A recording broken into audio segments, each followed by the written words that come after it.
What's going on, everybody? I hope everyone's having a fantastic evening, afternoon, pre-noon, no matter where you are in the world. I'm Hasan Piker, and this is the HasanAbi broadcast coming to you live from sunny California, Los Angeles. Folks, we're live and alive, and I hope all the boys, girls, and MBs are having a fantastic one because today's a beautiful day. Today's a wonderful day. That was More Women Drone Pilots by Vikas Music. As you guys know, you've seen that one before. I'm live, I'm alive, and I hope everyone's having a fantastic one. It is the last day of July. This year has passed, in some ways, incredibly expeditiously, but also in other ways, it feels like it's been a crawl.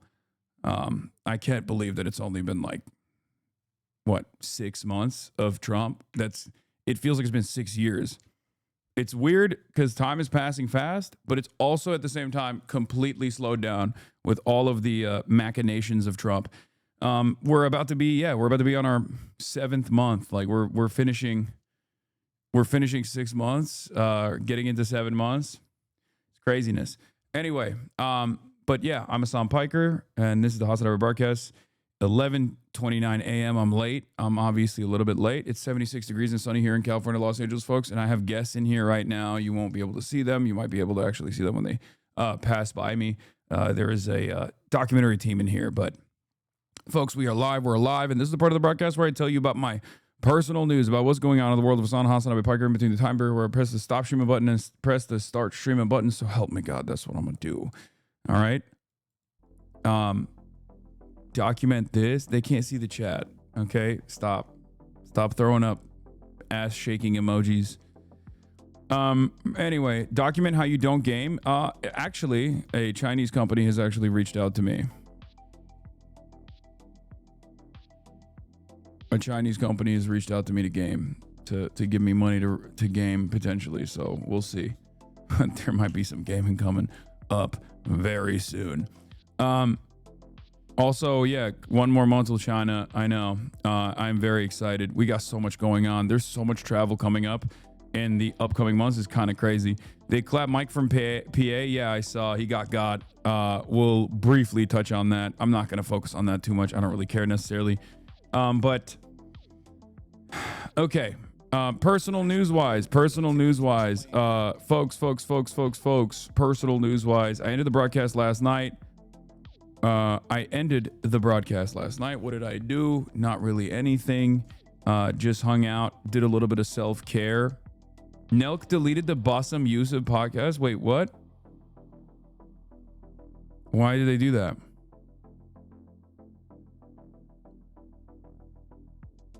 That's weird. Okay, well, in any case, I don't know why they did that. I'll ask them. But I did some self-care last night. You're trending on TikTok. What am I trending on? What am I doing that I'm trending on TikTok for? But yeah, I did some self-care last night. I did one of those like those masks. I was in the bath. I drew a bath, and I had a great time. Watched a little bit of Fire Force. I keep saying it wrong. Fire Force.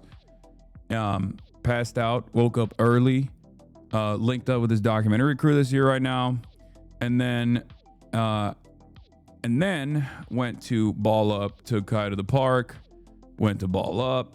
Actually lost a bunch of games, which is pretty devastating, but I think it's partially because I am on antibiotics and my game suffers. My basketball game suffers. But one of the beauties of being physically active is even when you are losing a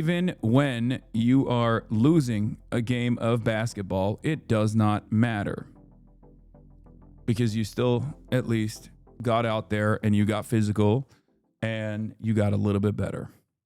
So yeah, I'm trying to maintain my routine, maintain my schedule, in spite of the health complications that might come about. Did you feel the earthquake this morning? No, I did not feel the earthquake this morning.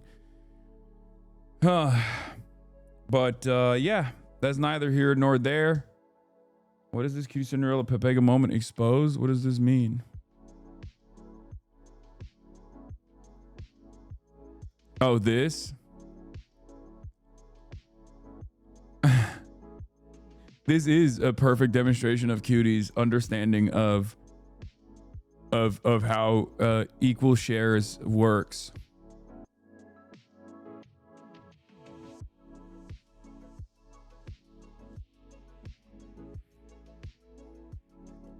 New FBI building in Wellington, New Zealand. What's your take? I don't know. Wait, what? Why is the FBI in New Zealand?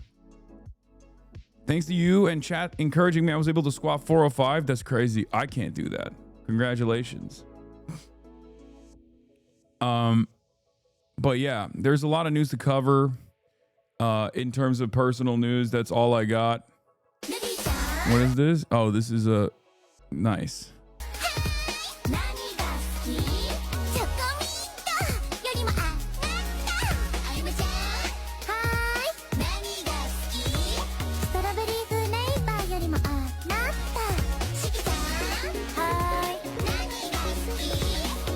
This is so cute. Kaya. Oh my God, not me. I'm not cute, but this was great. This might be one of my favorite.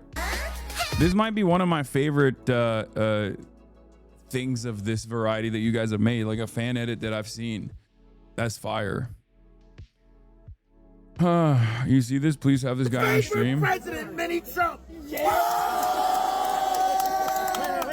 Oh, I love this. Okay, this is in line with my new favorite guy. Who there's like an Indian dude that's also kind of around this size who just eats like I just caught him eating like looking like a Oompa Loompa. He like dresses up like a Oompa Loompa.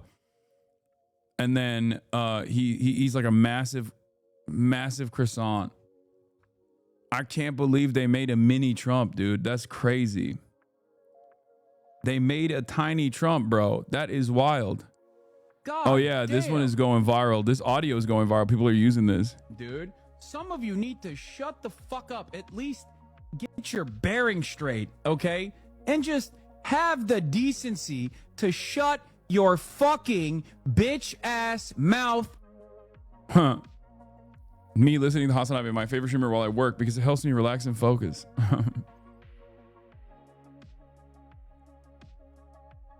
Fire vid that dropped. Really good breakdown of how Zoran did better than Bernie. Yeah.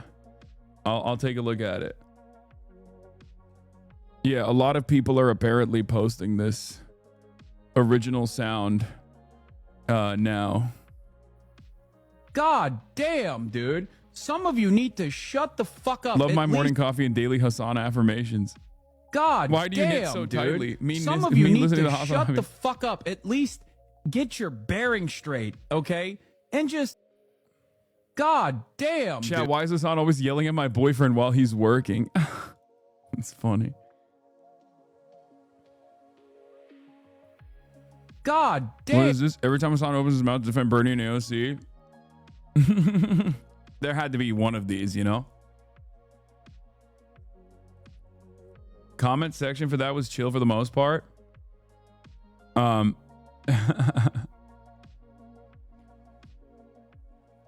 Low-key, this is true. I just took the bar exam yesterday and I couldn't have gotten through this helly summer without you. Hell yeah. Congratulations, Jay Mershon.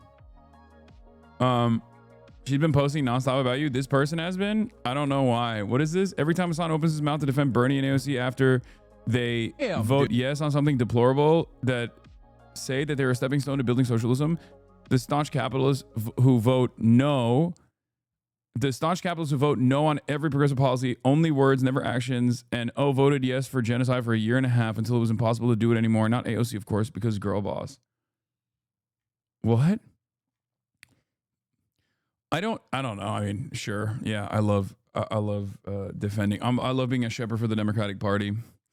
No, it's just like people are so funny because like they get mad at that, but like I criticize AOC all the time, especially about the things that they think I'm not criticizing AOC on. And then I suspect that when you go, hey, you're actually wrong about this, he literally did an extensive piece on AOC's like bad decision against the defensive weapons shipment ban provision. These people just like double down and go, nah, don't care. This doesn't correspond to the meta. But yeah, new Jube teaser. We've tried establishment. Jank is doing, oh my God, Chunk Weigert doing a Democrats and Republicans. Okay. Well, are you going to address accountability for white lesbian streamers from Sean the Black? What happened? What happened? What is this? We, as the like left of center movement, including liberals, have spent the last What 8 happened? months. What is this? Don't sludge Sean the Black chat. Yeah, no, Sean the Black is the GOAT. What is it? What is chat talking about? What happened? What is this? What's going on? What's the issue? It's about Lolo. Listen to the clip, you dork. Sure. Radically changing everything about the way we approach politics for straight white dudes. We've radically changed the way that we approach politics as a whole. It's been released 6 years. No, but like we've specifically named it, right? We've named it for the past 8 months since the election. They're saying, okay, we are only going to hyper fixate and focus on only how we attract straight white men, young straight white boys. And people got mad at the very clear like the assumption, the idea of maybe talking to black people, The idea of talking to black people, right, was so radically and fundamentally off-putting to white leftists, but they were totally fine with radically restructuring the entirety of the media ecosystem around politics, around straight white men. I agree with this, but the one caveat I have is that white supremacy is such a powerful force that I think like young black and brown kids, young black and brown men also literally positively respond to white supremacist like adjacent or white centric content in a really devastating way. This is part of the reason why. Wait, is he calling you out? No, he's not calling me out. What do you mean? I don't do this anyway. When have I ever literally been like, no, why don't we care about the feelings of white men? I don't do that. I think that is the reason why, as a matter of fact, that's the reason why the Trump movement has become this like much more diverse movement. Like American fascism is not as segmented by racial boundaries as we would normally expect it to be, if that makes sense. In some ways, it still obviously is, because like, yes, black people don't fuck with Trump, broadly speaking, right? But there is certainly a diversity element that did not exist before, I think. And I would go so far as to say it did not even ever exist in any other historic fascist movements. Like, you don't have just like some collaborators. You just straightforwardly have loyal soldiers, loyal servants of white supremacy that happen to not be white. I mean, the most famous neo-Nazi right now is a Hispanic dude, right? Sure, white is a social construct. It's completely made up. But the most famous neo-Nazi in America currently is literally a dude whose last name is Fuentes, okay? Nicolas Fuentes. Like, that's crazy. Yeah, you got Dinesh D'Souza. You got Kanye West trying to do his thing. I don't know. I mean, he's not getting a lot of, I don't know where he is, but it's not like the David Dukes of the world any longer, if that makes sense. Like, it's the whole, yeah, Stone Toss is Puerto Rican. Stone Toss is a very famous Nazi comic, right? He's fucking Puerto Rican. Like, it's just, in a weird way, white supremacy has become more diverse as a direct consequence of how diverse America is. But on the inverse of this, like, people do respond to white-centric content and white-centric commentary, not only because the definitional sociopolitical construct of whiteness is constantly expanding to encompass that comfortable 60 to 66% of the population, no matter what, and therefore more and more people bracket under the banner of whiteness. But also at the same time, I think people just like respond to that kind of edgy humor more positively. This doesn't mean that you should lean into it. This doesn't mean that you should, create a permission structure around like being horrible little bullies to people on the virtue of someone's the color of their skin or their ethnicity, their background. Of course not. But I think it's important to still ultimately recognize like where, like when we're messaging, because that's what we do here, right? Myself, Sean the Black, everyone does this. That's the only caveat I would say is that like it's unfortunately an unavoidable force that you have to be cognizant of. And I mean, this is silly for me to say to a young black man. He already is cognizant of this, regardless. He lives it every day. Totally fine with that. Legacy media throwing away everything that they've known to be like, we need specifically and primarily a Joe Rogan of the left to talk to only straight white men, and everybody's fine with that. Everybody. See, that's the reason why I added the caveat, because like Joe Rogan's audience, I'm willing to bet, is fairly diverse, right? It's not just straight white men. Like, it might be like straight white male centric politics, but it's not. It's not. It's just like there's hella Hispanics in there. There's hella Latinos in there. There's black people in there. You know what I mean? It's definitely more on a. It's definitely more divided on the gender side than it is like racial politics. American politics is so busted, man. It's so busted. It's so broken. It's hard. It's hard to put a finger on it. But yeah, no, I'm not missing the point Sean is making. I agree with the point that Sean is making. The point that he's making is the exact same point that I made as well in the aftermath of the 2016 election, when they did this exact same thing in the aftermath of the 2016 election, where everyone was like, what happened to the white working class vote? Where are the white working class? Why did the white working class go and vote for Donald Trump? Blah, blah, blah, blah, blah. We got to win these white working class people back. It's like,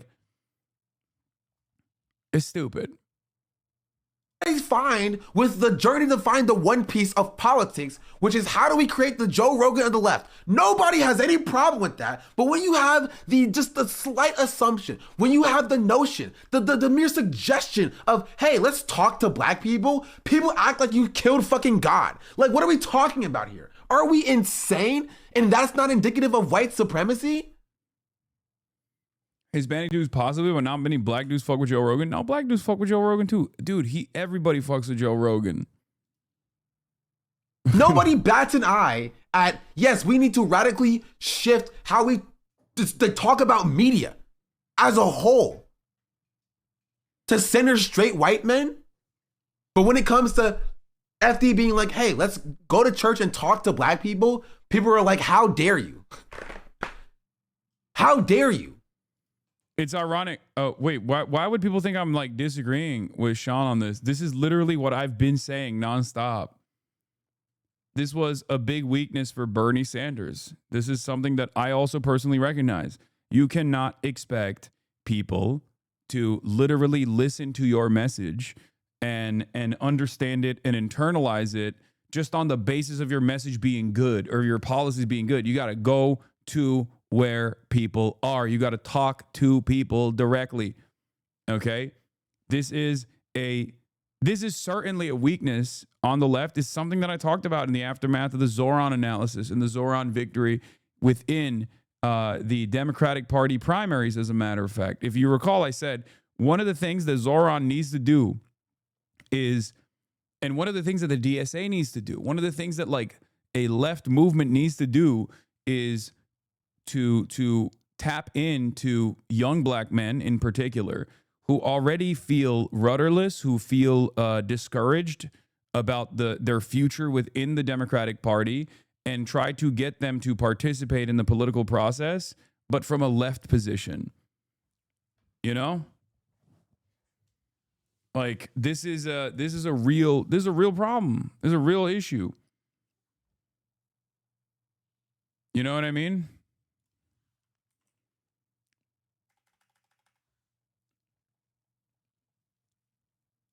Genuinely. Anyway, we gotta blast off. How dare you saying that we need to market and talk to the issues that black people face? Yeah, you liberal, you freaking liberal, you wrecker. How dare you say that we need to talk to what black people face? It's like in a weird way, it still goes along with it's still kind of like it still kind of goes back to the idea that like any sort of racialized politics is instantly supposed to be like liberal coded or something. It's not. Like black people are working class too. You got to talk to them, you know? You got to. This is not, and this country has a long history of revolutionary black politics. It's been gutted and destroyed through violence, like direct state violence, right? Assassinations, prosecutions, and then there's a decent amount of co-opting as well. But ultimately, it is something that any working class movement has to focus on. You know? That's it. No. Black people should just suck it up and be happy with the free healthcare, right? Then like the election happens, be like, wait, no, we have to speak to the needs of white people. We need to speak to the needs of young white men. Why is nobody talking to and reaching young white men? We need a Joe Rogan of the left that speaks directly to their issues. And people were like, hey, can you speak to black people's issues? Why I was concerned about the way white leftists reacted to the Zoran Columbia story, arguing that Zoran could put African American as the same saying Elon Musk is the wealthiest African American, give me flashbacks to how Bernie supporters acted in 2015. Oh, I know. I talked to FD Signifier about this as well. Guys, that is literally bait. That was literally bait. If you're in this community for 44 months, you have to recognize that that is just bait, okay? First of all, I know people are going to get mad at me for saying this, but we do live in a fucking white supremacist society. So at the end of the day, there is going to be some biases being demonstrated there, some blind spots coming out of a place of privilege, right? When someone even jokingly says that, okay, if it's an ally, you can have a normal conversation with them and be like, hey man, that's like not funny, okay? It's just like kind of weird to say. And that's fair, but recognize that was bait placed in the media, in the New York Times, specifically to invoke this kind of sectarian division, this racialized division. That was the whole point. That was the whole point, so that people, especially like Gen X black people that are understandably pretty tuned in to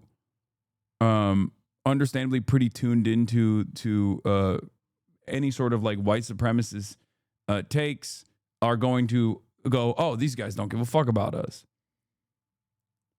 That's why the Bernie Bro stuff was so prescient. Like, it was so successful for a lot of people. That plus like the turnout machine. I think Sean is placing an emphasis on the application of responsibility of white leftists to consistently self-reflect and check themselves when they're perpetuating white supremacy. This chat sometimes does that through the woke of the day thing whenever they hear a POC voice, like you mentioned, saying that's liberal coded. That's not, more often than not, that is literally done on the basis of not someone who is adding to the conversation in a productive manner. Okay. And there's always going to be, in a large tent, there's always going to be fucking people that go, this is not within my comfort zone. Okay. This is an unfortunate reality with coalition building, regardless. Okay. It's for people who are concern trolling and are demonstrating a narcissistic desire to be heard when we're talking about something entirely separate. You feel me? I think people understand exactly where that comes from. You understand it for other things, but I think you probably have seen me do that. You probably have seen me do that for something you care about that you think was a valid point. And then, of course, you go, oh, wait, hold on. This is like inappropriate. This is inappropriate that he said this is a woke of the day.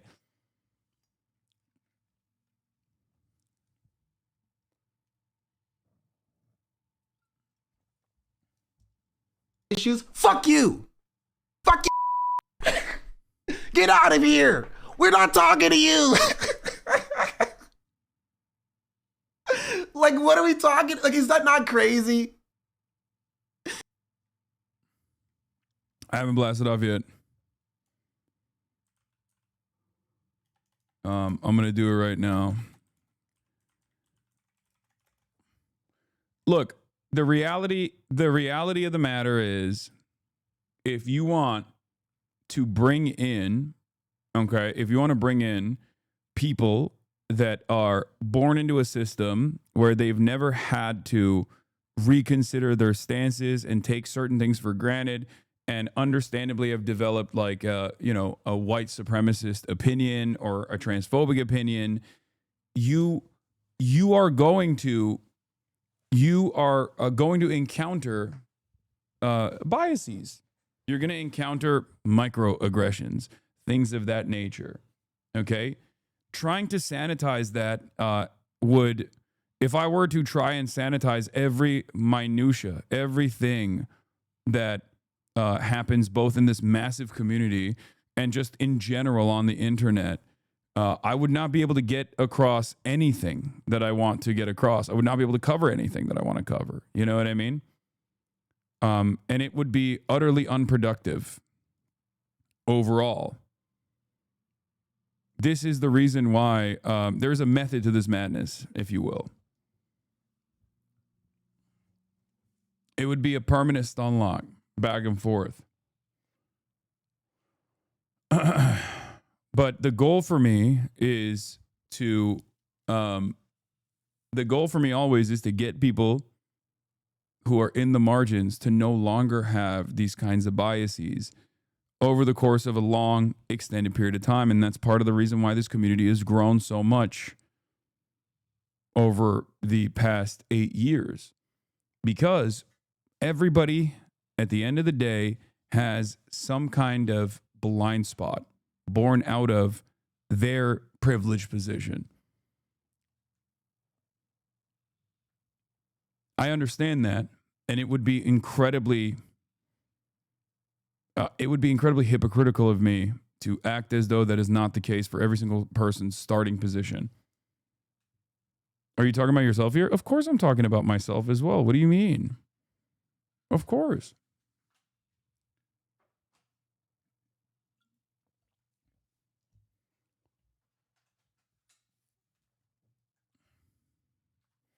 All right, liberals finally come to terms with Gaza starvation. Your community isn't safe for marginalized people. See, this is what I mean. This is like, this kind of stuff is ridiculous. Like that's okay, sure. It's not, you know. You've just been duped into thinking that it was for 21 months. When you were a supporter for 21 months. Like, that's what I mean. Like that's a ridiculous statement. That's a ridiculous statement. This is not a completely safe space. Of course it's not. This is this is an open environment where people can just fucking come in and say whatever they want. Okay? And it's never going to be, there's an arena full of people in here from all different walks of life. But if you consider this to be a stadium full of people, if you consider this to be like not safe enough for you, you know, that's it. I have nothing to say to that. Okay, well, I'm sorry.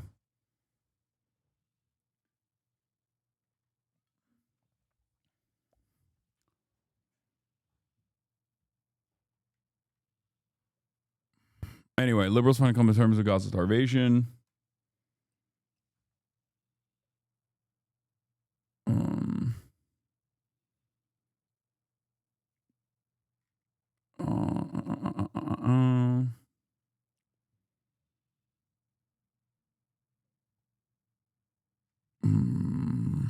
What else was I gonna do? I got stun locked so early. That's crazy. Hold on. Trump. Terror. Kamala comeback.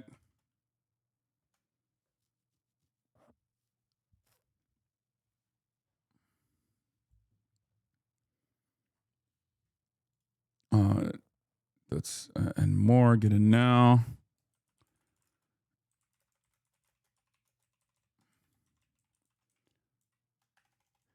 I think one of the things that takes place, and I'll take ownership over my own actions in this, is that like a lot of chatters will get their notes from me. And in the process of getting their notes from me, they might not be equipped with the same level of knowledge or the same personal experiences that I have, right?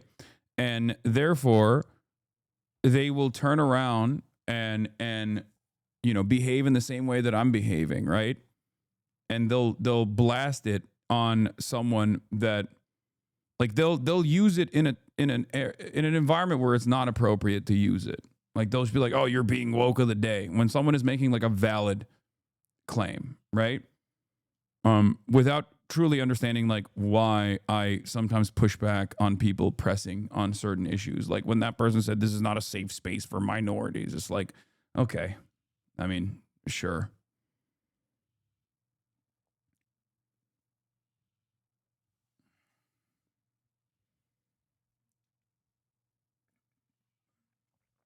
And I think that's the issue, where there's a lot of dogpiling as well that takes place. And then that pisses people off, especially when they are making a valid concern. And I'm sure, like, I'm a human being at the end of the day. I have privilege. I have biases. I have blind spots. I'm sure I fucking misfire too. I mean, I do. And then I try to take ownership over it and recognize it when I do. Right? But, I mean, you don't let people be tired and say things out. Oh my God, do not relitigate this discourse. Don't start that. But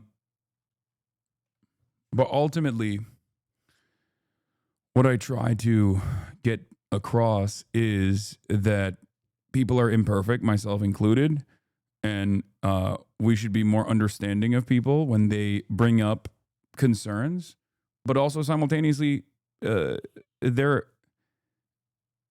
should also be a recognition that, like, there are definitely people that are on their own journey of learning and might get something wrong or might even come across as like annoying or shitty, but it's not the same as like a person reinstating white supremacist values. And it's not necessarily someone just being like, there's a racial pecking order here, but instead it's what is this?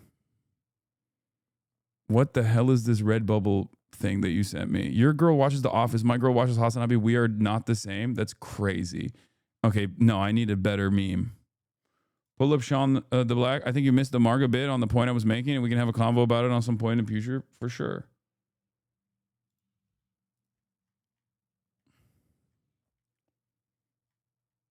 I haven't blasted off yet. You are an introduction to leftist thought. You cover the news from a perspective that isn't usually seen in the media. It's up to chatters to take what they learn here and do more growing outside of here.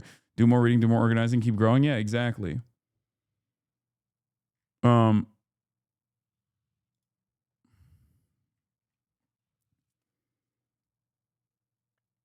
Use this to blast off law. What is this? No. The she is the moment Cole. That's so stupid. I can't believe the White House posted that. Why are they even doing that? Like, who is that for?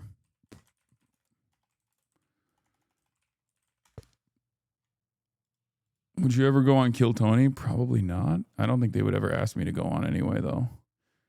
All right, I got one. Okay, we're doing this. All right, we got one.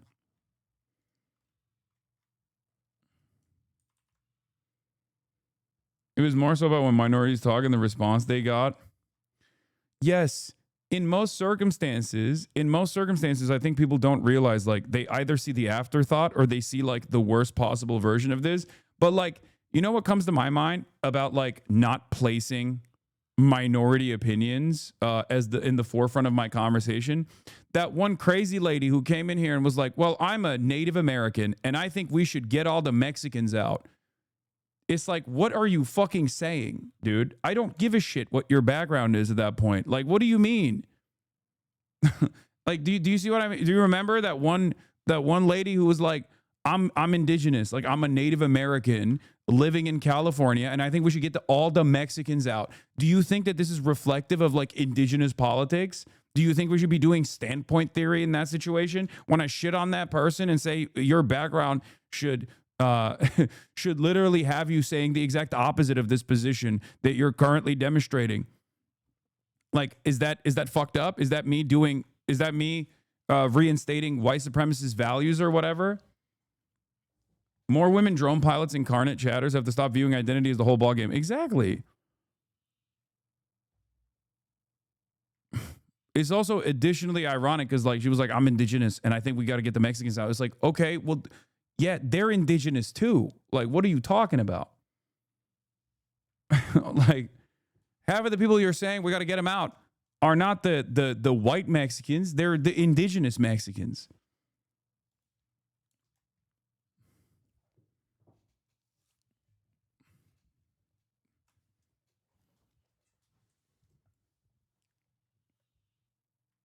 Anyway, when people say listen to minority opinions, that doesn't mean you have to listen to everything they say. It just means doesn't immediately brush it aside. No, I mean, I don't. Or at least I try not to.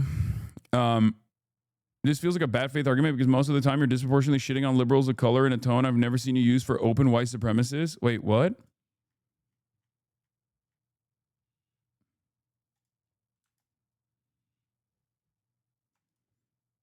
This is what I mean. This is why I don't do this kind of stuff. It's got to be bait, right?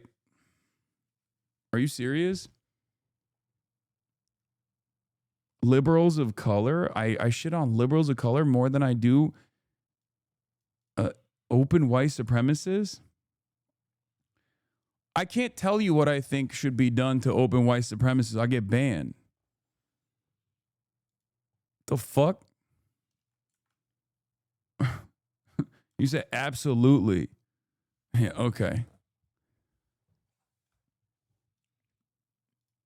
All right, well, good luck to you, chatter.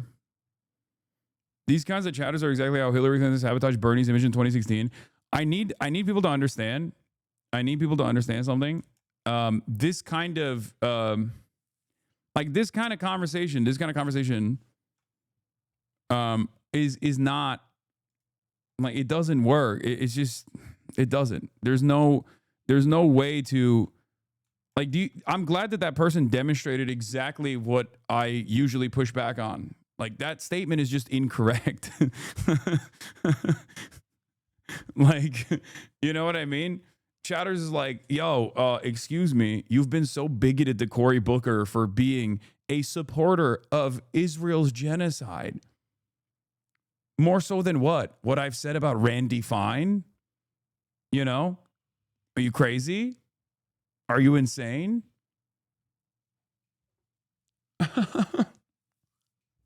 Like I said, I can't say what I think about half of the open white supremacists because, you know, you just have to imagine what I'm implying, okay?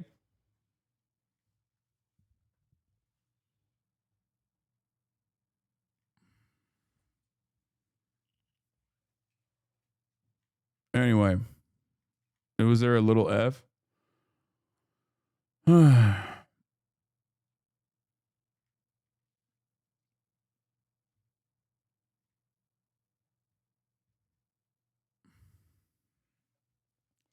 I'm a brown Muslim man from Britain, and I have to say the way you speak about British people is definitely problematic. Yeah, fucking hell. Are we covering Love Island drama today? What is Love Island drama? New Harry Enton video. All right, I gotta stop fucking responding to chat and move on. I'm sorry, guys. I think this is a little unproductive. I mean, it's good to do some housekeeping every now and then, but at a certain point, this turns into everybody going, here's my pet project. And the irony is, this is something that I have put my foot down on many times throughout my streaming career. And it's been an issue when I had 35 people in the chat, and it's been an issue when I had 35,000 people in this chat. And if I were to listen to the 35 people back then and try to sanitize everything that I'm doing and try to do commentary in a way that suits the expectations of some of the most sensitive people in this community, for good reason, by the way. They're not sensitive for bad reason. They're sensitive for good reason. Then this would not be a force. This community would not be as successful of a force and have impact and change so many people's minds slowly but surely. On the one hand, people say, "Oh, well, Hasan presents an introductory to leftist politics and has like gotten my brother out of the alt-right pipeline and all this stuff." But also on the other hand, they're like, but he still has so many different issues in terms of like expressing in terms of expressing bigoted opinions. He's a fascist. He's he is far harder on liberals of color than he is on white supremacists or whatever the fuck. Like, it's just, that's, it's ridiculous. Like, I'm not going to abide by that. If it's not for you, I perfectly understand. There are plenty of communities that will cater to your expectations.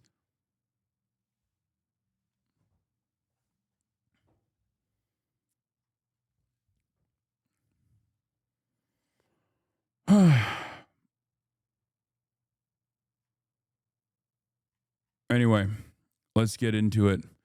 Germany. Process to recognize Palestine state must begin now. Even they got Germany speaking out. Germany says the process to recognize a Palestinian state must begin now. Berlin adding that Israel is increasingly in the minority over the issue of Palestine.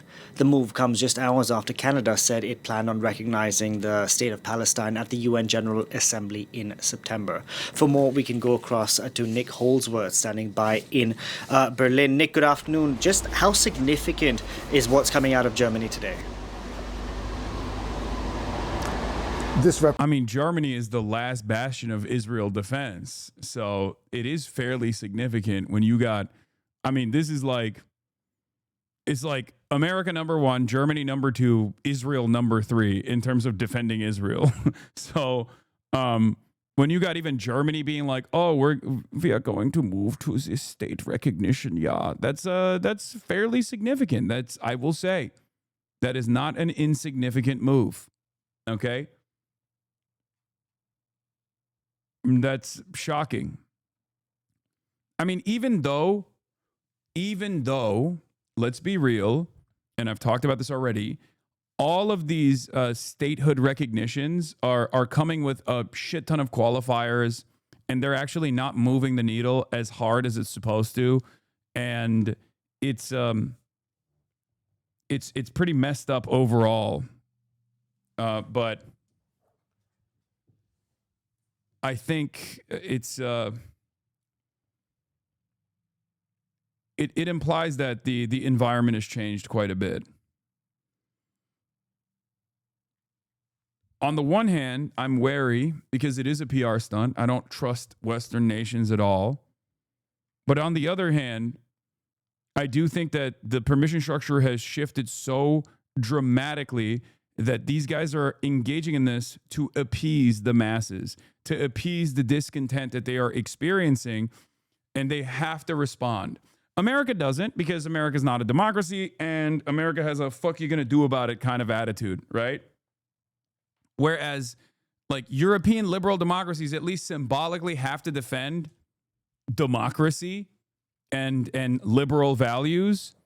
So I think that they're just trying to find an outlet where they could just be like, yeah, we are also responding to the increasing public pressure that is mounted against us due to this Israel stuff by saying we'll offer state recognition with these incredible conditions, of course, which renders the state recognition useless because a lot of the Palestinian state recognition actually comes from like these ridiculous qualifiers. Hey, Sean the Black, thank you for the raid. Hope you had a good stream, brother.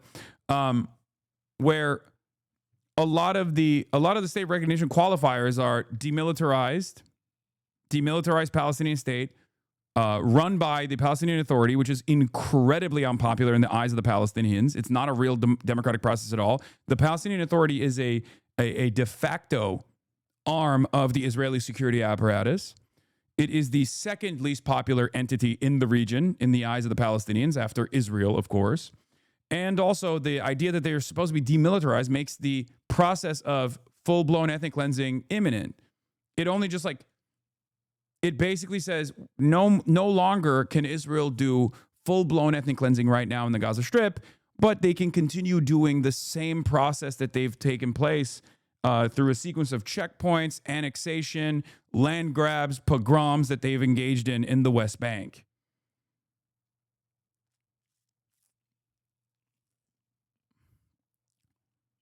That's basically what they're saying, which is Israel's goal ultimately. I mean, how can anyone avoid or deny the reality that Israel's goal is the greater Israeli project at this point? You can't. You can't deny it. It's undeniable.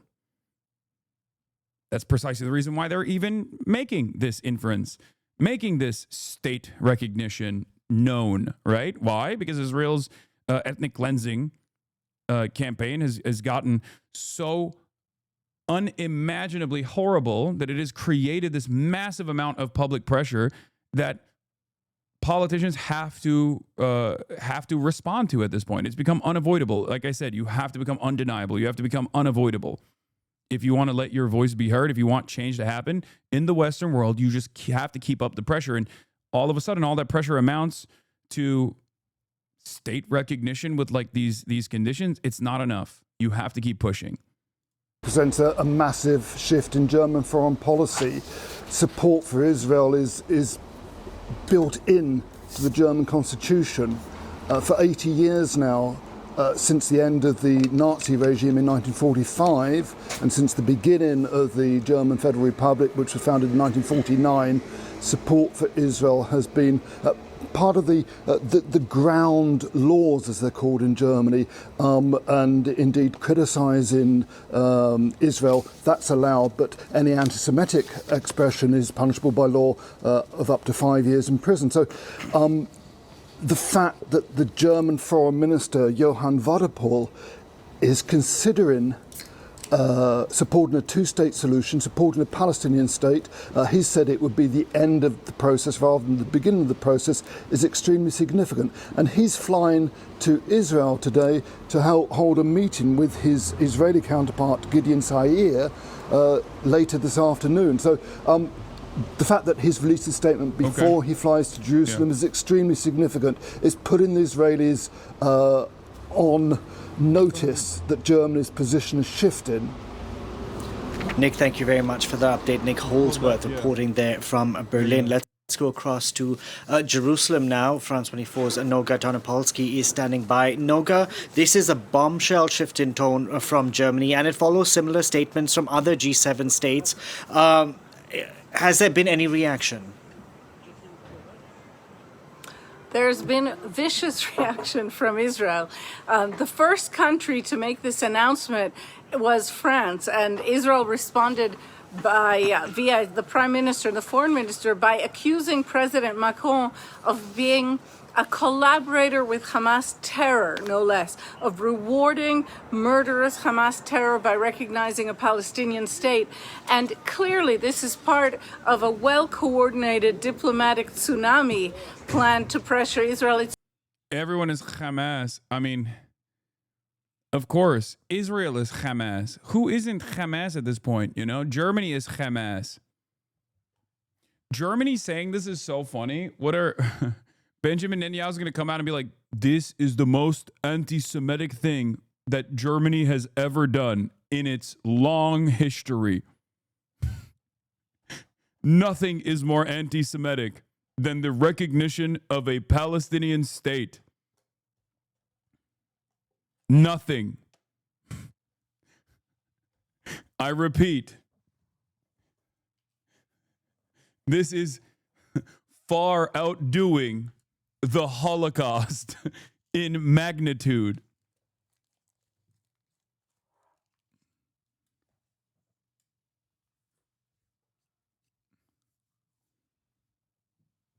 Conditional state recognition is worse than the Holocaust, is what we will hear.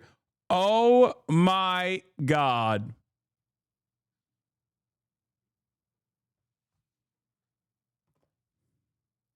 "80 years after the Holocaust, and Germany is returning to support Nazism." I mean, it's not as bad. It's not. This is not as bad as I was joking about. What I'm joking about is like someone saying this is worse than the Holocaust. Okay, he's not saying that. He's saying this is the equivalent of the Holocaust.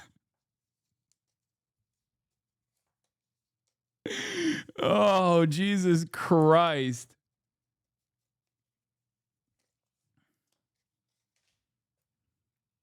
Not letting Israel do the Holocaust is basically one Holocaust, okay?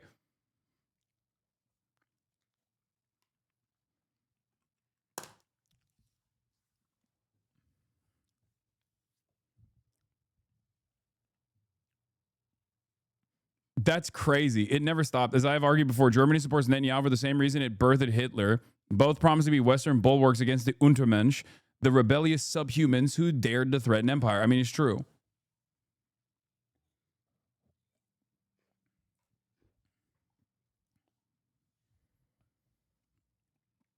Bro, Israel literally invited members of the AfD, Alternative for Deutschland, to the anti-Semitism conference.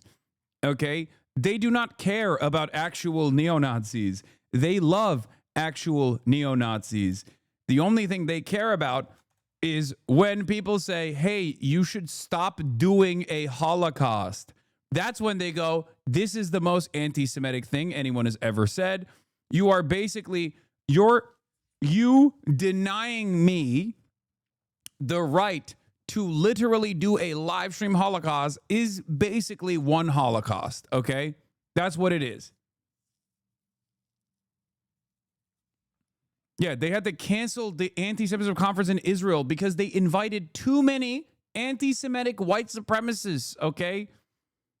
That is what we're talking about here. They have no leg to stand on.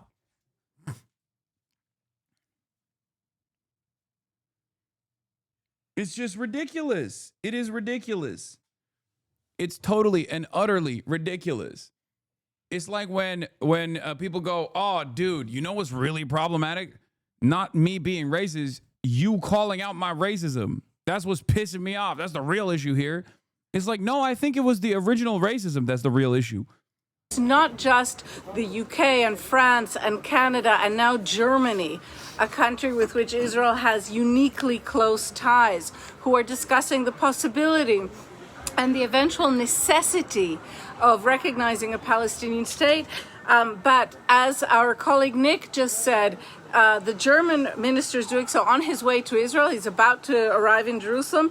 And we also have Sweden. The prime minister in Sweden called for suspending the European free trade agreement with Israel. So these are all extremely serious matters. They indicate the complete collapse of Israeli foreign policy that we have seen under Prime Minister Netanyahu during this war. I mention his name in particular because Netanyahu has long presented himself to Israelis as, and I'm quoting now from his many political campaigns, as in another league, in a more elevated diplomatic league, as the one specialist who really...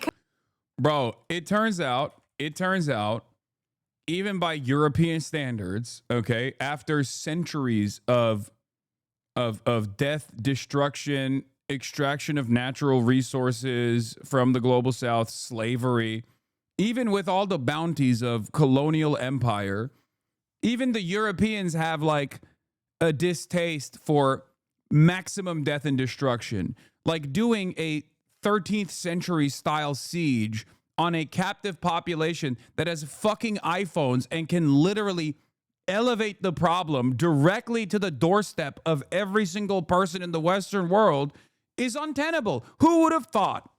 Okay? It turns out, regardless of the multi-billion-dollar influence peddling operation and advocacy groups that you have cultivated over a long period of time, over multiple decades, in an effort to align so perfectly with Western foreign policy in this resource-rich region, there is only so much death and destruction that even the most racist, Islamophobic people will allow, okay? We are there. We are there. There is no starvation of children that is appropriate in the eyes of the Western world, so much so that even liberal politicians in America have to respond to this and be like, okay, I don't know how we got here, but oops, we can't do this any longer, okay? That's it. I can't even, like, I thought, and I say this as someone who constantly talks about how fucking depraved we are here in the West, right? In the comfort of our homes.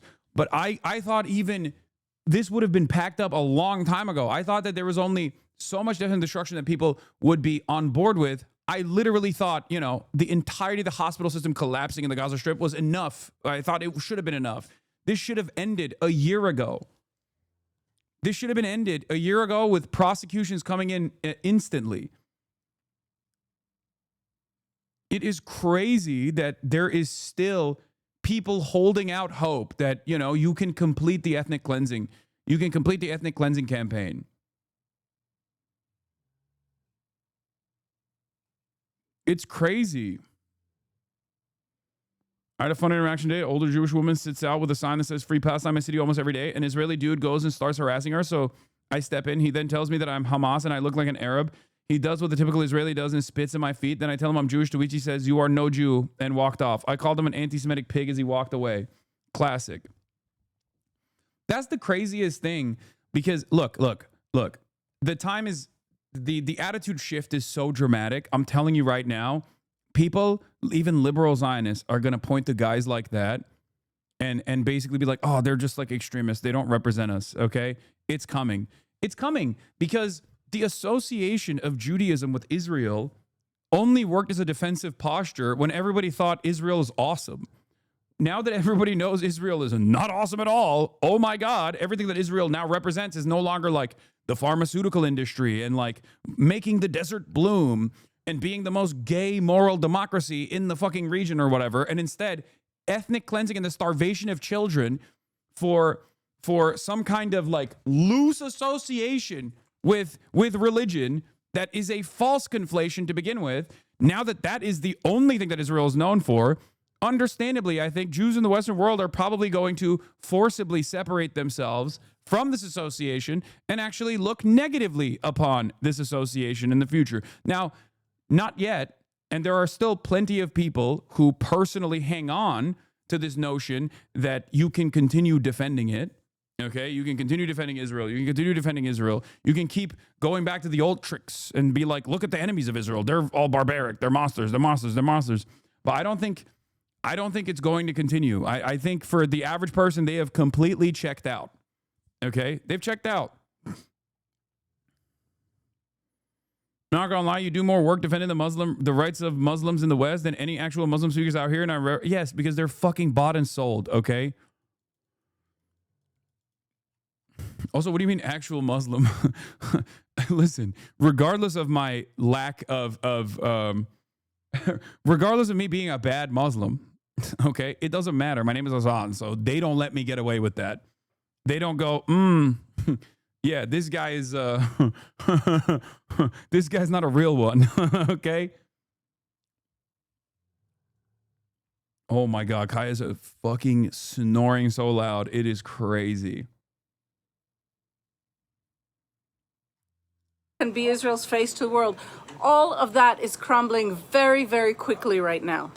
And Noga, I'm just curious, what are ordinary Israelis saying about this shift in tone that's coming from right around the world? Do they feel alone now? I think Israel. Do they feel alone now? I mean, dude, I don't think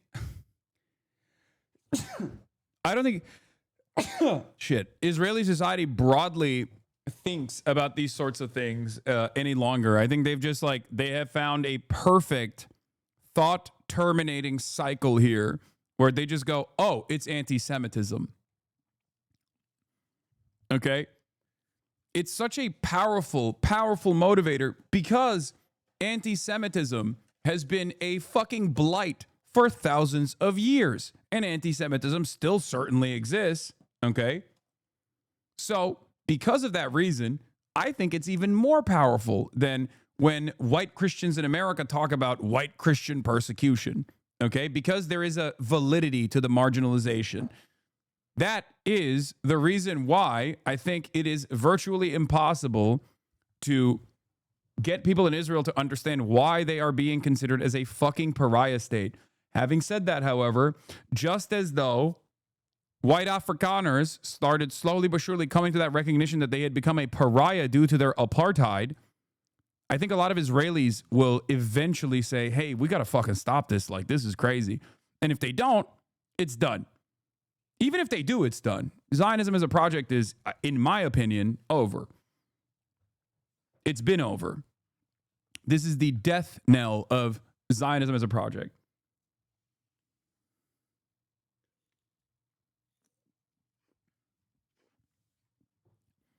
It's so funny. I tweeted this thing that is not exactly the most. It's not like this is like, I'm limited by the word count on Twitter, right? I said one phone call is all it would take to stop Israel's genocide. If Israel doesn't comply, shut off weapons transfers. If Israel looks to get weapons elsewhere, put a sanctions package. And if that fails, invade Israel militarily. This is why all it takes is one phone call. And a lot of people got very mad at this. They said, this is childish. This is childish. This is childish. Okay. This guy, for example, said this alone should disqualify this guy from any serious discourse law. He's just a frat bro who, at the end of the day, is an entertainer first and foremost. And even that is a stretch. I said, U.S. presidents to stop Israel with one phone call under Reagan, George H.W. Bush, and even Biden in 2021. What made you feel so confident in your stupidity? Leave your hug box immediately.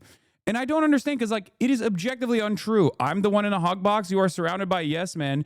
Won't talk to actual educated people with differing viewpoints who would legitimately challenge you on stream. You cry when friends make slight jabs at you. You ban motherfuckers. I don't know what the fuck this guy's talking about.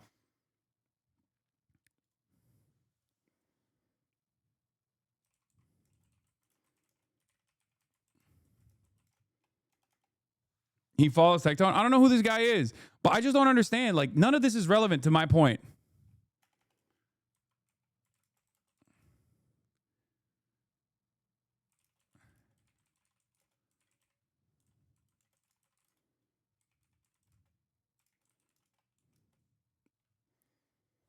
I don't, chat is the biggest op. What do you mean? No, I just don't get it. I don't get it. I don't get it. I don't get it. I don't get it. Like, none of this makes sense. For fuck's sake, you can't even watch videos criticizing you. It's like, dude, you have a childish brain, okay? You have the brain of a child.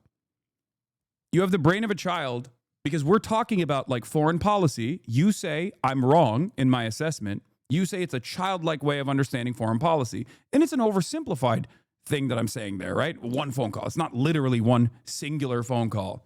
Okay, it's as close to one phone call as it can get. Having said that, however, you don't address the point that I'm making. This is what is so frustrating about trying to do political commentary in this field, right? Because I'm trying to have a normal conversation on the issues, but people immediately go back to being like, no, you're stinky and I don't like you. And the reason why I don't like you is because of all of these things that I just fucking made up. Like, okay, answer my question. If you think one phone call is so ridiculous as an assessment, answer the question. Why has one phone call been all that is necessary to stop Israel's bloodshed in the past?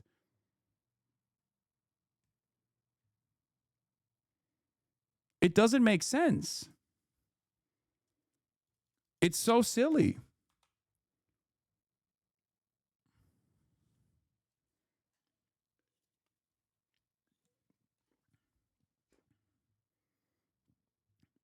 This is not, like, you didn't answer the argument.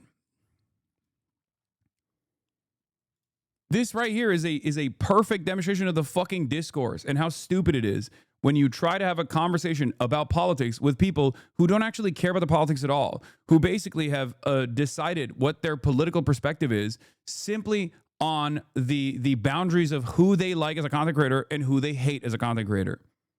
Okay? Yeah, Biden stopped Israel with one phone call in 2021. How did that happen?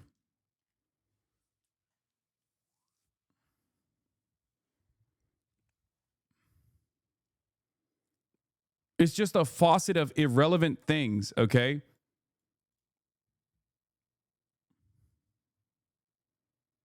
That guy has 0 tweets containing the word genocide until he responded to you.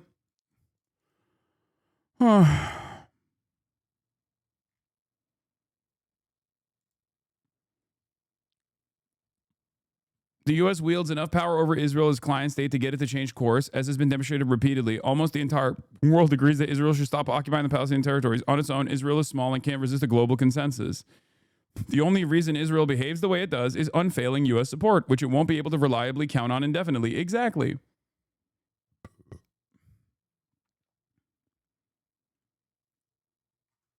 And that is the reason why it's so important for people like yourselves, people like myself, to continue pressuring politicians, to continue pressuring the administration, even though it seems impossible, even though change seems impossible.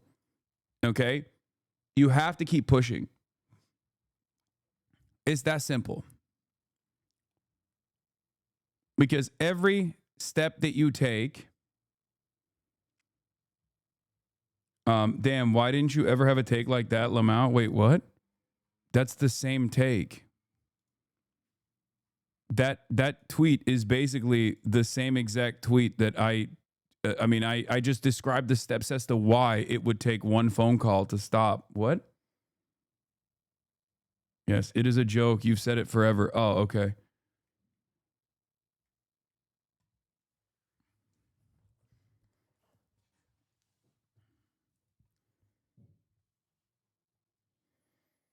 Oh, SRGFX, thank you for the 25. Get the subs.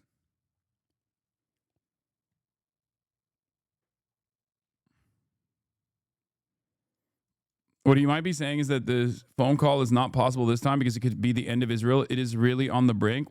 What it has done can't be undone. Everyone would attack Israel without U.S. backing. What? No.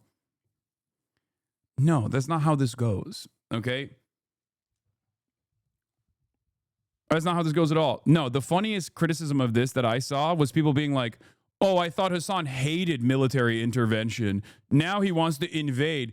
Hasan hated the Iraq invasion, which was illegal. So he hates the classic. He wants to invade the Jewish nation state. It's like, dude, they are literally doing Nazi shit, okay? If there was ever a valid military invasion, it would be this one. It's never going to get to that point regardless. My point is it never has to get to that point. Because that being the maximalist position implies that one phone call is all it would take. That's the whole point of this fucking tweet.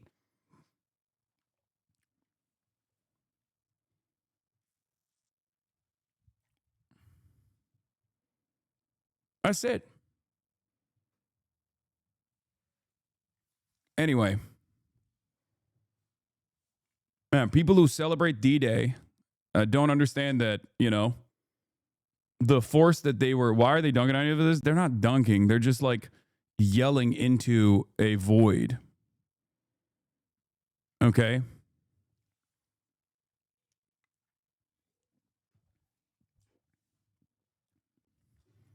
People are lashing on you because they know you were right since October 7 and they weren't. It's pathetic behavior.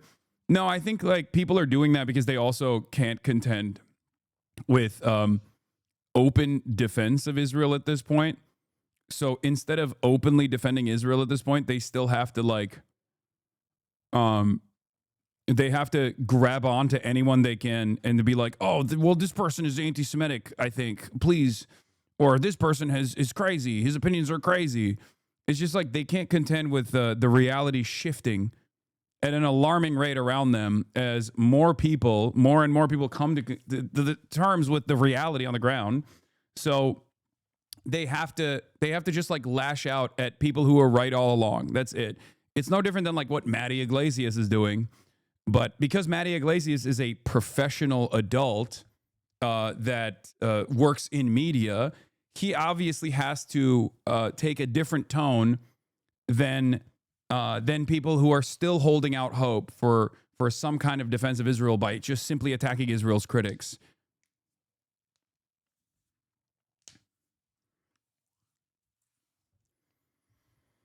Israelis feel extremely alone. The country is more and more isolated, and increasingly in ways that regular Israelis can feel. Israel has been distanced from the rest of the world during this long period of war, in part because foreign airlines have stopped flying here. It has become more and more risky to be an Israeli abroad. To be heard speaking Hebrew has become a draw for in some cases, real violence. And remember that the Israeli Prime Minister, this same magician of diplomacy, now faces indictments from the International Criminal Court. So he can barely travel abroad. He used to be a standard bearer for Israel. I do think that it's important to remember that a two-state solution, until fairly recently, was the official position of the Israeli state. The state of Israel said, we want to live side by side with an eventual state of Palestine. It is Prime Minister Netanyahu who, in a fairly recent statement a few years ago, said, over my dead body, will there be a state of Palestine? He turned this issue into a taboo when it is almost by definition, an Israeli interest to be able to live side by side in peace with Palestinians. And now this taboo that he created is being used against him and is being used against Israel by allied leaders who were searching for some way, any way they could pressure him, now that the Trump administration appears to have decided to give him almost blanket support. Well, we'll see if that does shift once those discussions with Steve Witkoff start. Thank you very much for that, Noga Tanopolsky, reporting there for us from Jerusalem. What's going to happen when it goes back to the exact same method? I got called a capo today by the president of my alma mater, Jewish Alumni Association, after trying to dox a girl for shitting on someone for wearing an IOF shirt at the local gym in my college town.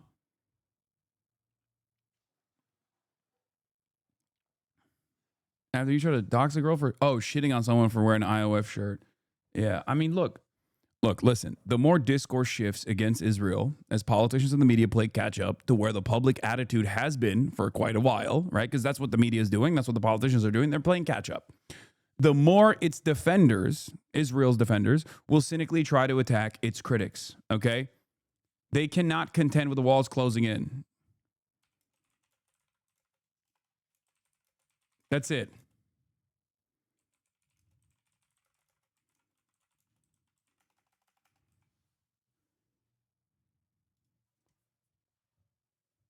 That's it. It's in its death throes. Zionism as a project is in its death throes. Israel is a pariah state that even politicians are being forced to recognize as a pariah state now. And while they take their sweet ass fucking time, with like these incredibly convoluted and restrictive conditional recognitions, okay, that will open up a permission structure for people like ourselves to continue our advocacy. That's it. I never thought that I would see the day where, I mean, you know, this kind of commentary is silly, but like the Pod Johns sound like me a year ago, you know? Like you got Pod Save America, you got Obama's speech writing team and its podcasting circle that is fairly influential, right?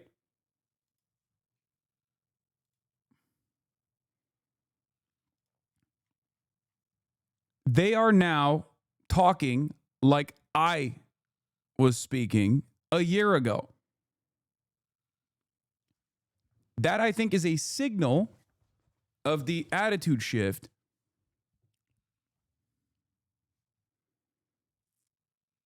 That's why we say one day everyone will have always been against this.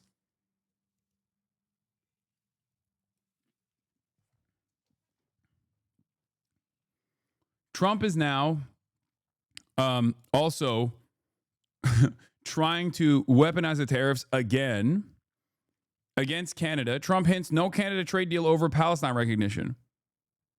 Ridiculous.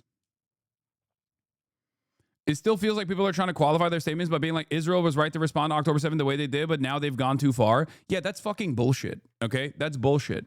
The idea of like claiming, you know, Israel has a right to defend itself. But Hamas, like these kinds of qualifiers are ridiculous, okay? No one has a right to do a genocide. It's that simple, which is why so many people refuse to say it. So many people still refuse to say Israel's an apartheid. So many people refuse to say Israel's doing a genocide. The reason why they can't say it, Bernie Sanders, okay, is because Israel does not have a right to a genocide. No one has a right to do a genocide. There's no justification for it. So because Israel is currently doing a genocide, and many people are recognizing it as such, okay, many more people are recognizing it as such, especially at this point, people that are still holding on to this notion of Israel just like kind of getting ahead of itself and only accidentally, doing this ethnic cleansing campaign, are speaking to a reality that doesn't exist. Yeah, I saw a Boston Celtics player's sister going off on someone defending an Israeli player that wants to educate Americans on what's really happening. Yeah, I saw. I actually liked her response to this as well. Anna Horford, okay, The sister of Boston Celtics power forward Al Horford goes on a nasty rant against Deni Avdija for supporting his home country, Israel. And then it's an Israeli flag and then a shy emoji. Deni is a hero. If you don't know him, he is up-and-coming Israeli all-star player who plays for the Portland Trail Blazers. Everyone show him support. This was the tweet. Deni Avdija says he's willing to educate people in the U.S. Not everyone understands 100% what is happening in Israel. We're a very small country. We are a small country. And there are people who live in bubbles in their countries. Many are interested. And I always explain the whole situation. Anna Horford says, this is like a Nazi trying to justify the Holocaust. You can't both sides what Israel's doing. Israeli denial and lack of accountability will be studied for decades to come. The NBA is made worse by his presence. Okay? Deni is 100% Albanian, man. Yeah, I don't know this dude's background, but she responded and I really liked it. She said, heroes don't support genocide and apartheid. Outdated Zionist propaganda doesn't work anymore. The world sees you for who you are. Respect. It's a tiny nation. Israel, tiny nation. Why you come after Israel? It's tiny nation.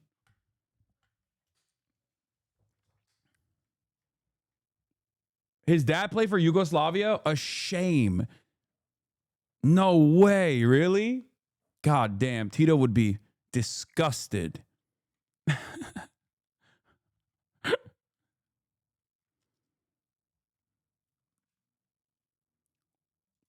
Trump warns Jewish donor.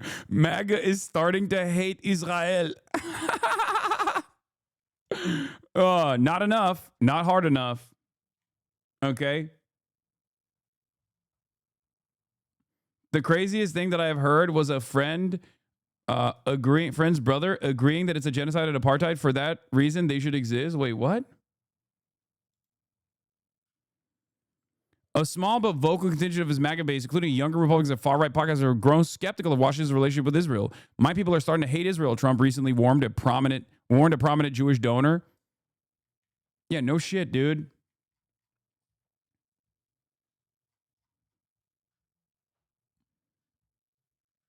Anyway, there is a technical reason and a really cynical, really fucked up reason, for the record, why many politicians, including maybe Bernard Sanders, who refuse to call it a genocide, because a genocide is illegal and aiding and abetting a nation that is conducting a genocide is also illegal. And unless you're AOC and you somehow say Israel's doing a genocide, but we also have to defend it, most politicians don't want to say the first part because the second part looks fucking stupid when you say the first part. AOC literally says a genocide, but then turns around and is like, but we still have to give defensive weapons to the country doing genocide. Okay, well, you're out of your mind then. Okay, that doesn't make any sense whatsoever. Ridiculous.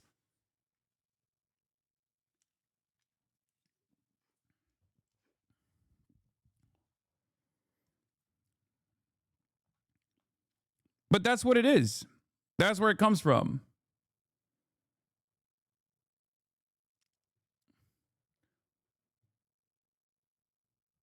As if the size of a country determines your responsibility towards international laws and human rights. Yeah. Israel, tiny nation. Okay, well, you're still doing a genocide to 2 million people right now. Okay, and an apartheid to another 2.5. And you refuse to let, like, basically the remaining 10 million Palestinians back into their ancestral homelands. That's pretty fucked up. I don't give a shit what size you are. Also, it doesn't matter what size you are. You got nukes, and America's backing you to the hilt.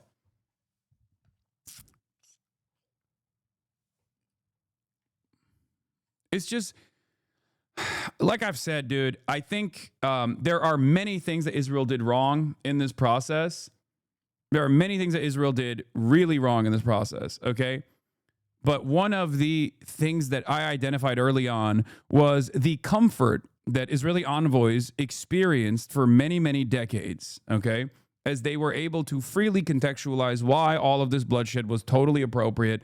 And if you actually criticized it, you were anti-Semitic, and that would just shut off all kinds of responses instantly, right? Now that that no longer exists, they thought they could still get away with that bullshit. And because of that, when they couldn't get away with it, they got incredibly fucking arrogant. I'm sorry, but if you're that fucking arrogant, obviously Americans who don't give a shit are going to turn around and go, oh, I don't know about this. What do you mean? You've gotten billions of dollars in weapons, big dog. What is happening here? Let's dial it back a little bit. Yeah. Rogan has gone full woke. And then they're kicking students out that like write articles they don't like. Yeah, that's nuts. I mean, I talked about this before when he first covered this. Isn't a university supposed to be a place where someone's allowed to express themselves and have non-violently? Yeah. This is the average American's perspective, though. Even the average American who doesn't necessarily give a shit about like what Israel is doing all that much sees like the death and destruction, thinks, this is not great. But then more consequentially, more significantly, Americans fucking hate censorship and cancel culture. And then all of a sudden, the position of defending Israel revolves around an endless amount of cancel culture and an endless amount of violations of the First Amendment, like actual real violations of the First Amendment, not simply saying, oh, you made me feel bad and now I'm going to yell at you, but actually prosecution from the government. Americans see that and they go, okay, well, this is extra ridiculous. So they're writing something down and they're not calling for violence either. And they're getting challenged. And that's supposed to be how it happens. You get challenged, smarter people have better arguments, or your argument stands. Right, discourse. Yes. It's supposed to be a place for discourse. That's what it's supposed to be. Yeah. And you're deporting people because you don't like who they're criticizing? Like, that gets kind of shifty. Yeah. Podcasters, especially, are not beholden to the administration to the same degree as like a Charlie Kirk is. Okay? And for that reason, they will basically pull out. They're like rats.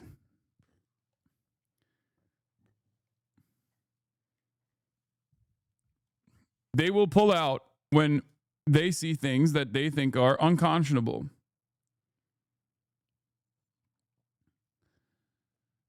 The free world has a moral responsibility to Palestinians in distress. Flood Gaza with food, says Richie Torres. Wow. He got woke, dude. They cheer for genocide and starve our people, but once the damage is done and the impact is irreversible, they divorce themselves from the depravity and act like they had the moral position all along. That's crazy to me because I feel like Richie Torres was, I'm blocked by him, by the way. I feel like he's been the #1 attack dog for Israel in Congress. What's going on, dude? What an attitude shift here. What a fucking attitude. What changed, Richie? Bitchy Torres? Oh, you got scared you're going to get primaried? Is that what happened? And you still, I hope you do. But yeah. This is why, by the way, this is part of the reason why I said it's not just about AIPAC dollars. Okay? It's not just about the money that these politicians get from AIPAC or other Israel advocacy groups. Okay? Do you understand? It's also, more importantly, a direct consequence of America's foreign policy needs and how much they can support that without increasing public scrutiny. That's why public pressure matters. Because when it becomes unavoidable, public pressure becomes unavoidable on this issue, and you are known for being the champion of this issue, the champion of starving children in Gaza. Okay? All of a sudden, you're out there alone. And no amount of AIPAC dollars will save you. Richie and many others are there, okay? They are recognizing the attitude shift. They're recognizing how much the public is grossed out by Israel and Israel's actions, and defending Israel can put you underwater, especially in the Democratic Party. Okay? That's it. That's where we're at.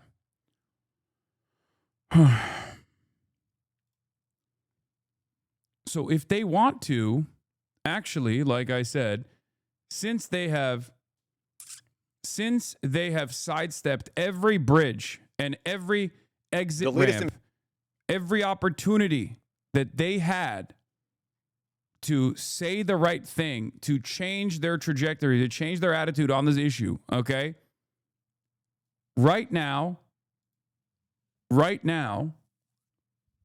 if you're coming out and being like, oh no, how could this have happened? Oh no, all this shit. If you're saying that right now, that's not enough. You have to literally go out on a limb and be a radical politician. You have to go out on a limb and say, this is a genocide. This is unacceptable. Okay? To make up for lost time. You have to start outflanking centrist Democrats. Okay?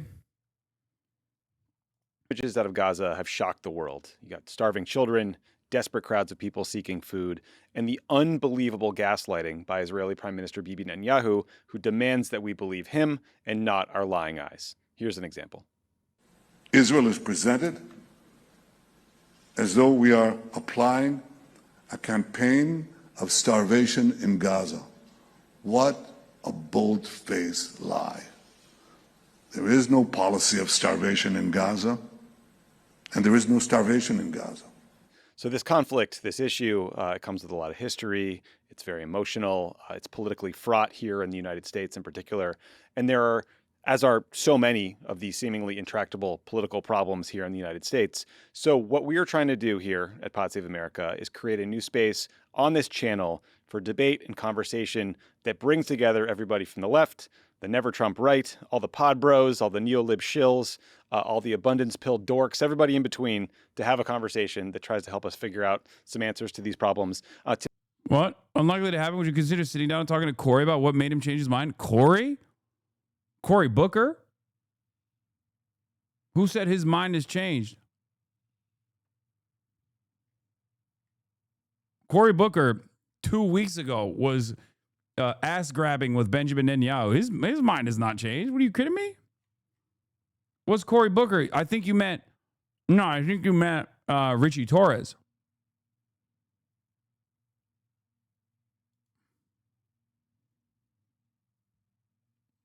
Senator Sanders' resolution to block offensive arms sales in response to civilian casualties in Gaza and the ongoing humanitarian crisis there fails in the Senate 2770, but notably 12 Dems voted yes that didn't support a similar resolution in April, a notable shift. It's up to 27. The depravity is clear, okay? The Democrats are fucking depraved. The Republicans are already evil monsters. We already know that. But the fact that the Dems have only gotten up to 27 at this point is crazy. Here's what Cory Booker did. 17 Democrats voted no, effectively a yes vote for more bombs on Palestine. Bennett, Blumenthal, Booker, there it is, Cantwell, Coons, Cortez Masto, Fetterman, Gillibrand, Maggie Hasan, Hickenlooper, Padilla, of course, Peters, Rosen, Schiff, Schumer, Warner, and Wyden. 3 convening absences were Gallego, and Mark Kelly and Elisa Slotkin.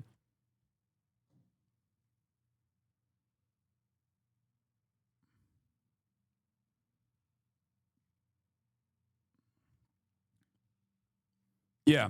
Slotkin missed this vote because she was too busy going on the Colbert Report.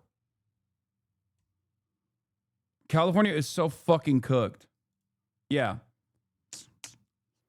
It appears Slotkin skipped 2 votes to block arms sales to Israel tonight to go on Colbert. Good stuff. Incredible.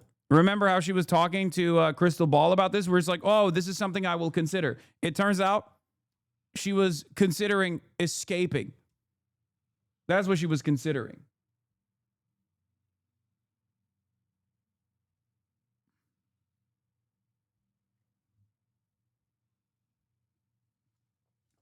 We'll talk about the Colbert Report stuff in a second, okay?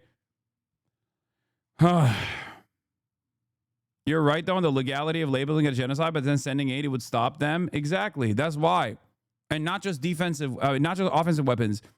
It would be illegal. It should be illegal. It is illegal to send Israel any aid right now. Under our pre-existing laws. This is why we kept repeating the Leahy Law over and over again. when Biden was the fucking president.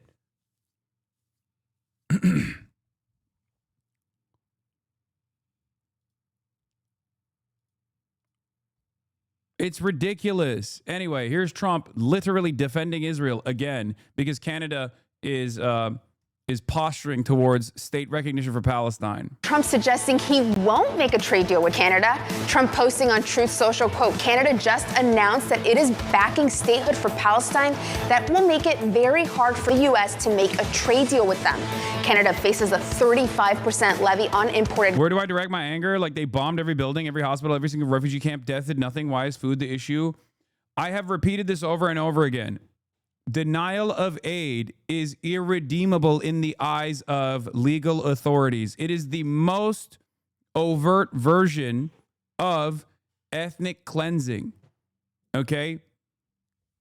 Under legal circumstances, you can actually engage in this horrifying calculation of collateral damage.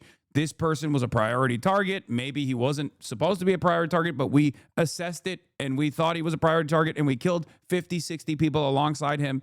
That can be defended. Not to say it's defensible. It's still immoral and ridiculous, but that is still something you can technically defend under international humanitarian law. Okay? There is a level of plausible deniability.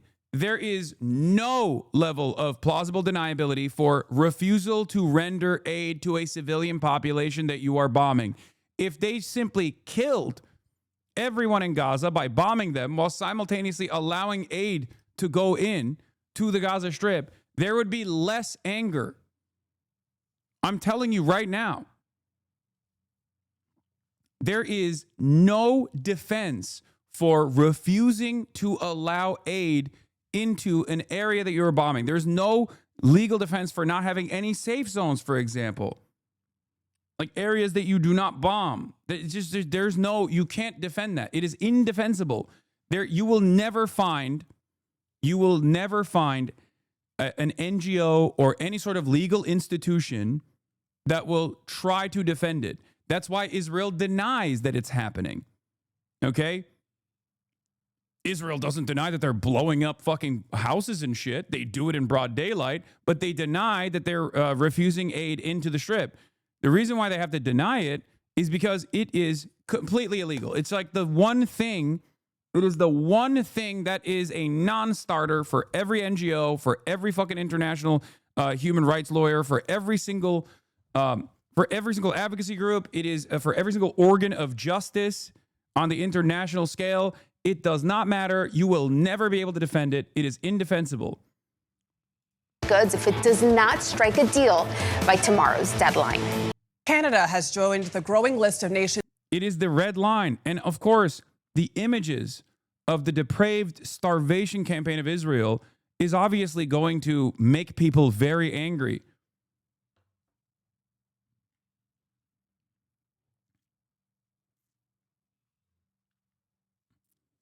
I just don't get it. Why don't Dems oppose genocide completely, at least for political gain? Why do they intentionally hurt themselves?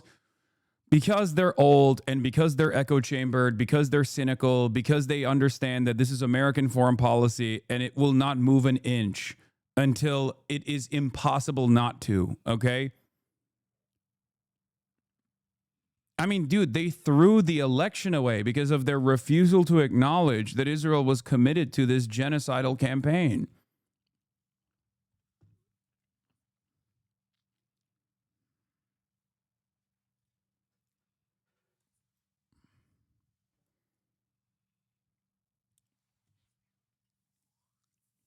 It's because it's a formative part of American foreign policy in the region. That's it. Changing their stance on the Middle East conflict after recent pictures seem to support evidence of mass starvation. Canada now says it plans to recognize Palestinian statehood. The UK and France have made similar announcements, which could affect a future peace process. Canada's Mideast policy is now at odds with President Trump, who said their announcement could impact the chances of reaching a trade deal with the U.S. Human rights groups are using strong new language about what's happening in Gaza. Deborah Patta has the latest and a warning: the images are disturbing. The war in Gaza has reached a tipping point as images of starving children have shaken the world. But a growing number of organizations, including the UN and on Monday 2 Israeli human rights groups, are not just accusing Israel of deliberate starvation, but of a far graver crime. Israel is committing genocide against the Palestinians in the Gaza Strip. It's a charge Israel... I'm frustrated because on the one hand, it is still exceptionalism. It is still supremacist to only fucking say, oh, finally it's here. Now that like Israeli NGOs are also recognizing it. But also on the other hand, from the optics game, I do think that it becomes even more indefensible for many hanger-ons and many people in the margins that just simply refuse to recognize the reality up until this point. So I'll take it. It's the same thing. It's the same principle that I have because, like, on the one hand, I have to be pragmatic. Okay, I have to be pragmatic. We all have to be pragmatic, and we all have to recognize that this is a step in the right direction. It's a good thing that like the Israeli NGOs are also admitting this reality, even though it's fucking 22 months in. It will create more pressure. Having said that, make no mistake, it absolutely is Jewish supremacist and exceptionalist to overall refuse to recognize these atrocities when the Palestinians say it. Okay? When the Palestinians talk about their own conditions, everybody turns a blind eye. When people like myself try to highlight the plight of the Palestinians by directly showing you exactly what the Palestinians are saying, okay? They say, you're crazy, shut the fuck up. They try to deplatform people like ourselves. Only until it's an Israeli official or only until it's an Israeli NGO that openly recognizes it 22 months in, do people go, okay, I guess it's happening. It's bullshit. You know? Terrorists, until what? B'Tselem says so? Okay. Well, you didn't give a shit when B'Tselem recognized the apartheid. Vehemently denies. It is baseless. There is no intent. Key for the charge of genocide. But in a new report published by a respected medical journal, The Lancet, a group of health professionals said it was time to break the silence on genocide. Their findings, made since October 7, 2023, are damning. Life expectancy has reportedly fallen by 35 years. Gaza has the highest number of child deaths of any conflict zone, and by the way, the very fact that many smart people still refuse to call it a genocide, even though it clearly is one, is because of the additional complications that come along with that designation, that legal designation. And that's precisely why you should keep pushing people to say it, including Bernie Sanders. Okay? That's it. Because the moment that people recognize the reality that it is a genocide, okay, is the moment where all cards are off the table. You can't deny, you can't give aid to Israel, you can't defend Israel. There's no more defending genocide. You're a genocide defender at that point. And up until that moment of recognition, you were a genocide denier. That is precisely the reason why still so many liberal Zionists, from Bernie Sanders to the J Street guy that Mehdi Hasan debated, they just refuse to recognize it. They just refuse to say it's a genocide. But just like they refuse to recognize the war crimes or the ethnic displacement or the plight of the Palestinians up until 22 months in, They will inevitably recognize that as well. So I don't understand how these guys don't even think about their own personal fucking futures, where they just kind of throw that out. They just don't realize how this looks. You look like a fucking fool right now when you say, oh, I've come to the conclusion that everyone has been on for the past year and a half. Okay. Great. But now you're still trying to be a setback. Now you are still trying to present yourself as a hurdle for further initiatives to be taken to stop this bloodshed.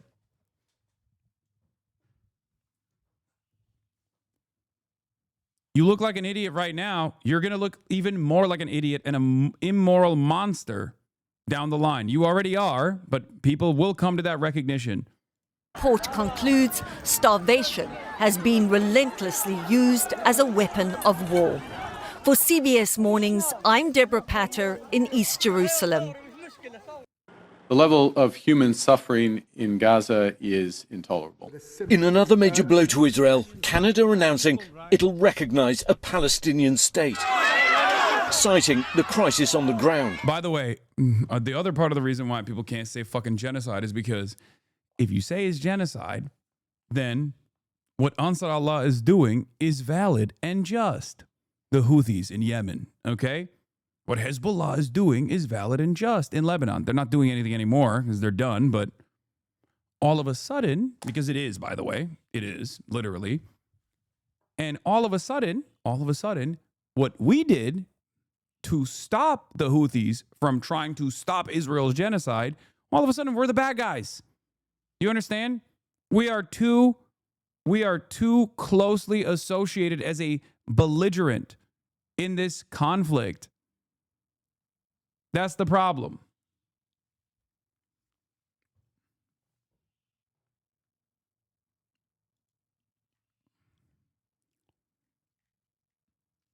I have no idea what movement means here. Dems in Congress are welcome to sign on to bills to stop the transfer of offensive weapons to Israel, but orgs attempting to rebrand need some type of accountability. J Street aggressively lobbied against the ceasefire for months. They did, which was crazy.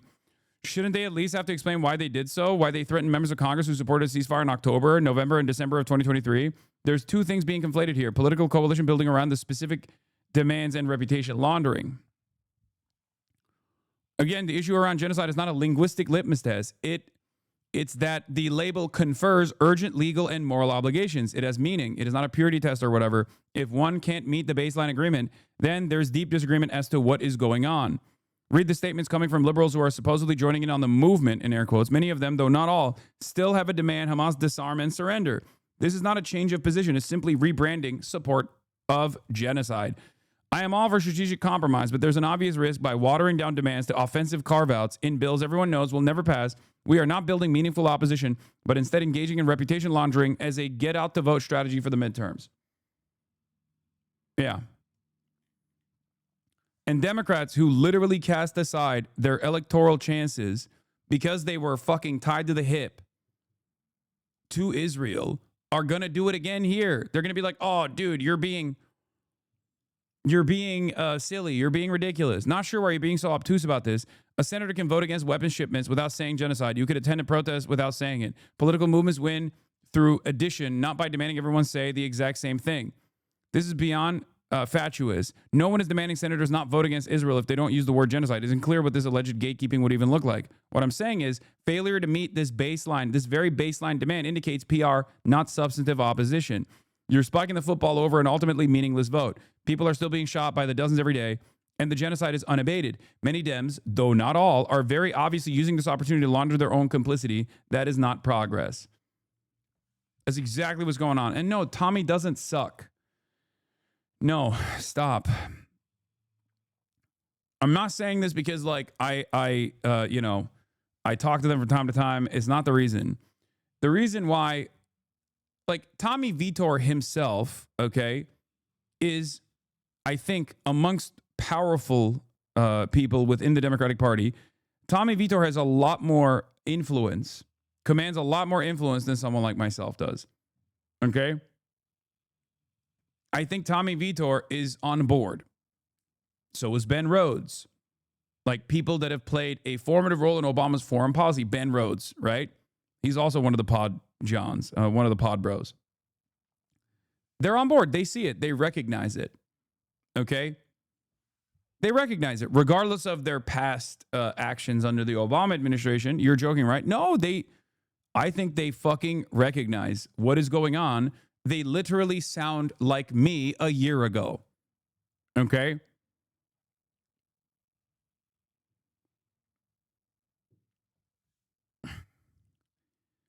That's important to acknowledge. That's important to recognize. Okay? But having said that, they should push even further. They should push even further. And not only should they push even further, they should be on board with applying pressure to Democrats who are simply cynically using this as a way to be like, we know it's not going to pass, but this is a great opportunity for us to make it seem like we're on the right side of a popular issue without any sort of real interest. Without any sort of real interest in changing the outcome for the Palestinians. That's why I always say, I don't care what someone's like background is or what they've said up until this point, as long as what they're saying from this point on is unconditional support to the Palestinians and an immediate end to this genocide, then it's fine. We can talk about where you were and what it took for you to get here after. Okay? So my criticism of people right now revolves around the many who refuse to take that fucking leap, who just do this still wishy-washy bullshit, who still present themselves as a hurdle against the emancipatory needs of the Palestinians while recognizing that there is a death and destruction campaign, a genocide. You're saying he doesn't suck because he has more influence than you? No. No. You're misunderstanding what I'm saying. I'm saying Tommy Vitor doesn't suck because he recognizes what's going on. He is, and he does speak out against it.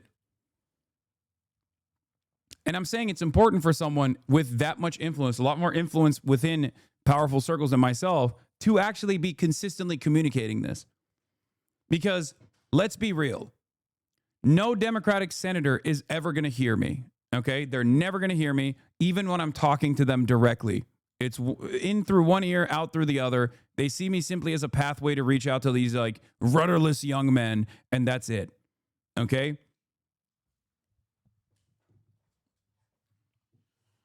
But they do listen to Tommy Vitor and the Podjohns in general.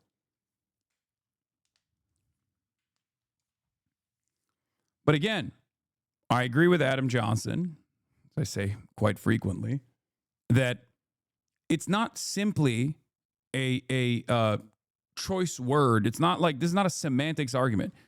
Genocide is a legal designation. It is a legal designation, and they know it's a legal designation that comes with additional complications for people who do want to still continue supporting Israel. Kaya. Place. What is Bernie's argument that it isn't a genocide? How does he justify this? He already said it yesterday. He said, oh, it's a legal term. I don't do legal back and forths or whatever. We leave that up to the experts. It's like, no, you don't. You don't leave murder up to the experts. That's a legal term too. You know? There is no problem with saying that an invasion is illegal when it's a foreign adversary. We don't say, oh, let's leave it up to the experts. He keeps saying you can call it whatever you want, but the people are asking, why aren't you calling it genocide? And it's just a way for him to, I think, like, to move away from that conversation.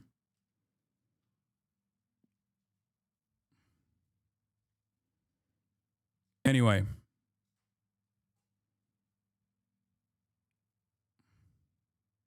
Also, it is kind of silly to say, let's leave it up to the experts on calling it a genocide. Experts are calling it a genocide. The fuck? Canada has long been committed to a two-state solution, an independent. viable and sovereign Palestinian state living side by side with the state of Israel in peace and security. Israel condemning the move as rewarding Hamas terrorism. But the world's reacting to images like this. Gaza in the grips of near famine, according to UN experts. And efforts to deliver more food by air and land proving difficult, chaotic, and often deadly. A new UN video showing gunshots near... What is this? Carney has signaled and private support will be unconditional. He is moving the sails on a boat at the podium. These kinds of leaders need our support and motivation. Use your base and the pod bros, etc. to help them gain speed. What? Exactly, which is why Carney is working behind the scenes to entrap Israel. If there's a leader right now who can, it's Carney. We have to encourage him to keep grinding on this. Let's support whomever is taking real actions, especially the people who congregate meaningful political power. You matter a lot here. I don't know about that, dude.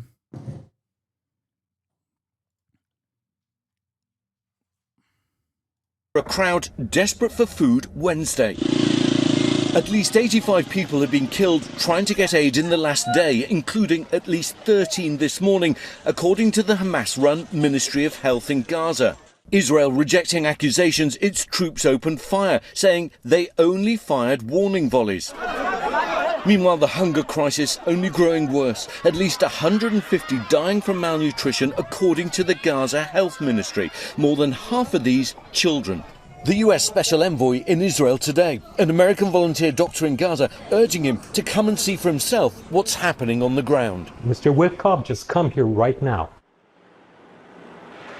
Well, what we're seeing now, what we understand is that Steve Witkoff is going to meet with Israeli Prime Minister Netanyahu to discuss a ceasefire, the return of hostages alive and dead, and also how to alleviate the suffering in Gaza.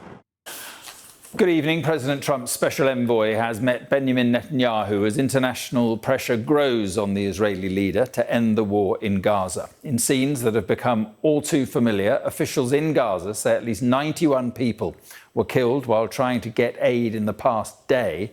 Not only is Steve Witkoff trying to salvage ceasefire talks. Wait. Hold on. The one phone call tweet has invoked some negative reactions.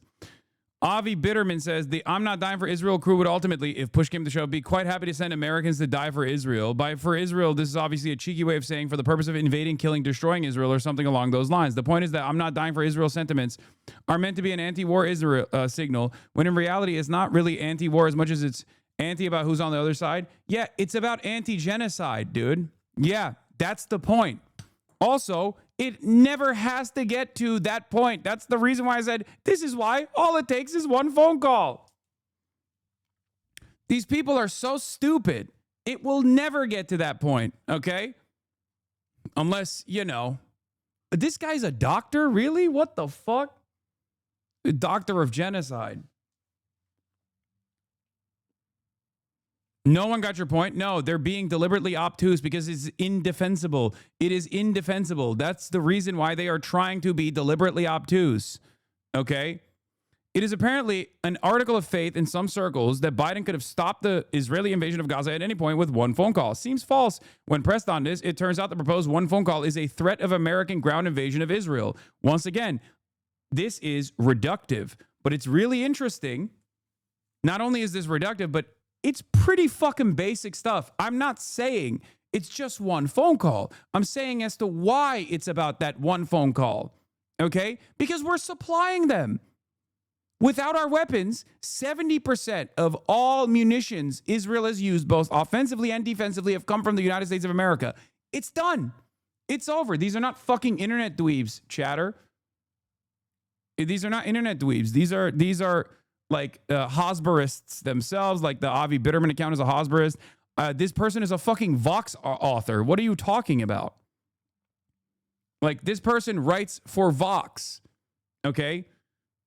They're a relatively known, it's not their fucking 45K reach. Shut up. What are you talking about? This is a person who literally writes for a reputable liberal institution, okay? That's not just like a random dickhead on Twitter. We can stop the Israeli invasion of Gaza by ourselves. Invading a nuclear power is, I guess, in some sense, a true claim about the world, but I do not think it's usefully simplified to with one phone call. Israel should not be in Gaza. Netanyahu has no plan. He does not care about the lives of anyone there and is not achieving any conceivable legitimate war goal. I wanna start talking to these people directly. Okay? We should cancel aid. I don't think, though, I don't think that will actually change Israel's behavior substantially. Well, you're admitting it then. But because this situation has an enormous number of lives at stake and is very important, it's a good idea to be serious about what actions we can take. And it's incredibly frustrating to have interactions with people who take it as an article of faith that it'd be easy. It is. It is easy. No, Biden could not have ended this with one phone call. It's not 1982. I like that she also, because she's a Vox author, she knows the history. Okay, it's not 1982. Is it not 2021 either?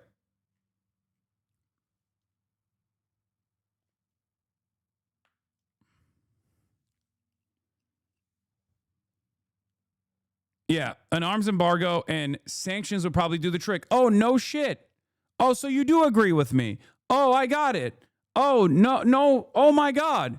It turns out you do agree with me when someone else says it. Yeah, no shit.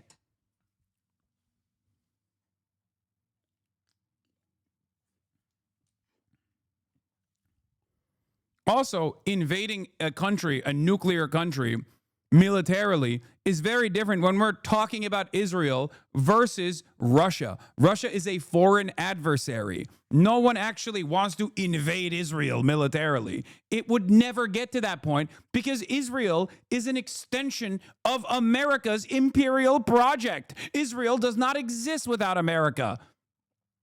Holy fuck. This admission here basically means, oh, you're right. I just don't want to agree with you. That's it. That's what for so many centrist liberals who want to defend Israel, it's literally about not giving a fucking an earnest, yeah, you were right all along and I was fucking wrong all along. They have to literally try to desperately find something in their pathetic, egomaniacal, self-centered worldview where they just have to basically turn around and say, yeah, I think this person, you made a good point, which I personally said was a bad point earlier. Yeah, it's basically this. While you may have been correct all along about Israel's commitment to exterminating the population of Gaza, you were also someone I disliked due to petty political sectarianism. So in essence, it was your fault that I had to oppose you.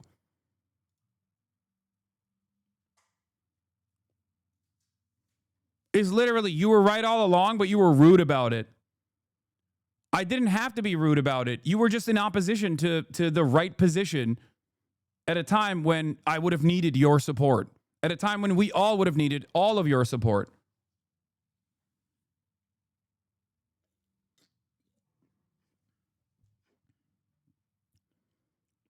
Biden probably could have used those other sanctions to pressure Israel. Oh yeah, Biden can and should have done wildly more. We have a lot of leverage. And we're not even close to deploying it effectively. One phone call is a childish and false view of how that leverage works, but it does exist. The phone call is that. The fuck do you think it means when I say one phone call? Do you think Biden or Donald Trump in that phone call is going to be like, hey, Bibi, I love you. How's the weather? That's not what they're going to say. They're going to say, stop it. You know what that means if you don't. She literally agrees with me 100%.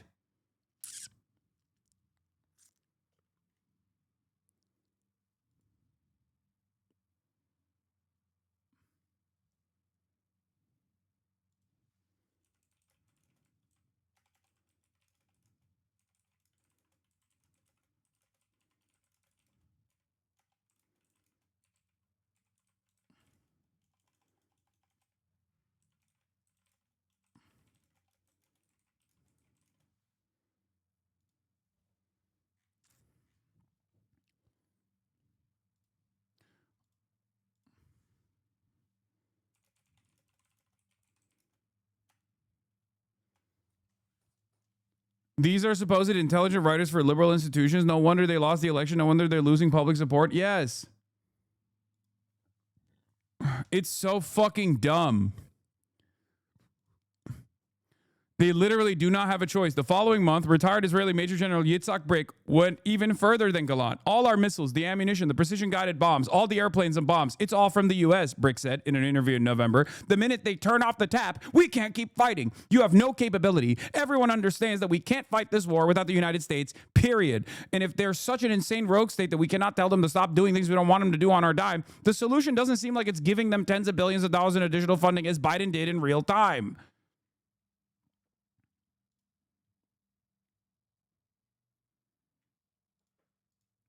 I'm going to actually save this.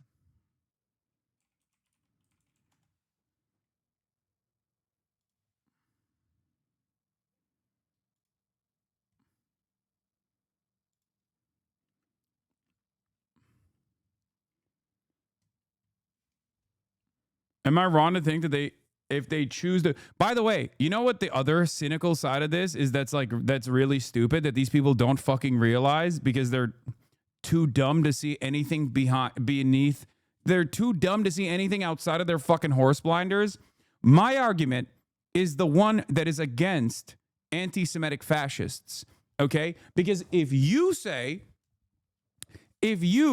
develop a worldview, and many liberals have done this, right? Where they've developed this worldview where, like, we just simply can't stop Israel and we just simply have to keep giving them unlimited money.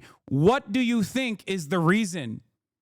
Because if it's not America, which has all the fucking power here and refusing to stop it, then what is the reason? Is it Jewish mind control, perhaps? Is it the power of hypnosis? Is that the reason? Because that's what many people think now. Because you have designed a narrative that makes no fucking logical sense. What do you think is the reason then? I know what the reason is.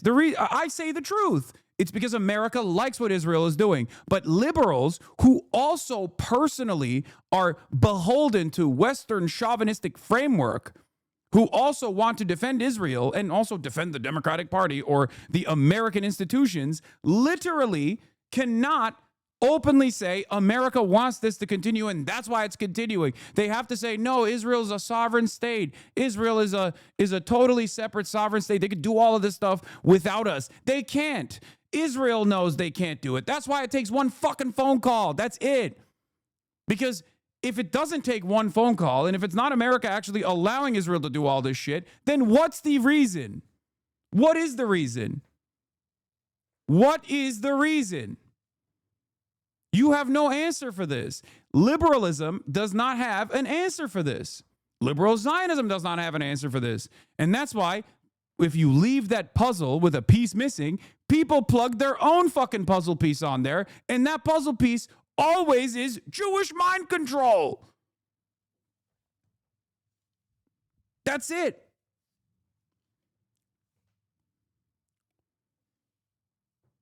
That's what a lot of people are arriving at the conclusion on. It's a dangerous one because it's untrue and also bigoted. People are opening the floodgates of fascism in this country, anti-Semitic fascism in this country, and so many liberals are basically championing it without realizing what this spells for their future prospects. It's additionally fucked if you're also a Jewish Zionist in this country.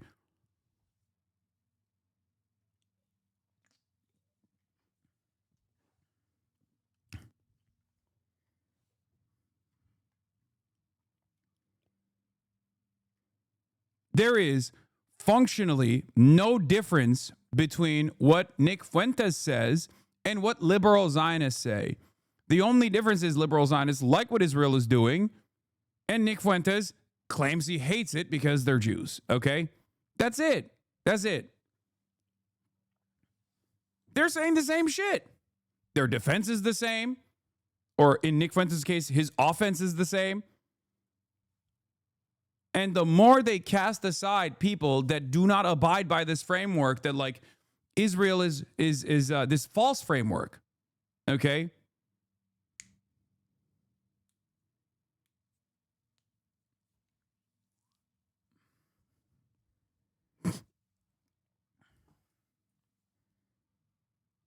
I can't say Nick is in the wrong here, Cap. No, of course he's in the fucking wrong, dumbass. What are you talking about? Of course he's in the fucking wrong. He's saying the same shit that liberals are saying. The only difference is he's ostensibly against it. Okay? He is ostensibly against it. But the fundamentals are the same. That we just have some unspoken loyalty to Israel.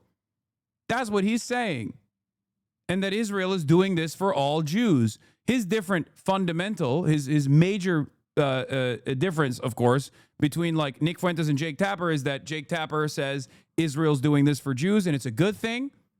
Nick Fuentes says Israel's doing this for Jews and it's a bad thing because Jews are bad. That's the only difference. But they're saying the same fucking shit.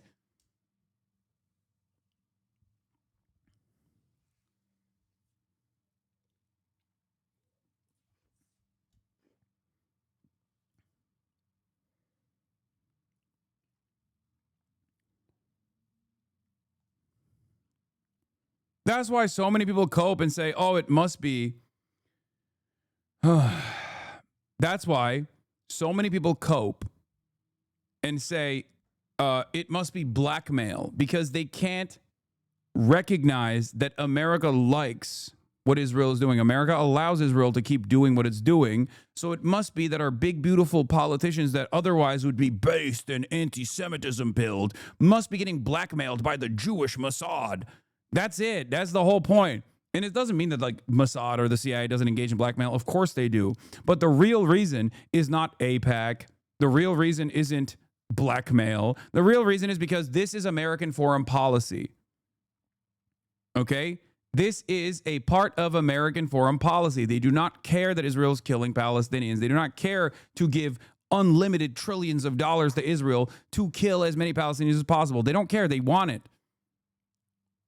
It has nothing to do with Judaism and everything to do with American imperialism. That's why it's fucking uniparty. There has to be a reason why they dick ride Israel so hard, though, no?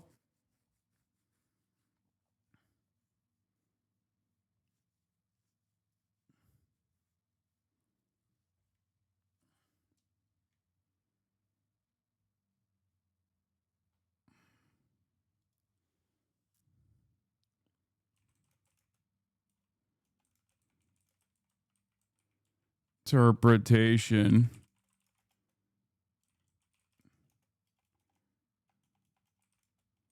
Simply ahistoric.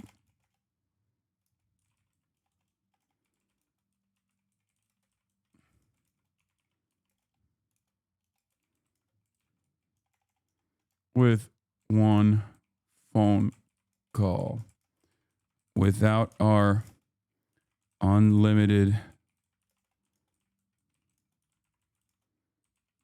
behave in the belligerent ways it does.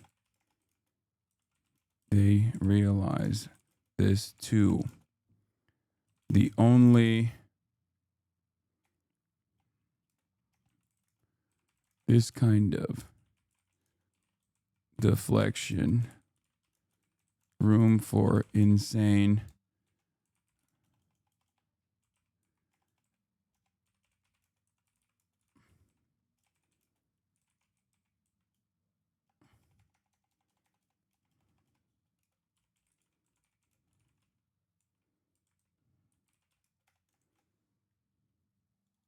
creates room for insane Jewish blackmail conspiracies.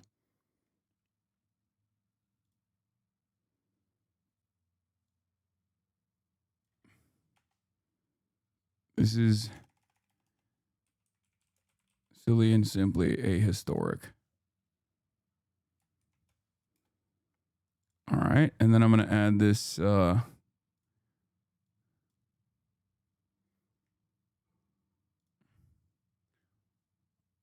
I predict you'll be enjoying your food in 15 minutes. No, you're wrong. I'm responding to that person. I'm going to say this is silly and simply ahistoric. Biden stopped Israel in 2021 with one phone call without our unlimited support. Without our unlimited support, Israel cannot behave in the belligerent ways it does. They realize this too. This kind of cynical deflection creates room for insane Jewish blackmail conspiracies.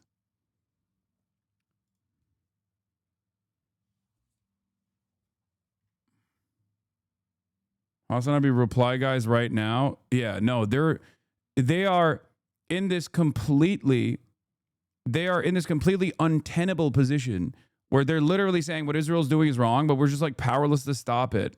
Okay, why the fuck?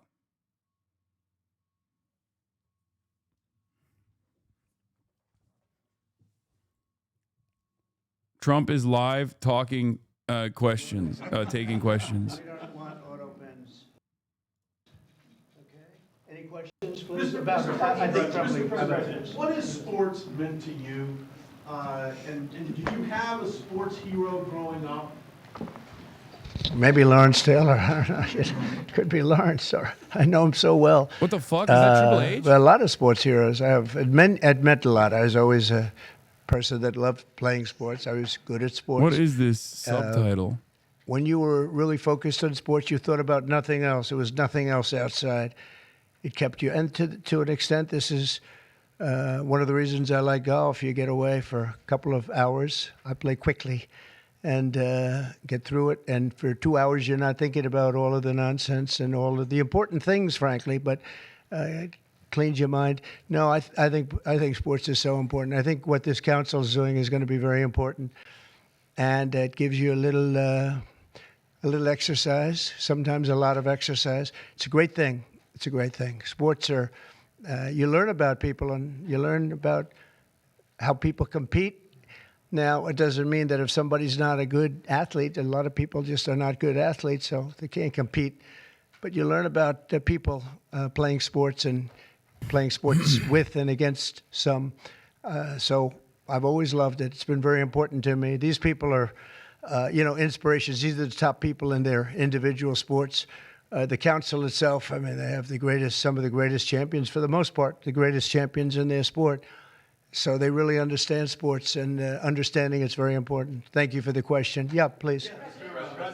Please, go ahead. Yeah, Mr. President, can you talk about your plans for the new ballroom that was announced today? Yeah. The $200 million, that's going to be paid for by yourself? By me, yeah. Private donations? It's a private thing, yeah. I'll do it, and we'll probably have some donors or whatever, but it's about $200 million. So we've been planning it for a long time. They've wanted a ballroom at the White House for more than 150 years, but there's never been a president that was good at ballrooms. I'm really good. In fact, I looked at one that we just built in Turnberry in Scotland, and it's incredible.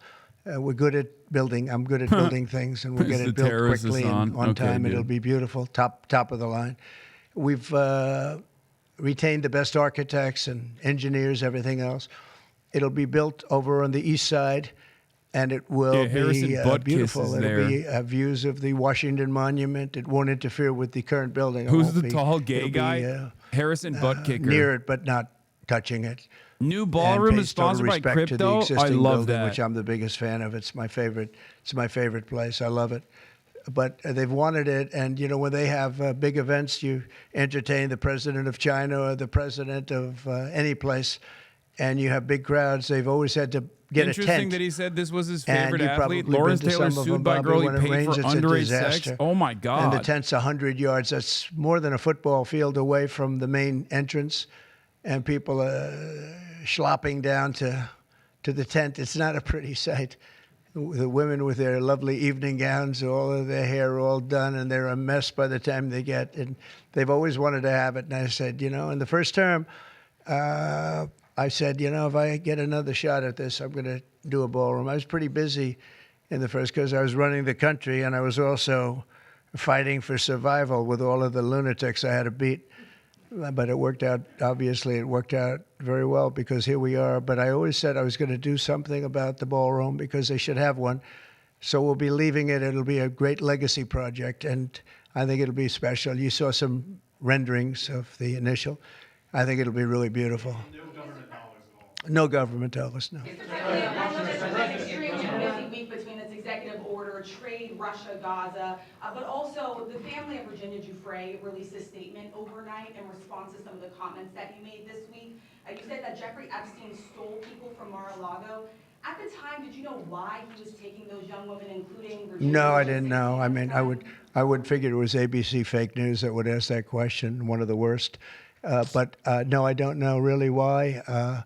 But I said if he's taken anybody from Mar-a-Lago, he's hiring or whatever he's doing. I didn't like it, and we threw him out. We said we don't want him, at the place. This is a story that's been known for many years, as you know. But it's, I didn't like it that he was doing that. Yeah, please. Say it again. If Canada moves forward with recognizing the Palestinian state, is that a deal breaker? Well, we're going to see. No, I didn't like what they said, but that's their opinion. I didn't like that.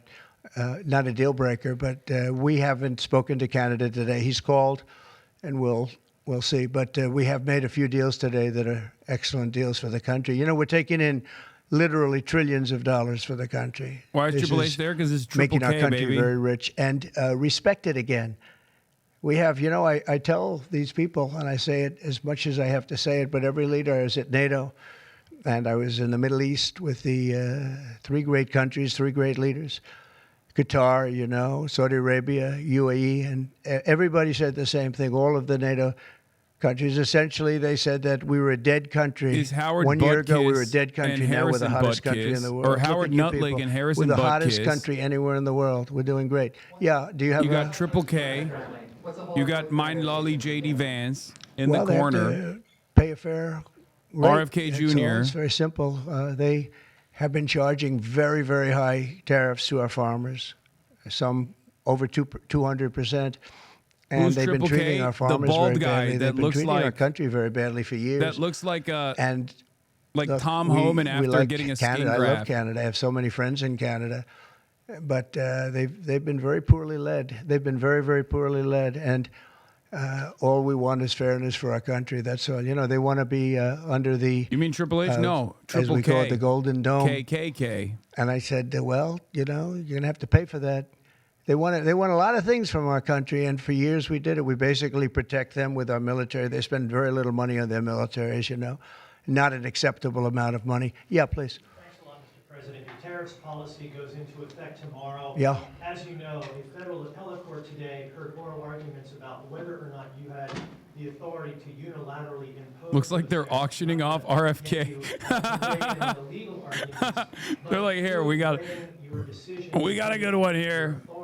He sounds a little weird and he smells horrible, but he's a good one. You should buy him. Well, we've been winning all along, just so you know. I just want to ask you, why didn't you invoke this law in your first term? You could have taken in billions upon billions of dollars in your first term, but you waited until your second Yeah, term. because in my first term, I was fighting lunatics like you who were trying to do things incorrectly and inappropriately to a president that was duly elected.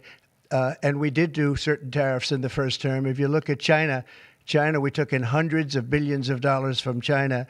But when COVID came, the last thing I was going to do is tell France and Italy and Spain and a couple of other countries that we're going to hit you with tariffs. We had to fight the COVID situation when that came. But if you look at my first term, we took in hundreds of billions of dollars worth of tariffs, but you people didn't cover it very well. Yeah, please. Go ahead. Thank you so much. I'm representing the foreign poll today. I'm asking you two questions on foreign policy. The first one, do you plan to re-engage diplomatically with Iran, go with direct talks with them, or are you happy with the current situation having no deal with Iran? Well, Iran has been acting very badly. They were decimated. Their nuclear capability, that potential, which could have happened within 3 or 4 weeks, was decimated. It's been obliterated. The Atomic Energy Commission said the place is just decimated. Now they can start again, but they'd start in different sites because they were hit. I tell you what, today he the looks job a little these purple every day. pilots did He looks with their more purple by the B-2 day. bombers, those unbelievable machines. They traveled 36 hours without stop, and they hit every single target. Every bomb hit they went right down the chutes, and then, as you know, we shot 30 rockets from submarines that were hundreds of miles away, and they hit every target. So they can start again, but they haven't been saying the right thing. I will say Iran has not been saying the right thing. They have not been speaking nicely, and they should be. Yeah, please. Mr. Roosevelt not lowering interest rates again. Many people say that he's playing politics with the futures of millions. Well, he is. We call him Too Late. He's Too Late. It's his new nickname. It's Too Late, pal. He's terrible, the Federal Reserve Chairman. Not only that, he's building a building. He's at $2.9 billion. It's actually 3.1 if you include other areas that are essentially the same thing. way over budget, has no idea what he's doing. And I would say he's probably good at that compared to what he does with interest rates. But, you know, we have him there, and it was a mistake. I put him in, and then Biden extended him. And Biden only extended him because he knew I couldn't stand him. And that turned out to be not a good thing for Biden. Although he did lower interest rates just prior to the election, didn't work out too well for them. But he did lower them pretty substantially just prior to the election. No, he's a political hack, not very good. He's not a smart guy, Brian. Mr. President, sports fans have been very supportive to go back to the original names of the Cleveland Indians, the Washington Redskins. Oh, I love that. Love the sound of that. Well, I do the Washington Redskins. I think they should do it. I told the mayor and I told people that they should bring back the name. If they bring back the name, you'll have a lot of excitement. And, I mean, Cleveland Indians, how about that? That was an original franchise, 1903 or something, 1906, an original, the Cleveland Indians. And what do? They changed the name from Indians. What's wrong with the word Indian? You know who is upset about it? The Indians are upset about it. They're upset about Redskins, too. So Redskins, I guess you'd say it was a little bit. No, I don't know about that. I think, like, Indians, sure, maybe. You know, there's multitudes. The indigenous communities have different opinions on this designation. Now, but definitely not that last one, dude. Is. What are they to Commanders or something? Is it Commanders? It's not a good name. Not that it matters. This is an irrelevant fucking distraction. Wait a minute. No, not you. You. Mr. President, Kamala Harris, as you know, is not running for governor of California. I'll say this much. I've heard a lot of Native Americans refer to themselves as Indians. I've never heard them refer to themselves as Redskins. Do an interview. I've never. That's a slur. That's just straight up. That's just insane. You know, I had two of them. A lot of black people, they want to be called colored. A lot of black people. And the other word, I won't say, but they like it. They like the slur. Nobody knew her last name, Harris. They said, we're going to get Vice President Harris. Everyone said, who the hell is Harris? They only knew her by the first name. But no, I thought she was a terrible candidate. Look, don't forget, she didn't really get the nomination. I mean, that whole nomination was strange. She was the first one out. You know, she took a good amount of points with her when she announced, but nobody knew her. Once they got to know her, the term Redskins is so wild that even when you say white skins, it sounds off. You know, she was like in second or Okay, third place. that's how wild of a term it is. I don't know. I mean, usually when you say something, when you reverse it and like put white on it, it's not supposed to be like, oh, that's a weird thing you just said. But white skins even fucking sounds insane. It's like very visceral. I find everything in politics interesting. I sort of enjoy politics. It's just crazy. She wasn't a skilled person. You know, you have skilled politicians, really skilled politicians, and then you have some that aren't. And she was put in a very tough position, I think. She did have a 6-week honeymoon. They told me, the pros said, you know what, she's going to have a 6-week. And she did. She was like untouchable in terms of everybody thought great. But she didn't do any interviews or anything, which was strange. Not even friendly interviews with friendly reporters like her right there, a really friendly reporter. And you know what happened? People said, what's wrong with her? Why isn't she doing? She made a mistake. She should have done interviews. She didn't run a great campaign, but we beat Biden, and then we had to beat. Nobody's beaten two. I had to beat two. That's like Dana White. The great Dana White has a fight, and he has a fighter that's getting the hell knocked out of him. They say, well, let's take him out and put somebody else in. Didn't seem fair to me at the time, but where are we? We're in the White House. So, I mean, you know, so it worked out. If I may, sir, a very serious question here. By your logic, redneck is a slur. It literally used to be, but I don't think you know the actual etymology of it. Russia? I think it's disgusting what they're doing. But redneck in and of itself is about a specific subsect of white working class people. But I think what Russia's doing is very sad. A lot of Russians are dying. You have a lot of Russians, more Russians are dying, but Russians are dying, Ukrainians are dying. A classist, pejorative. You know, the United States isn't really involved in that war. It shouldn't be. And by the way, I made a deal with NATO where NATO pays us for everything that we send. We send them ammunition, missiles, etc. And we're not paying anything for that war. But I will tell you this, It should be stopped. It's a disgrace. And the ones that are dying are they're losing 7,000 now. It was 5,000. They're losing now 7,000 soldiers a week, Ukrainian soldiers and Russian soldiers. And they're also losing people now in the towns and cities because Putin's hitting them with rockets. No, I think it's disgraceful. Yeah, we have about 8 days. So yeah, we're going to put sanctions. I don't know that sanctions bother him. You know, they know about sanctions. I know better than anybody. Why is there, bro? He looks like he's asking that same question to himself right now. That has any effect, Triple K is there because he's Triple K. Europe is Okay. extremely upset. But this is a war that should have never happened. This is a war that wouldn't have happened if I were president. And this is Biden's war. This was a stupid war to get into. Should have never gotten into this war. Biden's war. Steve Witkoff is traveling to Israel. Yeah, going to Israel, and then he's going to Russia, believe it or not. Representative Marjorie Taylor Greene has said that what is occurring there is a genocide. Do you agree? Oh, it's terrible what's occurring there, yeah. It's a terrible thing. People are very hungry. You know, the United States gave $60 million for food, and it's a shame because nobody, you know, I don't see the results of it, and we gave it to people that in theory are watching over it fairly closely. We wanted Israel to watch over it. Part of the problem is Hamas is taking the money and they're taking the food. But we gave $60 million a couple of weeks ago. Nobody said anything about it. Nobody said thank you, but I didn't need the thank you. I just wanted the people to get fed, and we're helping out financially with that situation. It's a terrible situation. So just to conclude, I want to thank everybody for being here. I want to thank you for being here. This is a great group of people, and it's a good feeling. You know, when we first came to office, this country was really in trouble, and now we're rich as hell, and we're doing amazing things, and we really are. We're the hottest country in the world, and I like that. Thank you very much, everybody. Why the fuck Thank is Triple H there? It's over. It's over, dude. It's over. Wait, did he not deny that Israel was doing a genocide? Is that what happened? He was invited to be present for Trump's executive order bringing back the presidential fitness test in schools. Oh, I didn't notice that. He didn't say no. I mean, this country was really in. It's a thank you. I just wanted the people anything about it. Nobody, Israel to watch over people that in the United States get occurring. What is occurring there is a genocide. Do you agree?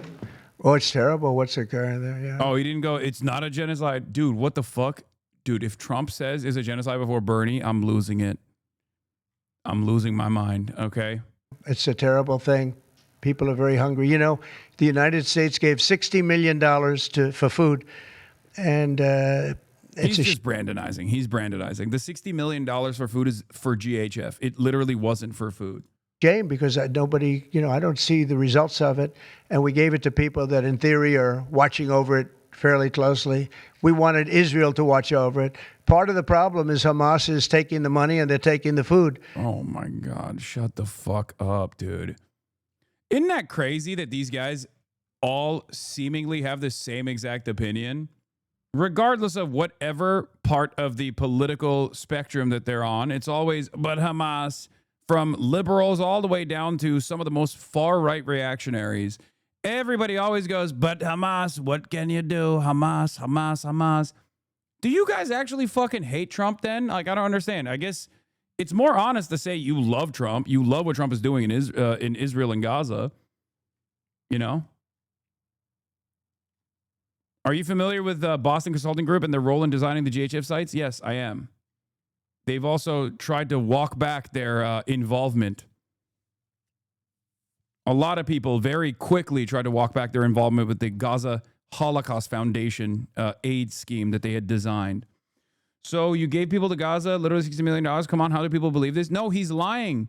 It's $60 million that they funded with the GHF, the Gaza Humanitarian Foundation, which has been this aid delivery scheme that they created to at least have some kind of plausible deniability that like Israel was not denying aid, but because they are so fucking bloodthirsty, they just kept killing people every single day. To this day, Israeli soldiers alongside American mercenaries are shooting at Palestinian children that are trying to desperately get aid. There is literally a Green Beret that came back, Tony Aguilar, that came back, who believed all of the nonsense about like Hamas is evil and blah, blah, blah, who went out there, who served alongside the IDF as a fucking mercenary and was shocked.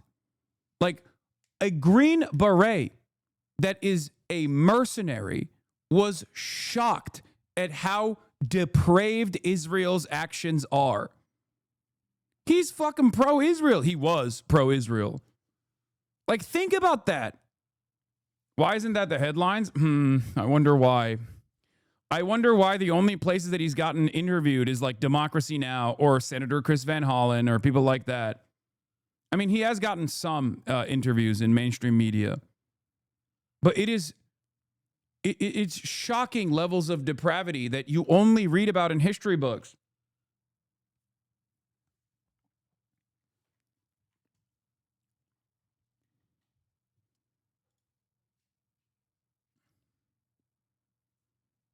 He has a Tucker interview today. Okay, we'll look at that later.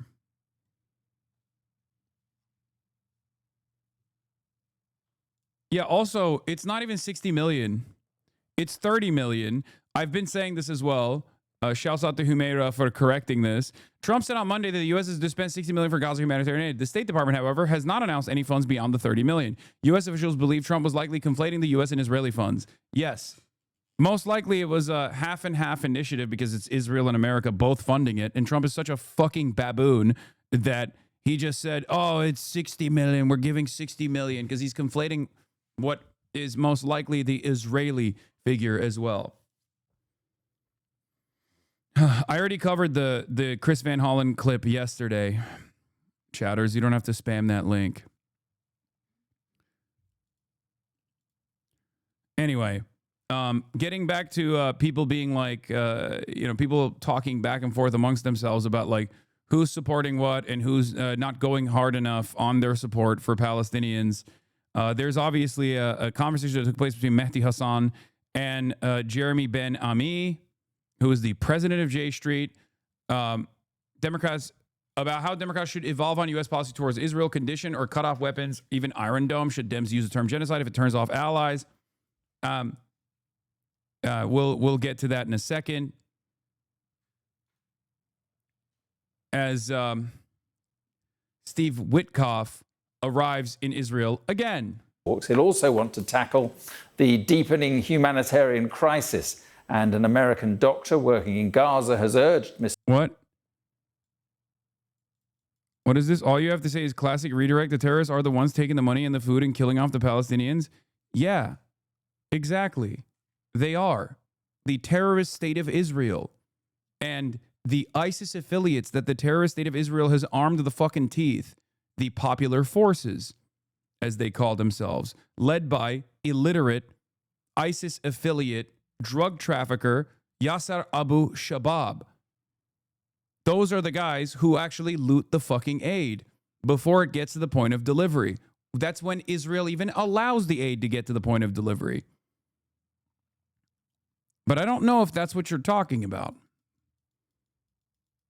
But that is what's the reality, okay? That is what's going on, actually. But don't worry. 6 months later, you'll arrive at that fucking conclusion, too, when you go, oh, how could this have happened? Oh, I am, lol, I'm being sarcastic. Okay. Mr. Witkoff to come and see the situation for himself. And a warning, this report from Sky's Sally Lockwood contains images of those injured in the violence and also malnourished children. These are scenes it's hoped Trump's envoy reports back to Washington. A hospital in Nusrat. No, Yasser Abu Shabab is not a New York Crimes article writer. He's a Wall Street Journal article writer. He's an article head.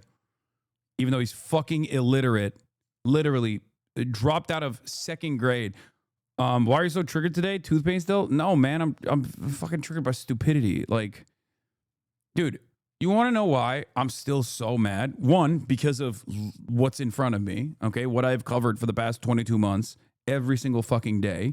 That's number one. Number two, even as people come to the recognition that we have been at, okay? Even though people are coming to that recognition slowly, far too slow, their expectation is like that we take them seriously when they turn around and say, oh, well, it's your fault that it took me this long to realize that Palestinians are human beings and they're being starved to death. It's fucking insane. Oh, thank you. Thank you. I welcome you with open arms. I'm so sorry that I made you feel weird. I made you feel weird when you kept defending Israel. I'm so sorry that you had to do genocide denial because your feelings were hurt or because you were scared about the language that I was using. Oh, no, you were a Holocaust denier? Oh, man. How is this any different than people being like, I got bullied into being a Nazi? People got, the woke side got too woke, and then I became a Hitler-heiling Nazi. Okay, fuck you.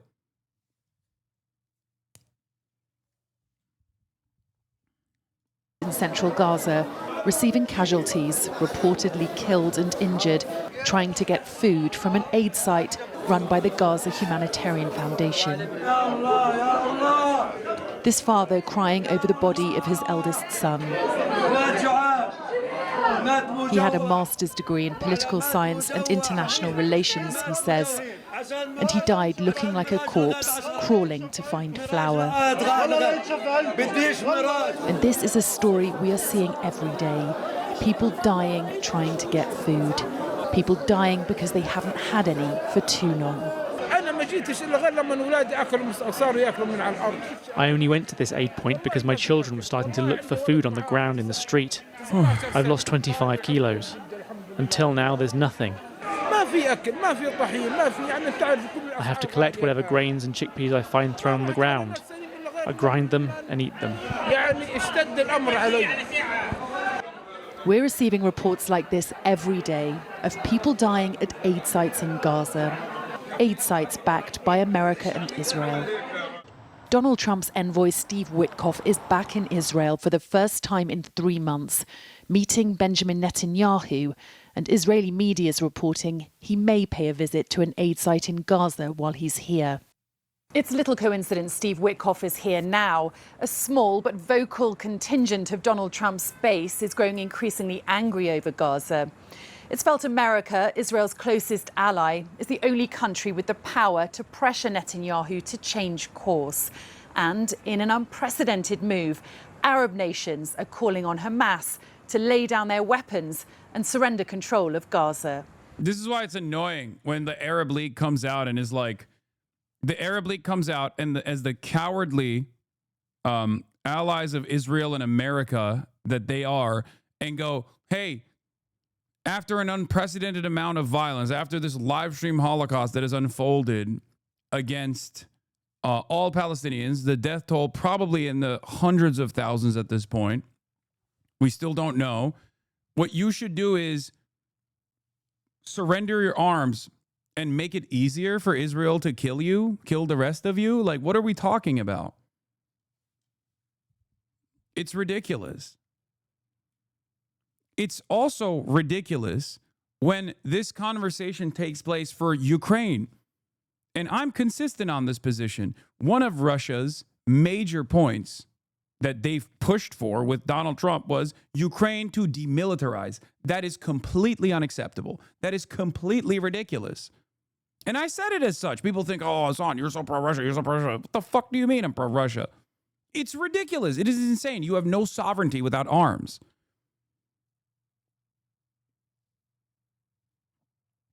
So now you got the Arab League saying this. And people don't understand that the Arab League plays this formative role here. They plays the role of America's interest. They are expressing America's desires and Israel's desires here. But of course, people who are not super tuned in to what is going on, that are trying to contend with what's happening here, will go, oh, well, they're Arabs too. Yeah. Moen Rabbani wrote on this. Now that France and Britain, both members of the United Nations Security Council and G7, have indicated they are prepared to recognize the state of Palestine, the dam has burst. Today, Canadian Prime Minister Mark Carney indicated his government too intends to recognize Palestine during the upcoming session of the UN General Assembly in New York, and a growing number of Western states are adopting or preparing similar positions. It is far from certain whether any of these governments will actually follow through on their statements of intent, and by attaching various conditions to their plans, they've already provided themselves with an escape clause, should they find it necessary to use it.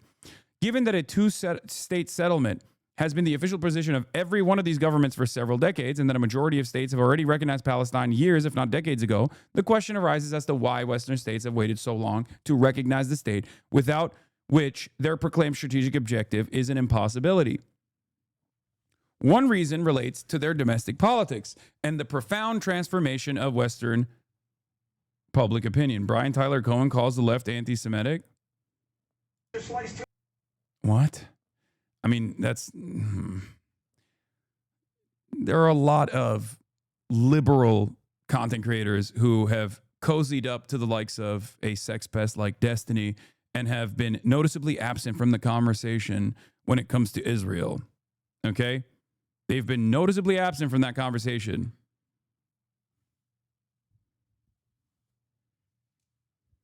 Who cares?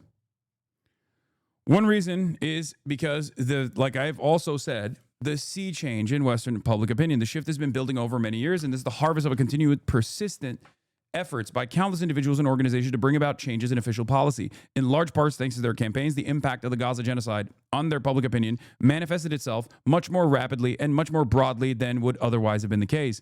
It is safe to conclude that this change is now irreversible, similar to that experienced by South Africa after the 1960 Sharpeville massacre. In response, governments, this is his Substack, by the way, that he is just like putting out piece by piece. In response, governments have felt compelled to act. Most have chosen the symbolic and comparatively cost-free approach of recognition. They have done so in large part to avoid adopting concrete measures like an arms embargo, trade sanctions, or diplomatic isolation. But in doing so, they've also demonstrated that the pressures generated by protracted public campaigns can and do produce results, and can indeed force governments to change course. And that is precisely why I say this is good, because it expands on the permission. Okay? It shows people, it gives people confidence that their voices do matter a little bit. And when you give people a little bit of confidence, they're going to continue putting pressure. No one that was pro-Palestine, whether before October 7 or after October 7, was going to fucking turn around and go, all right, I guess it's time to get back to brunch. Palestine has never been a brunch liberal issue. As a matter of fact, there are a couple things that I point to in advocacy, in American politics, in the Western world, where someone takes a position that most people refuse to take.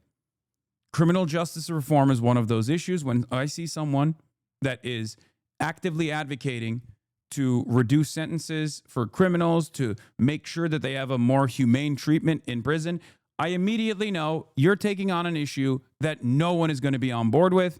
Palestine is the other one.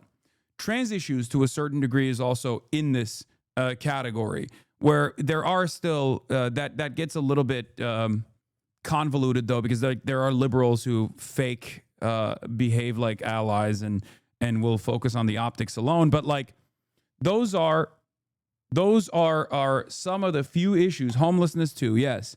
Like, some of the most fucked over people in American society. When I see someone who actually cares about these people, I know that they are taking on a role that most people would not take on. These are some of the most voiceless people, okay, in perpetuity. So,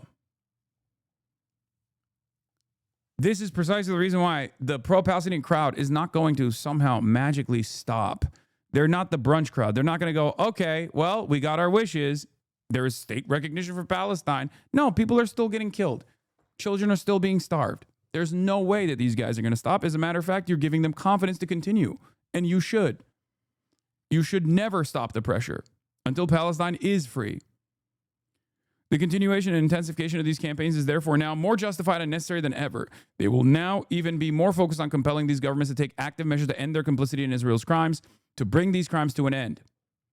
Just like I said, in 2021, it was a turning point in my experience over the past 12 years that I've been a, open advocate for Palestinian emancipation as a professional media personality. I saw an attitude shift in 2021. It wasn't just because of Israeli depravity in one of their many sieges. It was also because NGOs in unison, including B'Tselem, openly recognized Israel as an apartheid regime. This was a major turning point because this opened up the floodgates. This expanded the permission structure of what you could say without immediately being fucking shut down. Slowly but surely, people tirelessly kept working. Many Palestinians that live in diaspora, many Palestinians that communicate the desires of their immediate family members that are still living in Gaza or the West Bank, they turned around and kept up their advocacy. And slowly but surely, that momentum built. That momentum kept building.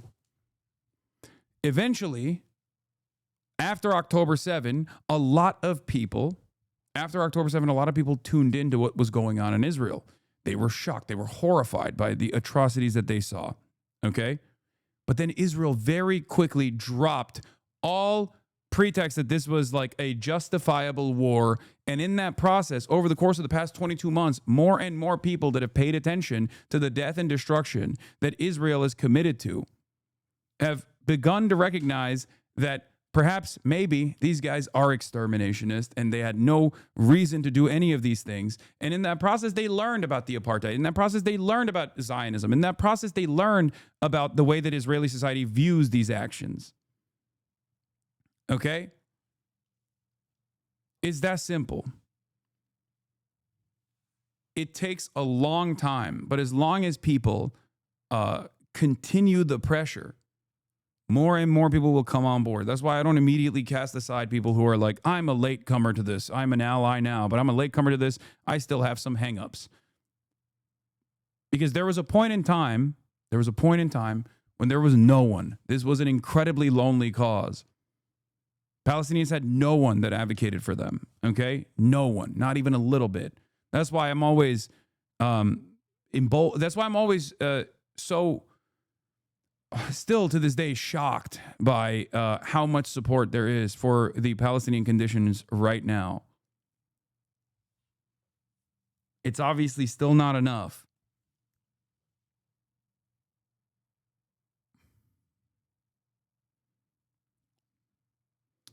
A liberal Zionist I had once knew IRL recently shared on his social The Guardian open letter for crippling sanctions against Israel. I never imagined I'd see the day when liberal Zionists advocate for BDS. Yeah.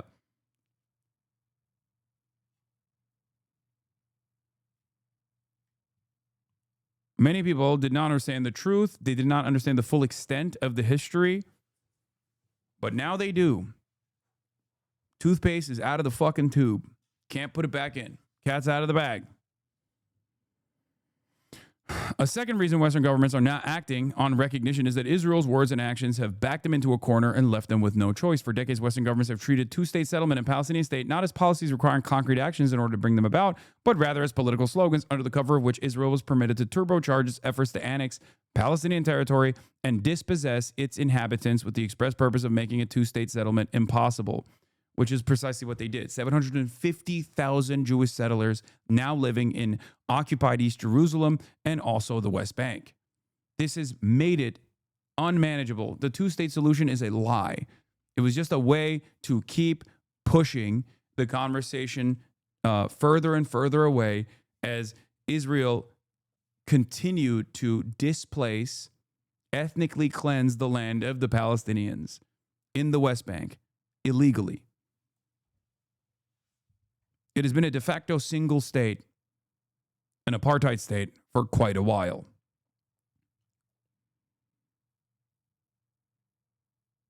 That's why I call it the so-called peace process. Western governments could deflect pressure to confront its annexationist activities on the pretext that doing so would undermine the Israeli-Palestinian negotiations and thus the consummation of a two-state settlement. The peace process had to be kept alive at all costs. In this Kafkaesque world, the two-state settlement served as a fig leaf for its elimination. As Israel shifted even further to the extreme right, that situation has become increasingly untenable. With the Gaza genocide, it has become simply impossible to sustain as Israeli leaders, all of them today, openly speak of their intention to collectively expel the Palestinians it has not killed yet from the Gaza Strip, to annex the West Bank, and to ensure a Palestinian state is never established. It is official Israeli government policy. In his official statement regarding Canada's new position, Prime Minister Mark Carney explicitly referenced Israel's actions not only in the Gaza Strip, but particularly in the West Bank as justifications. These include accelerated settlement building across the West Bank and East Jerusalem, the E1 settlement plan, and this month's vote by the Knesset calling for the annexation of the West Bank and soaring settler terrorism. That part is actually pretty important. Mark Carney has definitely, regardless of the wishy-washy, both sides bullshit, two-state advocacy that he engaged in, those direct lines of attack against what Israel is doing, naming and shaming, the actual fucking policies, was certainly different than what Keir Starmer did, which was the worst out of all of these fucking Western leaders, and definitely better than even Macron, even though Macron had the first Q7. Kid Starver and Macron. What is happening? Jesus Christ, I'm dying. Yeah, the fucking banker actually hit a better line overall.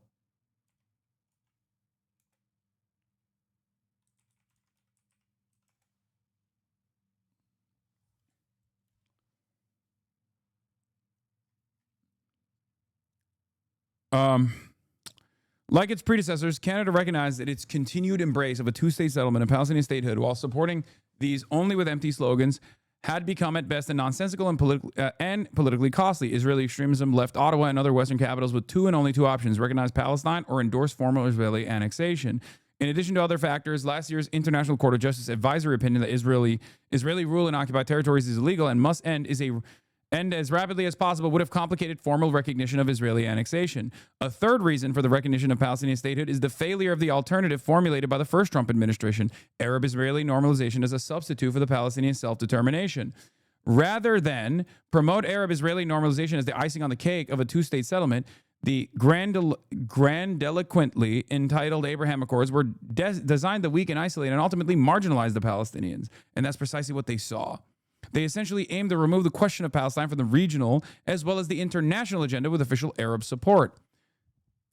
That is one of the major reasons why October 7 happened. This is something that I have brought up when I talked to Alexandria Ocasio-Cortez. She agreed with me on this as well. I don't know where that opinion went after that, but this is precisely the case. The Abraham Accords left Palestinians isolated with no options other than to fight back. This is precisely the reason why October 7 happened. It was a major, major part of the puzzle, major part of the reason beyond the regular Israeli depravity, like the regular policies of Israel that was so devastating for overall Palestinian existence. Okay?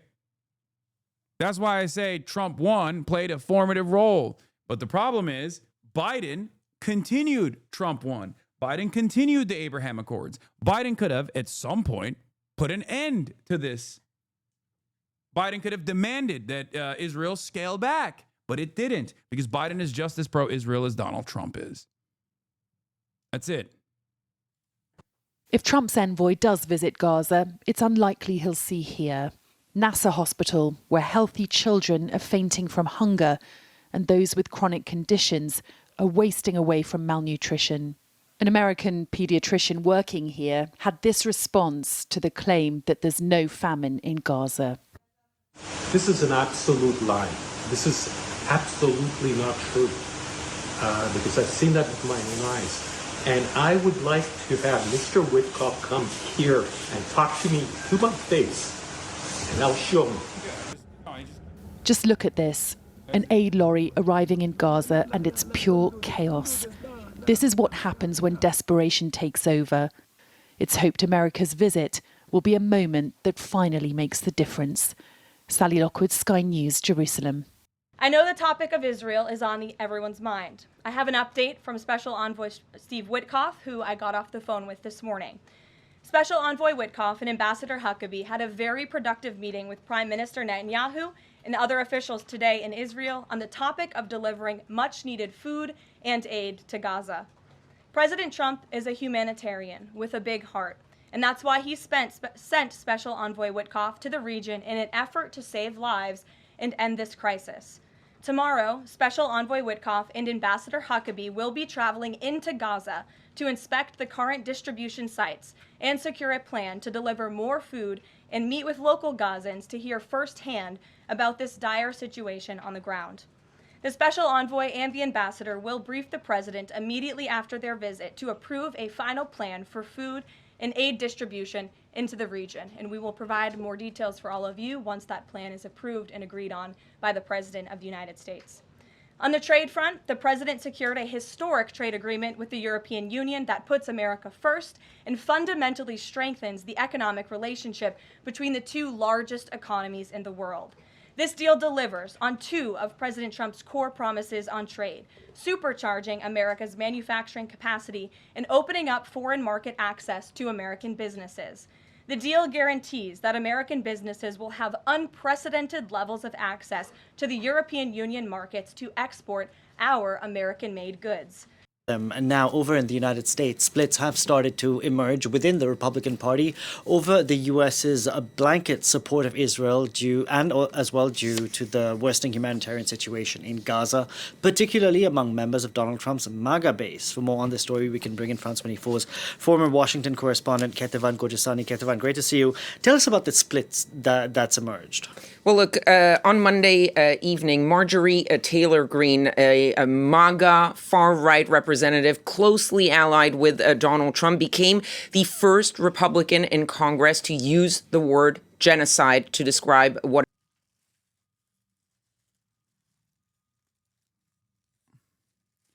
When Bernie says he doesn't want to call it a genocide, he knows the international legal implications that come along with it. Quite simply, they will stand arm in arm. Institutional Dems avoid the responsibility that comes along with it. Yes. The reason why they won't say it's a genocide is because they recognize their culpability. They recognize that it's illegal to like, it's just impossible, unless you're AOC, to maintain support for a country that you have openly said is doing a genocide.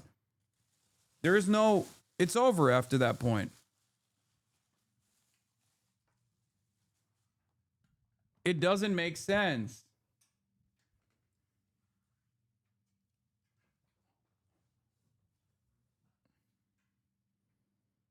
Is happening in Gaza. If we can pull up the post she had on X, she said, it's the most truthful and easiest thing to say that October 7th in Israel was horrific and all hostages must be returned, but so is the genocide, humanitarian crisis, and starvation happening in Gaza. She was responding to a fellow Republican representative, Randy Fine, who had tweeted last week, release the hostages, until then starve away, seemingly talking to the Palestinians. Yesterday, there was another Republican, Thomas Massie. He's more of a critic of Donald Trump, a critic of the pro-Israel lobby, AIPAC, but he is a staunch Republican. He said Israel's war in Gaza is so lopsided that there's no rational argument American taxpayers should be paying for it. These are still minority voices within the Republican Party, especially when it comes to Congress, but it is representative of a shift in the base, in the voters of the Republican Party, and a shift of attitude towards Israel. And you see that especially in the broader MAGA world of the podcasters, the YouTubers, those influencers of MAGA world. Last week, Benjamin Netanyahu, the Israeli prime minister, he was on set with these two pro-Trump YouTubers, the Nelk boys, very popular with young men, with the young MAGA crowd. There was a huge and unprecedented backlash towards the Nelk boys by their own audience, who are basically accusing them of harboring a war criminal and giving him a platform. You have people like Matt Gaetz, the former MAGA representative, people like Steve Bannon, former advisor to Donald Trump, who are saying that support for Israel is becoming a political liability. And there was the conservative radio host, Megyn Kelly, who I think summed it up pretty well this week. She said, Israel has made itself the villain of the world. They have lost support among their dearest friends. So what explains the shift that we're seeing? Well, there are several things that could explain this shift. One, you have to already remember that the Republican Party now is a big tent. You have the traditional GOP, the Grand Old Party, the foreign policy hawks. They see the safety of Israel as a security matter, as key to stability in the Middle East, and therefore in the interest of the United States. They haven't really moved when it comes to Israel. Then you have the evangelicals. They see defending Israel as sort of a biblical duty. And while they still strongly support Israel, they are starting to feel very uncomfortable with the humanitarian crisis in Gaza. And even more so when you have Israel, for example, bombing the church in Gaza, or Israeli settlers in the West Bank attacking Christians in the West Bank. You had Mike Huckabee, who cannot be considered someone who's very friendly to the Palestinians, saying that these attacks on Christians in the West Bank were an act of terror. Finally, you have MAGA and the far right. For them, there's a little bit of anti-Semitism in that crowd, obviously, but also it's mostly about America first, that policy, which is basically, we don't care what happens elsewhere. Why should we be sending millions and billions to the Israelis to help them when we could be spending it at home? And finally, there's also a growing generational divide. You see that among the conservatives, but also among Democrats under the age of 40, attitudes toward Israel are shifting, and they're. I'm telling you, for the younger generation, there's a lot of anti-Semitism out there for sure. But I think there are literally just Trump supporters and right-wingers, just as there are Trump supporters and right-wingers who think like, oh, I didn't realize mass deportation of migrants was going to look like this. There are those who literally are not even like anti-Israel from an anti-Semitic perspective, but are simply anti-Israel on the grounds that they're starving children. You know what I mean? Like, even among like older Republicans at this point. Shifting very fast. Kativan, thank you very much for that. Kativan Gojasani there. All right, everybody, welcome to another episode of the Full Send podcast.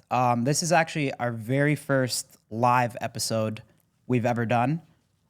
It's an interesting one for our first live, but We're making history. We're making history. We have Steiny here, and I want to welcome Bassem Youssef to the Full Send podcast. Thank you for being with us. How you doing? Thank you for having me, guys. Of course. Obviously, last week was controversial for us, to say the least. We had someone on the podcast, very controversial, as I said, to say it in the least form. What was your reaction when you saw that we had Benjamin Netanyahu on the Full Send podcast? Well, I didn't know about I am sorry to say, like, because I'm not your demographic, so I didn't know who the Nelk Boys is, but like I found my DMs exploding. It's like, did you see what the Nelk Boys did? It's like, who the fuck are the Nelk Boys? And then I didn't know that you're that big. I'm sorry. Again, I'm not your targeted demography, so I apologize for my ignorance. So, and then I started following what's going on and the aftermath. And I being in the public eye for 15 years, I understand what does it mean to be in a very tough situation, and now trying to crawl out of that situation. It's difficult, especially with the backlash, because the bigger you are, the bigger the backlash. And well, I mean, let's be honest, there's a lot of people when they knew that I'm on the podcast, like, yeah, go there, do them, F them. And I said, like, there's nothing to gain from just canceling people without knowing what went wrong. Because I think it is better to actually learn from what's happening and look at the bigger picture instead of just like, destroying two young people like you, because that doesn't serve anybody, right? It makes people happy that you guys are falling, but the bigger picture is, why did this happen? And why was this, were you used? Part of you is your responsibility and part of you not knowing. So I heard many of the justification that happened saying that, well, it was a great opportunity, and I'm like, wouldn't you like get him on the podcast? I said, yes. If somebody told me, would you interview Netanyahu? I was like, hell yeah, but I'll be prepared. And I think the biggest part of you that you were not prepared 2 years under like the biggest genocide in our history, you guys had no idea what's going on. If somebody told me, hey, you're going to be tomorrow on the starting five of the Lakers in the NBA, it's like, that's a great opportunity, but I'm not prepared. I'm not going to make a fool out of myself. Mm-hmm. So it's not about you platforming someone or someone giving a chance for free speech. You were used, right? And it didn't start with the podcast. It started 2 years ago in March 2023 when you went to Israel, because I know, like I told you, that Israel has increased their Hasbara budget, which is their propaganda machine, with $150 million. And part of that money goes to influence people in college campuses, hire influencers like you, getting them into fancy trips to Israel, giving them this filtered, layered picture that is made up, that is fake. I mean, I watched it yesterday and I was cringing because, not because like you're showing how cool Israel is or they have nightclubs. You're saying our Nelk video in Yeah, Israel? yeah. So, because when the part when you mentioned Palestine, do you remember? We're going to a place that is so dangerous now. Palestine. And then you are in a bus, and then like special forces come in and kidnap you, and this kind of like IDF simulation, counterterrorism, and then they're telling you, we have a dog that only breeded in Israel. It can kill a man. And you understand that like the kind of psychopathic behavior of a country that like tells you like part of its like tourist attraction that we're killing terrorists and we're breeding dogs to kill human beings. And by the way, I don't know, part of the anger is like just last year there was like a kid with autism and Down syndrome that was killed by one of these dogs. And then the next scene is, let's go and see Palestinian family. And the only Palestinian family in this video are just like a bunch of Bedouins in a tent, a guy who's married 2 wives, and he tells you, my whole life is about camels and goats and chicken. And then you find like a 60-year-old one, I just live on pita bread and milk. So even if October 7th didn't happen, you were used in a propaganda machine to tell people this is what you need to know about Palestinians. They're just like a bunch of people with cows and goats marrying 2 people, living in a tent, happy with the pita bread and milk. So you were recruited in March 2023 and you were activated in July 2025, right?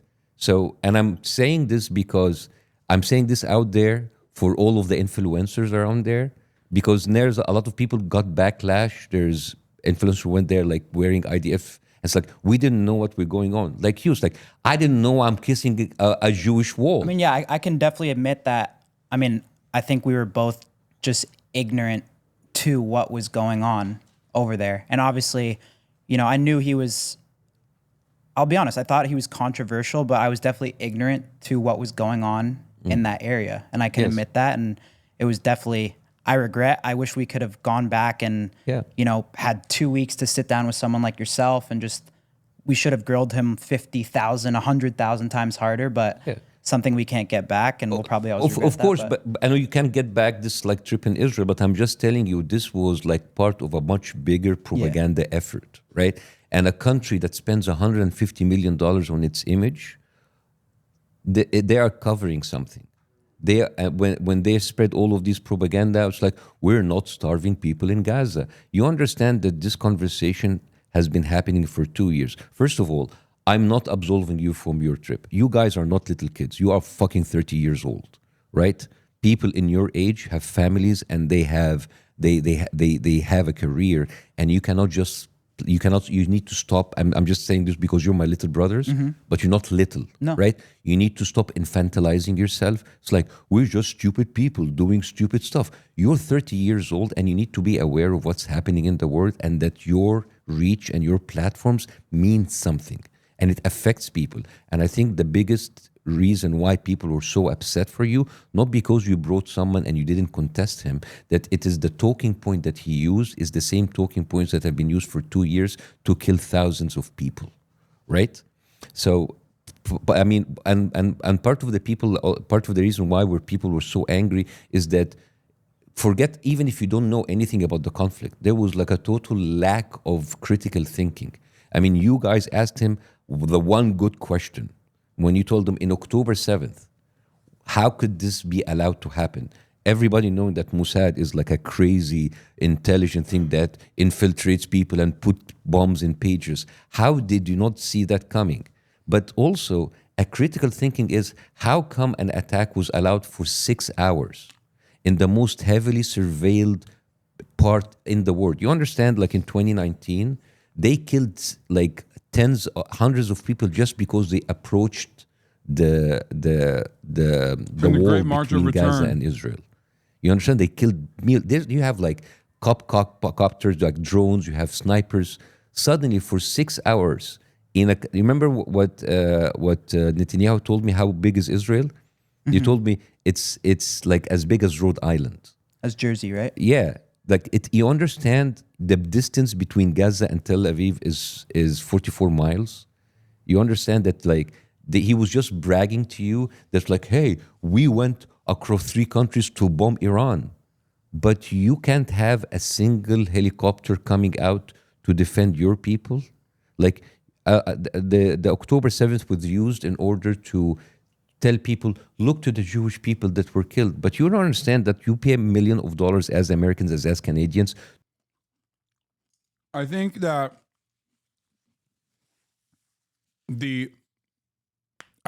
October 7 was hubris and racism more than it was like deliberately a deliberate way to allow Palestinians to kill like Israelis so that they could finalize their ethnic cleansing campaign. There are people who believe this. There are people who think like, oh, it was an inside job, like 9/11, you know? But I know Israeli society. I know what would be allowed and what wouldn't be allowed. They didn't need like 6 hours of killings to take place for them to be geared up for this ethnic cleansing campaign. They didn't. The troop positions, there are like suspicious things that happened on that morning. I think ultimately, even if they knew, which of course they knew, there's no way they didn't know, by the way. The fucking Egypt warned them ahead of time. Unit 8200 was directly surveilling the training that was taking place. But what I mean is, I don't think they thought it would be this deadly. That's where the hubris comes in. That's where the racism comes in. Where I do not think that the Israeli administration, the security apparatus, thought that Palestinians, the Palestinian resistance forces, were capable of doing this much damage. Okay? They thought at most maybe a couple hostages, maybe a little bit of a resistance, maybe a couple soldiers died in the process, and then they can use that as a reason to continue conducting like this final push, this big push.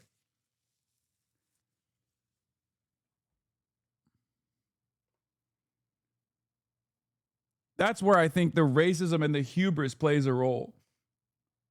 Mismanaging troop positions by focusing them over to the West Bank because they were too busy doing ethnic cleansing in the West Bank and allowing the Itamar Ben-Gvir forces to continue doing pogroms in the West Bank. That part is real. That's another aspect to the racism. With the assumption that I think that Palestinians would just never be capable of like holding that many hostages, that many Israeli hostages, break through the security barrier, and successfully conduct a massive military operation. Because like, you have to remember, you have to put yourself in the shoes, in the mindset of like a supremacist. Okay? If you're a white supremacist, for example, a black person being in the vicinity of a white woman is already enough of a scar, right? That's why they fucking hate race mixing. They like cannot comprehend it. They're like, how could this have happened? This is like a stain on the entire white race. Like,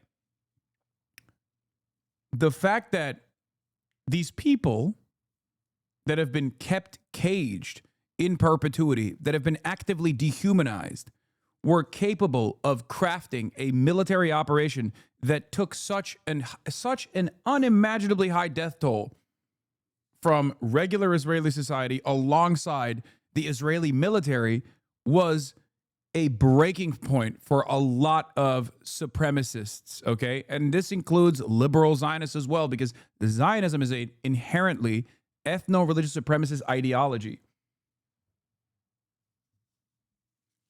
I think it's also true that the Israeli security establishment felt that Hamas was not a nationalist force, but a self-interested political org. They thought they had deterred Hamas through enough military action and bribery without realizing that Hamas could not be bought like the PA.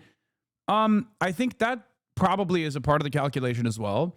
But this wasn't just Hamas. This was the coalition of Palestinian resistance forces. This was literally every single group. Every single group that has any kind of like military acting in unison. So I think like I think that the yesterday you said 800 civilians died during October 7th, yet I heard Bassem Youssef saying 370. No, it's not 370. It's 800. It's 800 civilians, 400 soldiers. I don't know what he's saying. I don't know why he's saying 370, but it's 1,200 total.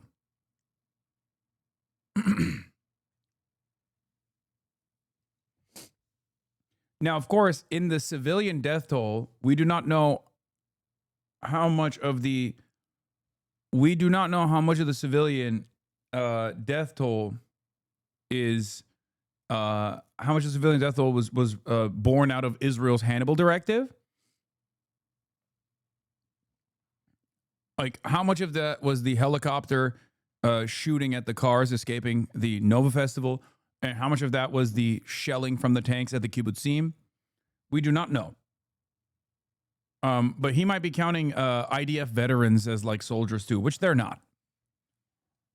They're not. It doesn't matter.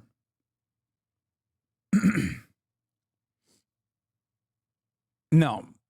That's what Israel fucking claims. That's bullshit. That's what Israel does for Palestinians. They say, oh, you're affiliated with Hamas, the political party. Like, no. No. Just because someone is an IDF veteran doesn't mean that they were an enemy combatant, chatters. There's a reason. There's a legal designation between a civilian, okay? The proper term, veterans are not active combatants, okay? They're not.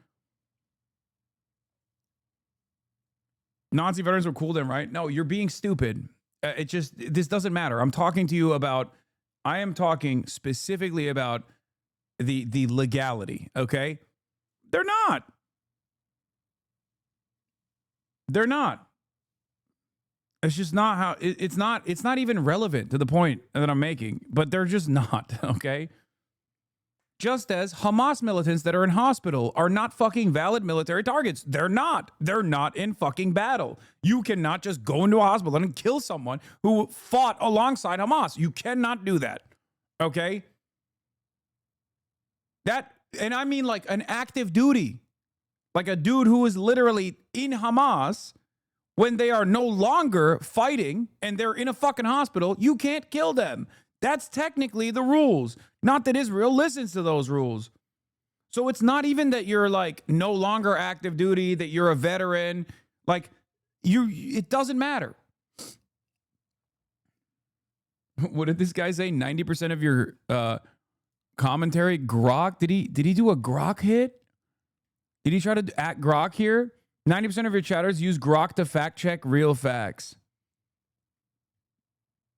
How dare you? How dare you say that? To protect those Jewish people. So it's not just like an intelligence failure. It was a deliberate way to let people get slaughtered. And what did he tell you when you asked him what happens? Like, we're still investigating it. Really investigating it for 2 years? You don't know how people for 6 hours continued to kill people? That's why when people... I mean, the reason why they can't investigate it any further is because, let's be real, the Hannibal Directive that Yoav Gallant admitted was utilized on October 7 means that they killed a bunch of the Israeli civilians, okay? That is literally true. That is undeniable. We do not know what the percentage of the civilian death toll came from the Israeli military itself.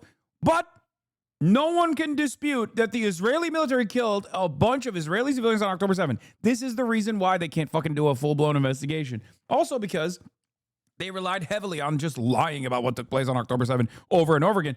In spite of all of the atrocities, the actual atrocities that took place, it wasn't enough. They had to just like fucking make shit up. Like, oh, they put babies in ovens and decapitated. Oh, what the fuck?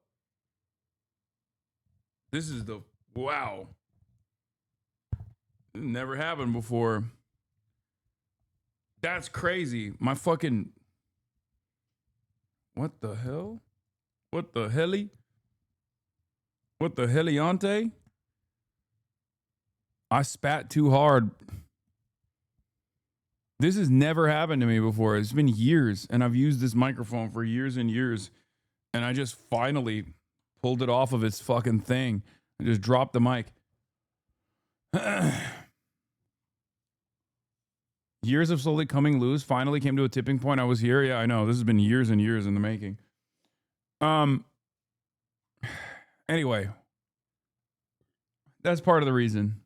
That's the real reason why they don't want to fucking investigate it. We went on other people podcasts and they told you, guys, they used the Hannibal Directive. They killed their own people. And I sent you all of the stuff. What was your reaction? Dude, that's conspiracy. Again, people were angry because you didn't read what's going on there, right? Israel uses something called blitzkrieg. You know what's blitzkrieg? It means flash attack. This is what the Nazi did. They do like a very coordinated attack, very quickly, very fast. And it's like very simple messaging. Decapitated babies, mass rape, right? So there's an emotional response. People get so angry, and then after a couple of days, everybody goes back to their Netflix, to their UFC fight, to the NBA, and the people who stay, it's like, wait a minute, that is fucked up. That didn't happen. There's so many plot holes. Already, most of the people has already went back to their lives. So the people who stay and hold them accountable will be called fringe, obsessed, anti-Semitic, conspiracy theory. Like you said, oh, dude, this is conspiracy theory. It's not. And this is why I have like sent you all of the videos so you can be educated. When you were on a podcast and they were telling you, dude, they spit on Christians in Israel. It's like, I was in Israel, nobody spit on me. Yes, of course, because you were in a curated propaganda. Yeah, also, you're Jewish. I mean, Kyle isn't, but like, that's the one thing. Like, you can get away with a lot as a Jewish person in Israel. Like, you have to literally be like Norm Finkelstein to not be allowed into the state. Okay? Now, maybe post-October 7th, things might have changed a little bit in terms of like anti-Zionist Jews and like how much they're allowed into the state. But like, it's a fucking supremacist state. Okay? And because it's a supremacist state, because Zionism is an ethno-religious supremacist attitude, yeah, when you're Jewish, even if you're like, fuck Israel, Israel can suck my dick, Israel still has limitations on what it will do to you. Okay? It's just true. Like, there is no, that is the reason why Andre X, who is a Jewish from Ukraine, who went to Israel when Russia invaded Ukraine, who became an anti-Zionist activist, can just go to the West Bank and put his body as a Jew in the West Bank between the IDF and the settlers and the fucking Palestinians. Oh, he's from Russia. Sorry. I thought he was from Ukraine. Like, this is the other side of supremacist attitudes. Okay? The other side of supremacy is that the message of being Bassem is a poison pill for a lot of their audience should have been a Gabor Mate or Ilan Pape. Ilan Pape is never going on the fucking Nelk Boys. And I suggested Gabor Mate to them. They didn't go with it. And many people, there was no shot that they were getting a Palestinian, okay? I told them that. Don't say, or maybe a Palestinian. What fucking Palestinian? DJ Khaled? What Palestinian would go on the Nelk Boys after they interviewed literally Adolf Hitler? Are you guys crazy? It's like It's like demanding that a Jewish person, or it's like asking a Jewish person during the Holocaust to go on a show after Adolf Hitler was interviewed. Like, what? That's crazy. You just said comparing them to Nazis was wrong. I'm so confused. Wait, what? IDF, not Nazis, though. Don't worry. What? When did I ever say that? I have been comparing the IDF to the Nazis. I have been comparing Israel to Nazi Germany. I've been comparing Zionism to Nazism. What the fuck? Hello? Are you serious? It's like the number one thing that people yell at me about, where they're like, "Oh, how dare you do that? That's it's hurting my feelings."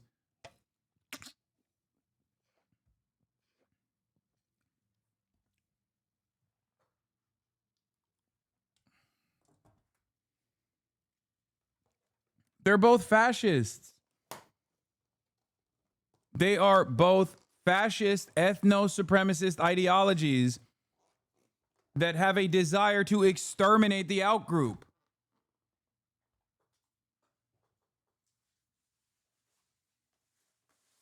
If you cannot call Israel Nazis, then there is no reason to learn about the Holocaust.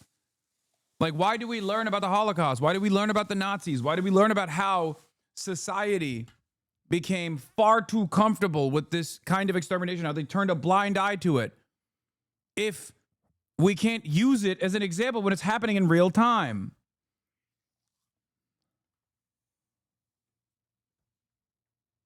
What? That you think IDF does not equal Nazis, but your point was about what? Oh, it was the veterans. Oh, he was like hyper-focusing on, yeah, he was hyper-focusing on the fucking veterans, like non-active combatants. Yeah, I don't think you can deliberately fucking go and kill inactive combatants. If you want to do that, you could do that through the court of the law. And we were also talking about legality regardless.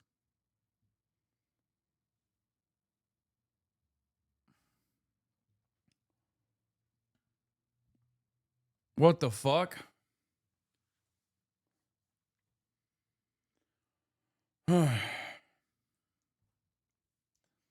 Also, it ultimately doesn't even matter because, like, once again, people don't even understand. Like, people did not realize the severity of the crimes of the Nazi Holocaust until the camps were liberated. People get a pretty good idea of what Israel's doing.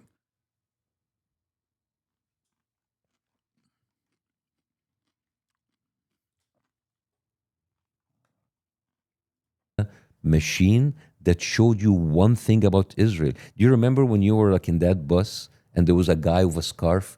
It's like, oh, that guy with a scarf, like that. I don't know if you or someone of your friends said, he looks suspicious. It's not that cold. So the only representation of Palestinian are either people staying in a tent or a suspicious guy with a scarf. And I don't know who edited that. If it seemed like Mossad edited it, and if you guys have edited, that is fucked up because it just like it solidifies the same racist tropes about a group of people that. I mean, Miriam Adelson has been up their ass for a long time. Like, she literally, I think she was the one who made them do the Israel video. He said the Mossad edit. Being slaughtered and starved to death right now, and then they distract you with questions like, it is Hamas. It's the people, they're not allowing aid in. And you understand that this is the same exact conversation that's been happening for 2 years. They bomb hospitals. It's not us. Yeah. It's Hamas. Oh, it's us. But there were Hamas underneath it. It's maybe a mistake. Then after bombing hospitals, they bomb schools. And then they bomb entire residential areas. Then they kill women and children. And now, 2 years later, we're discussing the same question, but like, are we starving them or is it? Why are you assuming it was her? No, I know. I forget who told me, but I think she might even literally show up in the video at some point.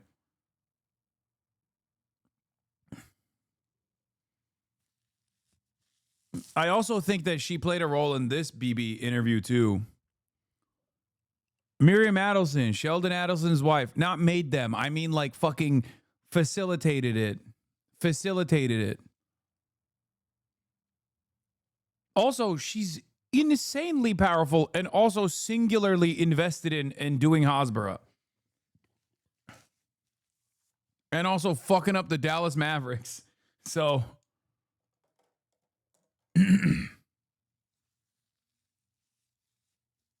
Hamas starving them. You see the cycle of deceit, the cycle of lies, the cycle of propaganda. So that's why I'm not coming here to say like, oh, they are starving, because I'm not gonna go after each and every single lie that he said, because it's exhausting, and they have been doing that for 2 years. So I'm here to show you the patterns and the bigger picture, to understand that you're sitting with a narcissistic, psychopathic liar that's used to gaslighting people and lie them to them in their faces. Yeah, I want to say too, yeah, we obviously, one thing that hurt me the most when we had him on was just, I have a lot of personal, friendships and stuff from people of all religions. And a lot of people were obviously just upset, and they were messaging me personally, like friends, and saying, why did you have him on and stuff? So when I told them that— he means UFC fighters. He means Habib. He means like literally half of the UFC roster that are all from Dagestan, who was like, what the fuck are you doing, brother? What are you doing, brother?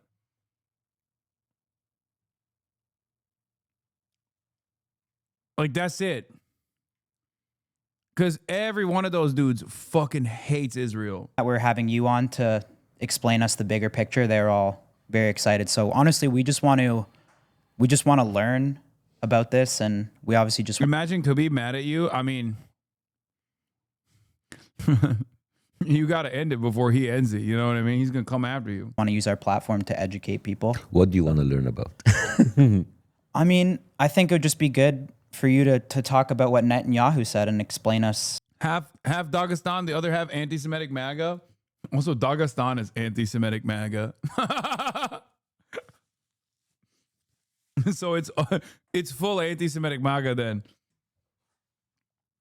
You just described Dagestan when you said anti-Semitic MAGA. They are literally so fucking far up the MAGA train, dude. Are you kidding me?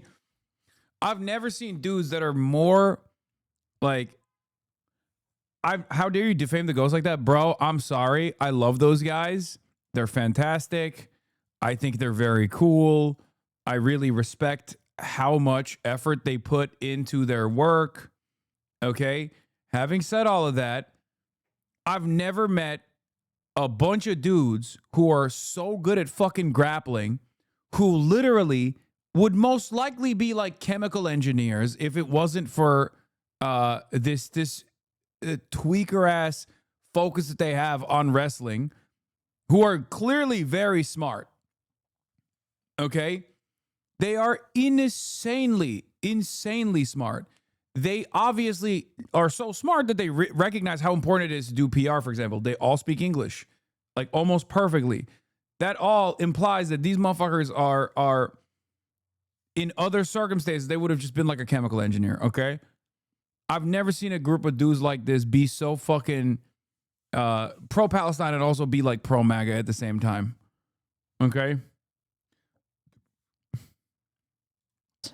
Well, one thing I said about the October 7th, like, he, and I like not just October 7th, is the way that he dehumanized the whole population. Remember when he told me, how can young people march in the streets with people who... When are you going to Dagestan? 2-3 years. You go Dagestan, you come back, you become good grappler. I would go. Kill gays. And then he used this like overplayed lame jokes like gays for Gaza is like chicken core for KFC. And it's just like he keeps saying it in everywhere, and he just like, it sounds stupid. And they tell me they are like, they would kill women if they're not in hijab. So this guy who pretends that he cares about gays and women, and I send you the articles, like how they have actually used revenge porn in order to recruit gay people. Yep. But that's too complicated. Just tell them Palestinians are gay as fuck. There's gay Palestinians. They're all getting killed. You know what I mean? It doesn't matter. Like, they don't give a shit about anti-Semitism. You don't have to explain to them that like the Israeli security forces are using revenge porn against like gay Palestinians in an effort to turn them into collaborators. And it's not just like gay Palestinians. They're doing it to straight Palestinians too. They're doing it to all of them. They're literally blackmailing them and doing revenge porn. They're like hacking into their phones. They're actually fucking filming them. filming and doing gay acts and shit like that.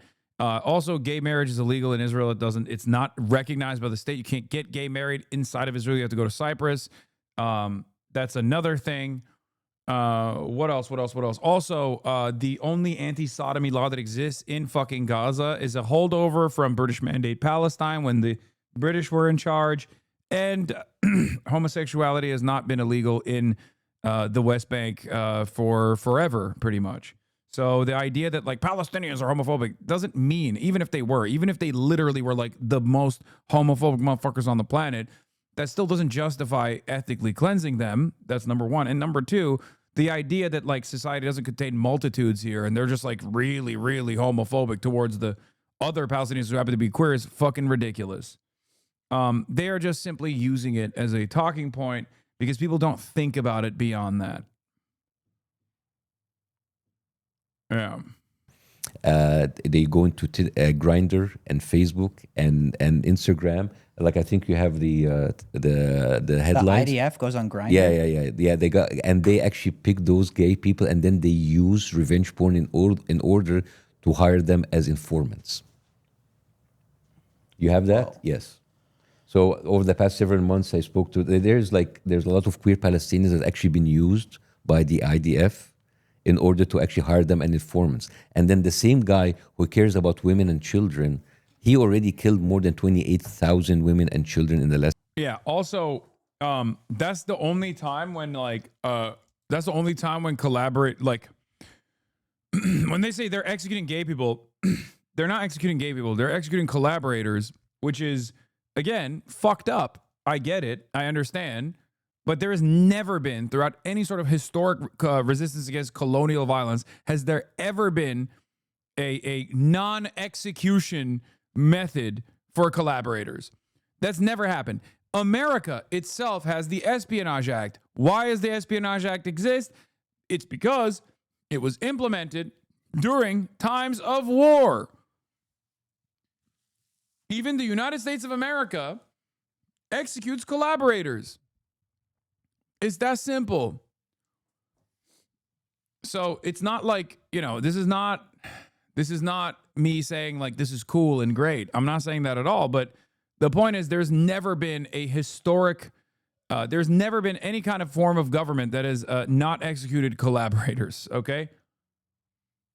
The ANC used to literally do the practice of necklacing, as we talked about already, where they would fill a tire with gasoline and then place it around the necks of collaborators and then light it on fire. Ukraine executes collaborators all the time. Everybody does. Less than a year and a half. And again, they use revenge porn. There's even a movie about it made by like an Oscar-nominated director. He's a Palestinian, and it's called Hoda Salon. And they Hamas executed a Hamas commander who was gay. He wasn't executed for being gay, though. Him being gay was not a secret. He was executed for stealing government funds. That's unjustifiable also, but they also don't murder people for being gay. Yeah.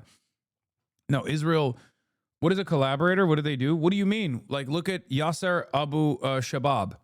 He is a collaborator. He is of Palestinian descent. He is a Palestinian that works with the Israeli forces. He gets other Palestinians to also work with the Israeli forces. He's a traitor. What do you mean? What is a collaborator? Do we just not know what words mean now? Dude, Google it. Like, a person that works with Israel to kill Palestinians. Okay?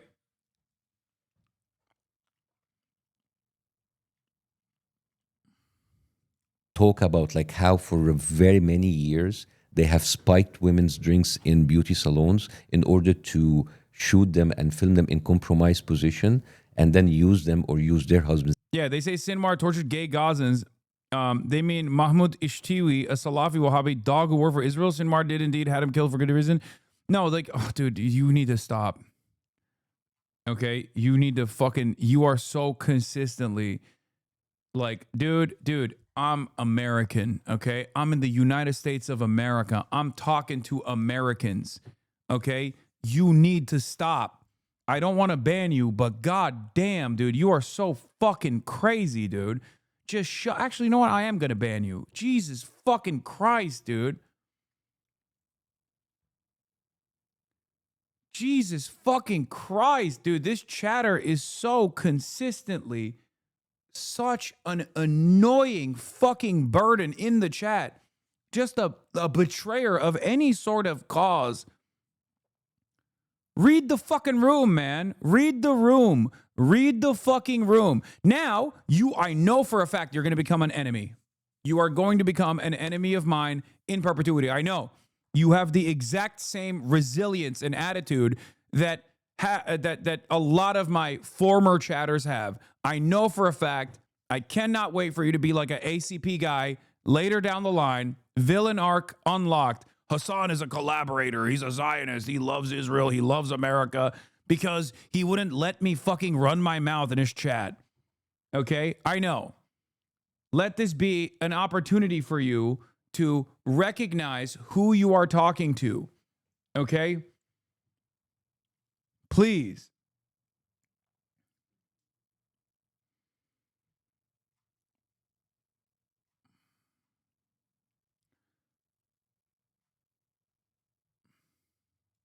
It's so goddamn annoying when people just like you could have explained it normally. Okay? You can explain certain things normally. You don't have to literally take this attitude when you're describing certain shit. Okay? Just dial it back.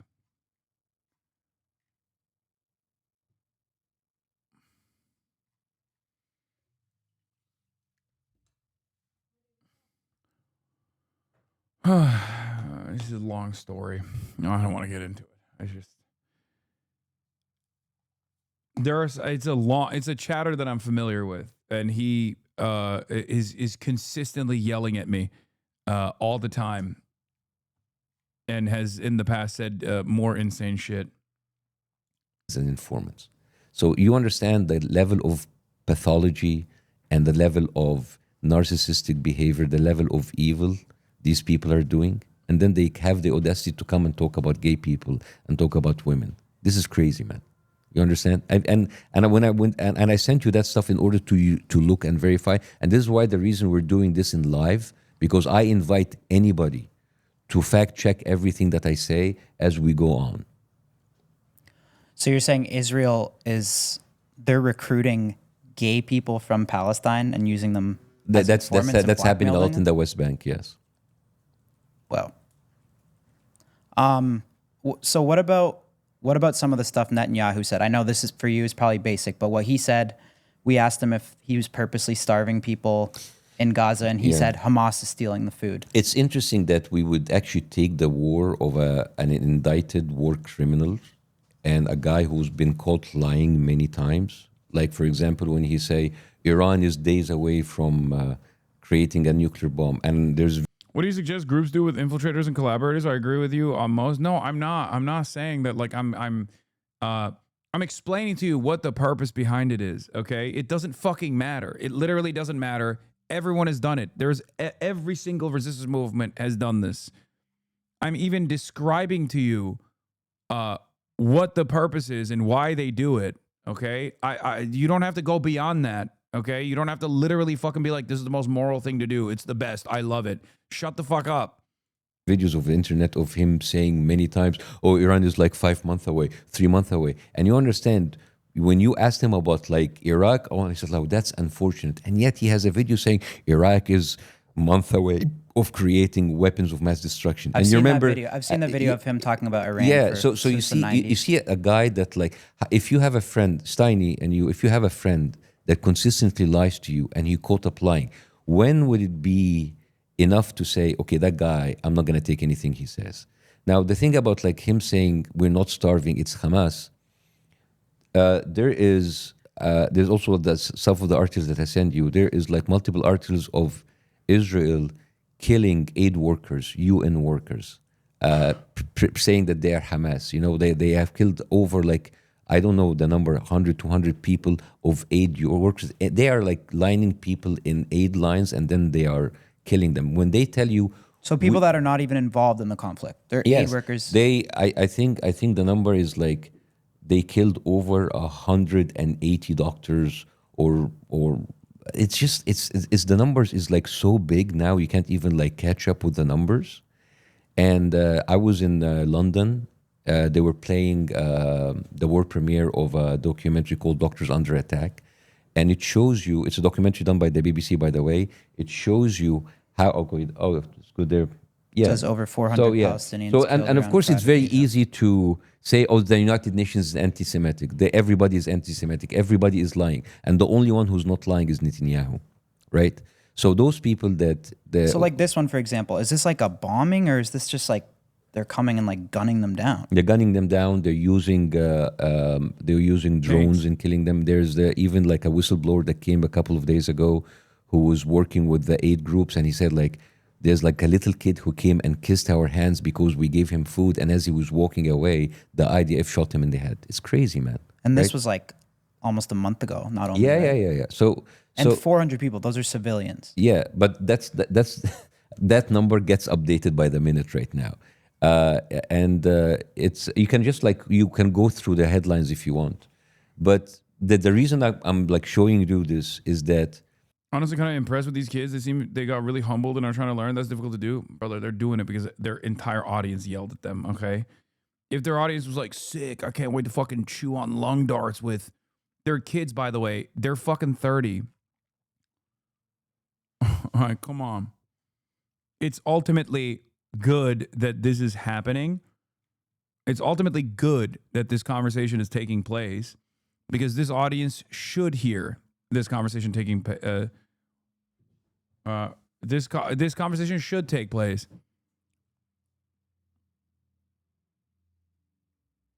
And people are just fucking shitting on Steiny because apparently he didn't say anything throughout the entire process. I noticed he hasn't said anything in the 18 minutes. So Israel is the only one who has the absolute control of getting aid in and out. And I know that you've seen on the internet, they're showing their soldiers. Here's the aid sitting here. The UN is not taking them. Dude. No, I haven't talked to them. I haven't talked to Kyle at all. I don't know Kyle. I know Steiny, but I've texted him a bunch of people that would potentially be interviewed. People that I myself have interviewed as well. They didn't go with those suggestions. They went with Bassem Youssef, which is fine. I mean, he's great. Like he's a media person, right? So he is good at communicating. They are killing UN workers and calling them Hamas. If you start calling everybody Hamas, the doctors are Hamas, the kids are Hamas, the UN order Hamas, there is no way for people to go in and do anything. You see, you know how desperate people are? People are riding on boats and trying to get aid in these flotillas. And one of them is like a comedian that you worked with. His name is Jacob Berger. He's Jewish, by the way, from New York. And he was arrested by the IDF. And one of them, he's the only... saw that. And the only black dude on that flotilla, he was beaten and tortured, and he's American. Chris Smalls. Right? So you understand Friend the of the level of show. psychopathy that you're dealing with. It's not about like our word against their word anymore, because they have all of these people activated like you. They try to recruit you, whether influencers or people in the media, telling it's not starving. It's not happy. It's not our fault. You remember I told you before. It's the same argument they used before. They bombed every single hospital in Gaza. It's not us, it's Hamas. They bombed every single school in Gaza. It's not us in Hamas. They killed 60,000 people. It's Hamas' fault. You see the pattern? You see the pattern? Mm-hmm. You know that the most viral video I did with Piers Morgan is when I said like Israel is a narcissistic psychopath, like a boyfriend who fucks you over and makes you think their fault. You know why this like resonated with so many people? It's just because people know this is the narcissistic psychopathic behavior, right? So they are like a bunch of liars, a bunch of killers, a bunch of murderers, and it's easy for them to just like get out of it and say like it is fucking Hamas. So what is like the ideal situation in that area? The ideal situation that Israel should not be coming in and occupying a country that's not theirs. And I know that you went there and you were raised all your life saying that this is our country, our place. You understand that Israel started by refugees from Europe, people who escaped the Nazis. This was a European problem. Most of those people were in Ukraine and Russia and Poland and Germany. And then they went through incredible hardship. Why would they come to the Middle East and take a land that belonged to other people? That is the core of the problem. The core of the problem is not just starvation or the daily killing. It is people coming in and trying to take a land from other people. And of course, you grew up as a Jewish person telling you, this was an empty land and we just came in. There was no one there. There were already 2 million Arabs living there before Israel have even been conceived. And in one night, 700,000 people were displaced overnight. On 15th of May 1948, when they declared the state of Israel. You understand the amount, your grandparents are like Holocaust survivors. They wouldn't like another Holocaust to be happening in their name. Wow. And they wouldn't, if you have a problem. You know, it varies. Many people don't like it, but some people certainly do like it. I'm just saying, I don't know about Steiny's grandparents, but Problem with Germany, go fucking take a piece of land from Germany, man. You understand like where my people are coming from?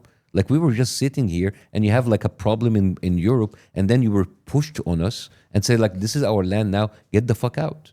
You understand how sick this is? You know how unfair this is? You understand? So we can discuss about like what is happening now, the situation. You need to go again, the bigger picture and understand why this happened. Right? Those people who are Netanyahu sat in front of you and saying like Hamas is terrorist. They are the one who actually started terrorism in the Middle East. They're one who started bombing hotels, bombing people. The amount, like if you just like go in and write the terror, and I invite the internet to actually fact check this, the terrorism of the Zionist militias in Palestine, right? The dozens of people that they have been killing. You know, all of the stuff that they have like, you know, killing pregnant women, decapitated people. This is the exact same thing that they did in massacres like Deir Yassin, there in Sabra and Shatila. They have been, you know, there's a very famous line saying like, every accusation is a confession. Every time they blame Hamas for using human shield, they are the one who's being using human shield, right? They're actually in 2005, the Israeli Supreme Court made a verdict saying you need to stop using human shield because they were using it so much. There's like a recorded 1,200 incidences of them using human shield between 2001 and 2005. That is crazy, man. Right? So every time you see them accusing Palestinians of doing it, they have done it many times before, even more brutal.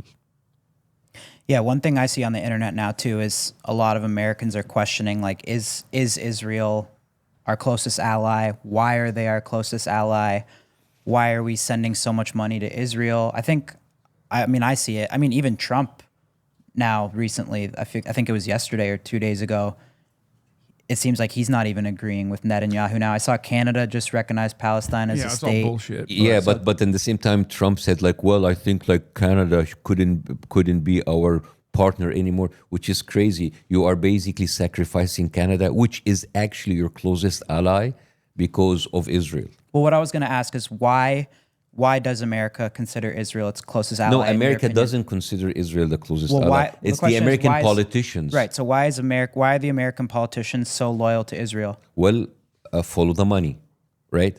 80% of Congress are openly financed by AIPAC, which is the Israeli lobby. So when you finance 80% of your Congress, your representative, suddenly a foreign country is more important than your own country, right? I think you were asked many times, Tiny, are you American first or are you Israel first? And you said, no, I'm American first. You wouldn't like to have your tax money going to a country and using that to kill children while your fellow Americans in places like Texas and North Carolina suffering from floods and not getting the aid they get. I think there is being real anti-Semitic here, bro. Those are funds that Israel could be using to kill Palestinian children. I'm just saying. You know, it's kind of fucked up. It is so distorted. It is so distorted that like the counter to a fucking war criminal, like ICC arrest warrant applicant war criminal that is conducting a live streamed Holocaust is an Egyptian comedian, an Egyptian American comedian.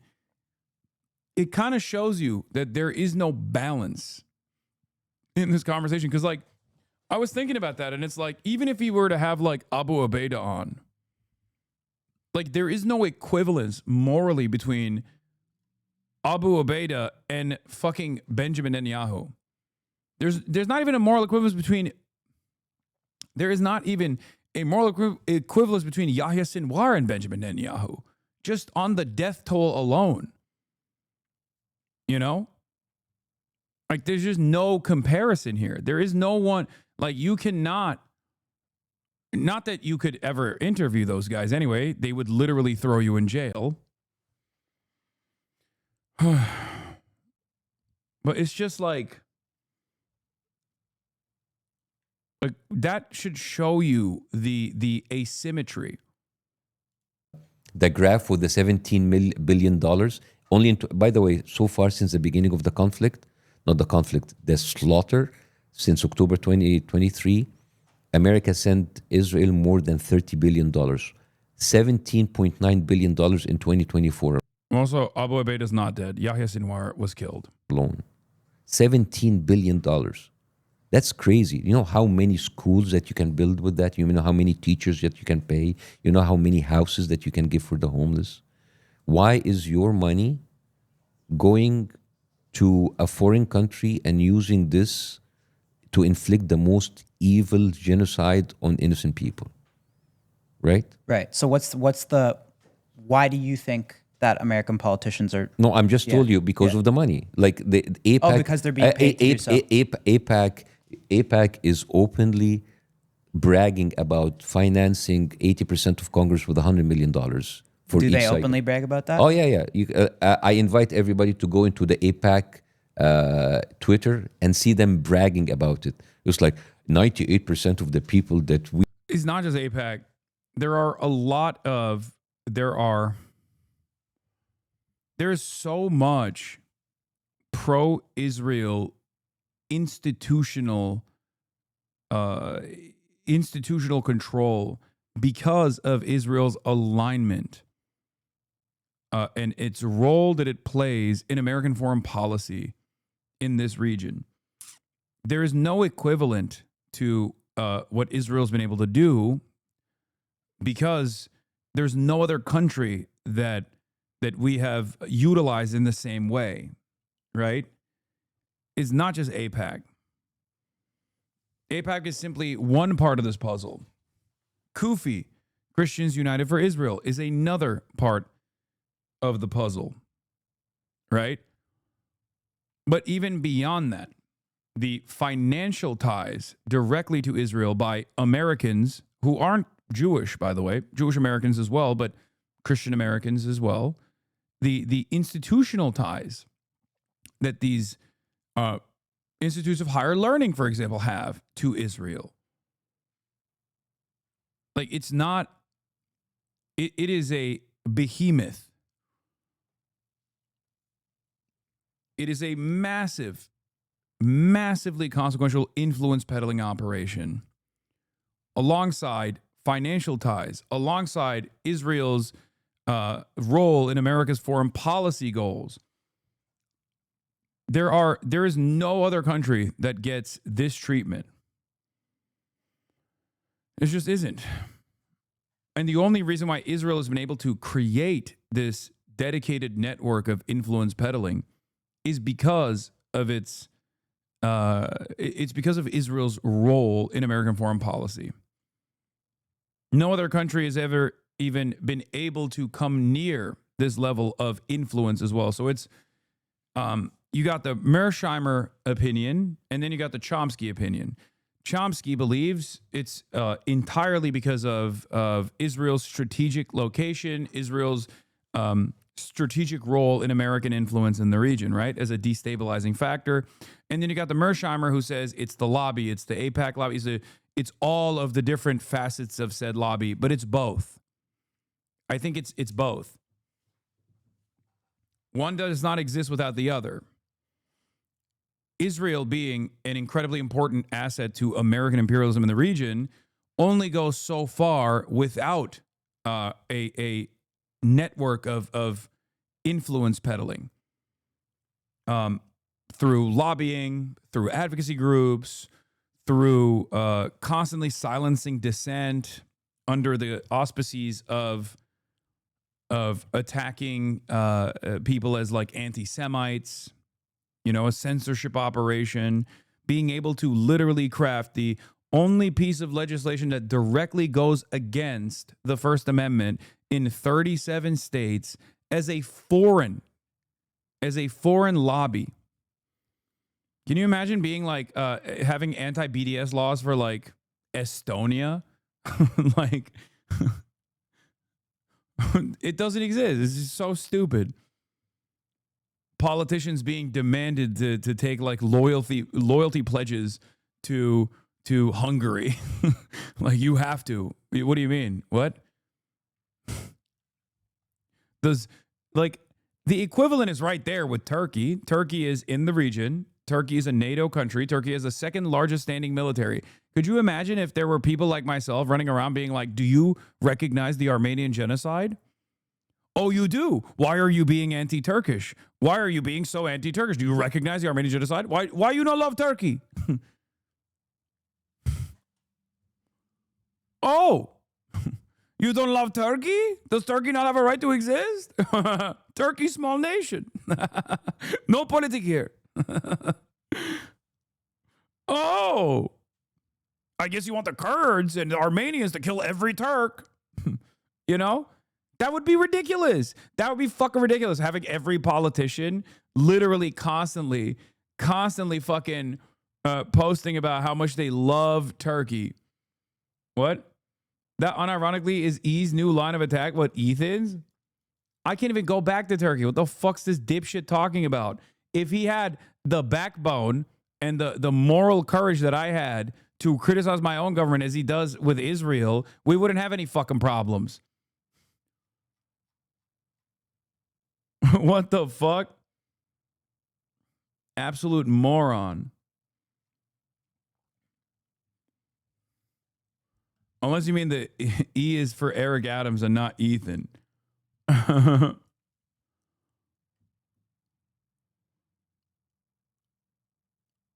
Yeah, I'm a nationalist, but also I didn't serve in the Turkish military. And he also said I was a coward for not serving in the Turkish military. That we promote, they win their elections. And this is the graph that I was telling you about. The US sent $17.9 billion in only 2024. This is how much you can do with that amount of money. And instead, it is going to buy weapons. It's going to settlers in the West Bank, American Jews, maybe, Jews from other places who live there with like very low rent housing. They have better education, better healthcare than any American here, which is crazy. Why is my money going there? I know, Steiny, I saw you on many of the podcasts saying, like, it is very difficult for me as a Jewish American living. He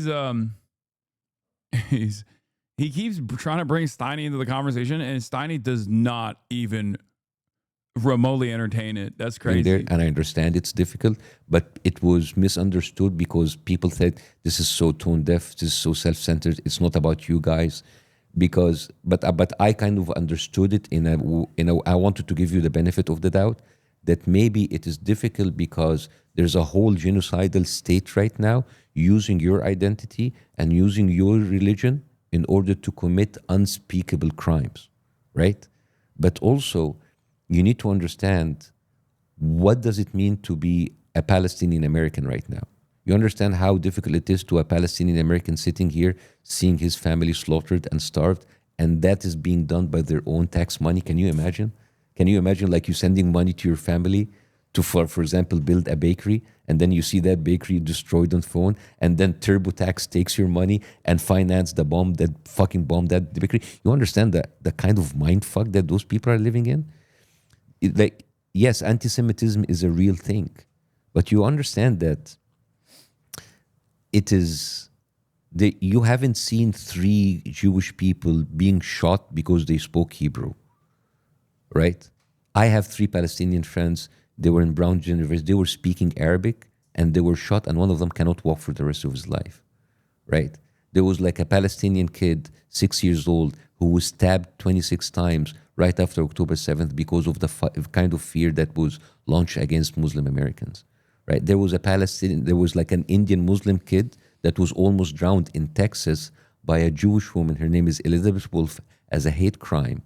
If the roles were reversed, if those kids were Jewish, you wouldn't hear the end of it. But I'm telling you this, and I can see in your eyes, it's the first time you ever heard about this. This is crazy. This is manufactured. So part of me is angry at you guys for not knowing, but part of me, I have empathy for you, because this is the kind of a bubble that was created intentionally by the media to tell you that all the perpetrators, the people on the other side, are the terrorists, they are the evil people, and Israel is our greatest ally. This is prime brainwashing. So you understand what I mean? So when you say like it's difficult to be Jewish, yes, I understand, but it is kind of like you are. I think it's I can't speak for Steiny, but I have other Jewish friends, and what they'll say to me is, yeah, don't speak for Steiny. Why is Steiny not speaking?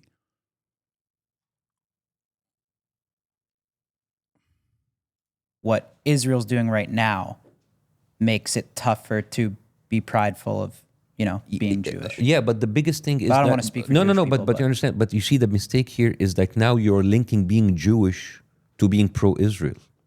It's like me linking being Muslim to being pro-ISIS. It's like being proud to be German to be a Nazi, because that is what Israel is, right? And it is this is a regime, a state, a genocidal state that hijacked your identity as Jewish, and then started to tell everybody, if you start to question Israel, you're being anti-Semitic. You know what does that tell you? That being a good Semitic means that you have to approve for starving kids, killing babies, raping prisoners in prison, genociding a whole population, kicking them out. That is what does it mean to be a good Jewish. That is crazy, man. That is actually the most anti-Semitic thing ever. Do you think, in your opinion, what Israel's doing is making some people anti-Semitic, though? Oh, 100%. 100%. Let me give you an example. Have you seen those videos of the IDF soldiers dancing with lingeries and toys of babies? Have you seen that? Yeah. Any army in the world is run by one thing: discipline, right? If you are in the army and you start posting shit like that, your commanders are either allowing you to do this, or if they don't, they will actually fuck, what the fuck are you doing, right? Because this is the army, right? You're not allowed to just like post shit other than actually the army. Steiny body language analysis, cock shame. That's what he's doing. You see that? Yeah. I don't know. I don't know why. I mean, I have an opinion, but he should have definitely spoken on this, because I know his fan base is going to fucking eat his ass and be like, dog, you didn't say a single damn word. It's 31 minutes in.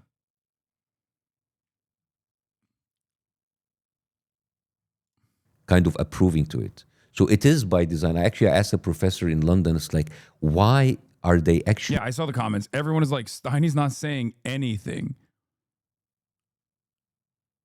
Never seen silence speak so loud.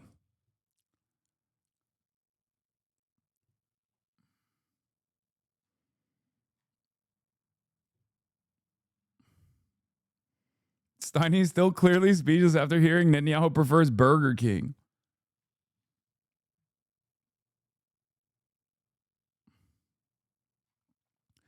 Did you expect anything different? Yeah, I did. I I thought he'd be a little bit more active in the conversation, even if it's to like disagree with Bassem Youssef. You know what I mean?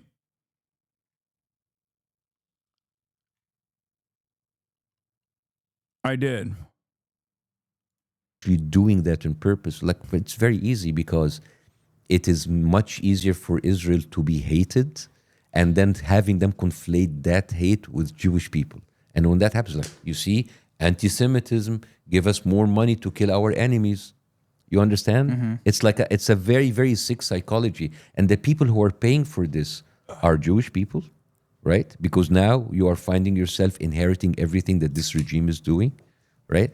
And it is the whole idea about like being a Jewish person is being pro-Israel. It's crazy, right? You know, like a couple of days ago, Trump pushed Colombia to pay $21 million for support the Jewish people for the psychological trauma. And it's crazy because we haven't heard of Jewish people being Here's one of those blind spots of yours you were talking about earlier. What's my blind spot?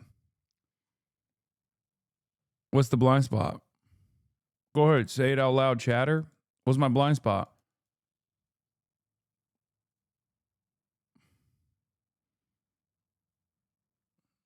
Enlighten me. Is my blind spot that I'm not sufficiently pro-Palestine? I can't recognize when someone is pro-Israel.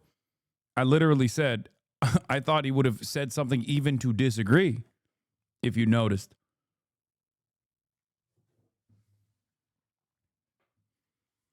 Also, my conversation with Steiny made it seem like he was far more receptive to the pro-Palestinian position than what that Benjamin Netanyahu interview looked like, and certainly this here.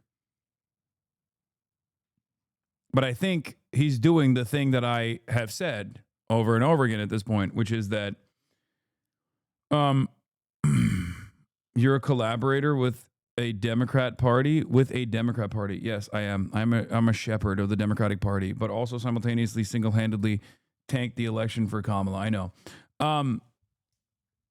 What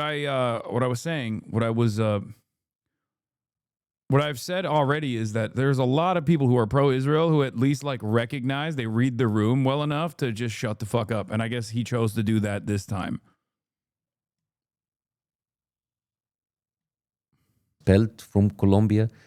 There are people who lost their immigration status for standing pro-Palestine, not pro-Israel. There's not a single Israeli who, because of his stand from being pro-Israel, who lost their job, got deported, being blacklisted with the company, being doxxed. This is what happened on their side. And many of those, and the Jewish people who actually got hurt were the people on the pro-Palestinian side. There are like Jewish professors who lost their position because they stood with the pro-Palestinian side. But they don't talk to you about that. They want you to think it is Jewish people against everybody else. They don't talk to you about the Jewish Voices for Peace, the people who their slogan is "Not in my name." We will not allow Israel to use our name in order to continue with the genocide. They are not telling you about the Israeli bloc that was in all of the university protests or in all of the protests in London and in Paris and in New York. They want to, again, the same image that they were created in Israel, the way that they use that propaganda in order to blind you of what's happening. They're not telling you about the other side. So they keep putting you in that box. It is Jewish people against everybody else. It is not true.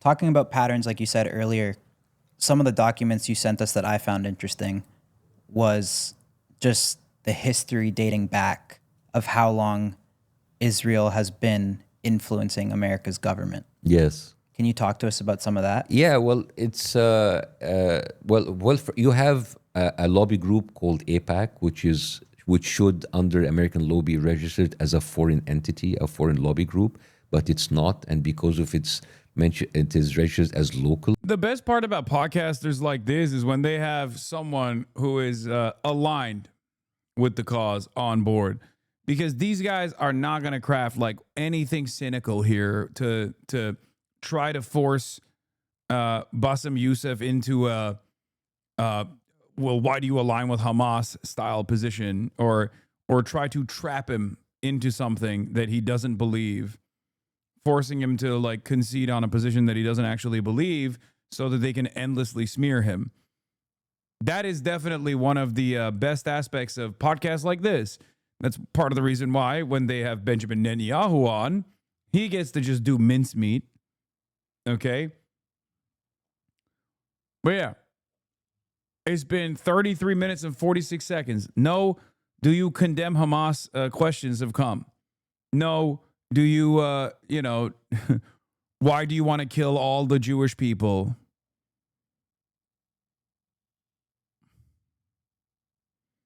None of that.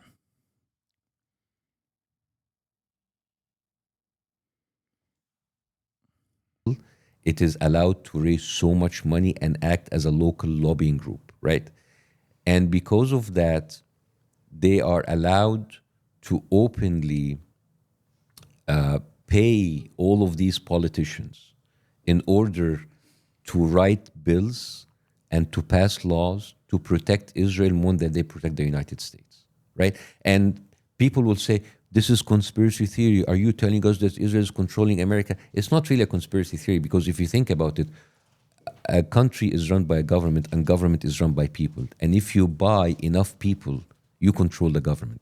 Am I right? Yeah, for sure. Am I right? I mean, if not just Israel, if any government was doing that, it would be a problem, yeah. right? I mean, and I send you even a video of like American senators and congressmen having the Israeli flag outside of their room. They are tweeting, I stand with Israel, while there are people suffering. No, the funniest was, what was it? The funniest was when Ireland was working through the process of potentially doing a BDS or something, and then every single American congressman in unison started talking about Irish trade policy. That was such a fucking funny moment. Does anyone have that tweet of like all of the American Congress folk from both parties just talking about like Irish trade policy out of nowhere? Okay, it was fucking hilarious, dude. They were all, it was not, no, it was hundreds of tweets that was the same tweet.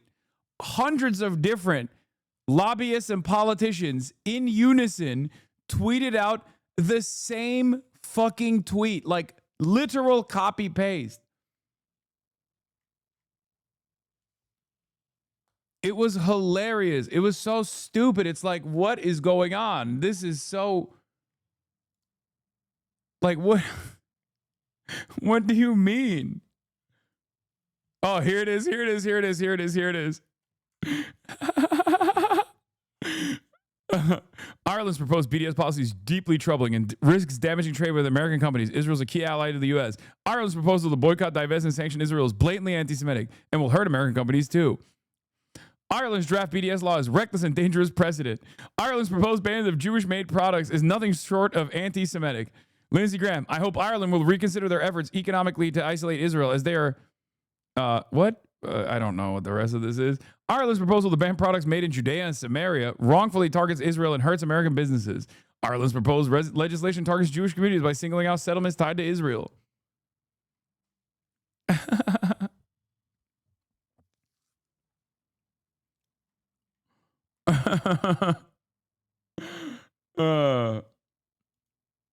Yeah, day 2. I love this. I love when he posted this. Yeah, it was this guy that posted it originally. Wow, I love to see all this organic passion for Irish trade policy in the United States Congress. Day 2 of members of Congress completely independently deciding that they are highly concerned about Irish trade policy vis-a-vis the West Bank.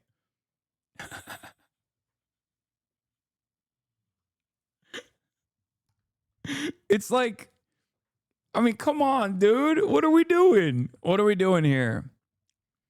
What an organic movement. What an organic movement this was. You don't understand. You see, American Republican congresspersons care about one thing and one thing only. Okay? Nope. You thought I was going to say Israel.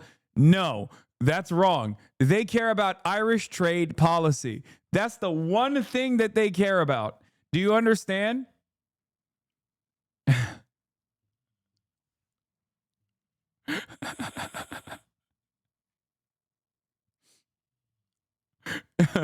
Day 2 of members of Congress completely independently deciding that they are highly concerned about Irish trade policy vis-a-vis the West Bank.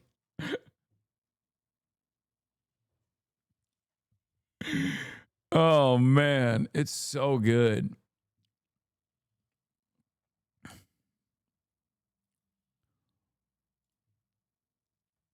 Also, this is the funniest. This is what they're posting. This is like such a funny thumbnail for that article. Ireland will regret its anti-Israel boycott. Like it's like Benjamin Netanyahu saying that angrily.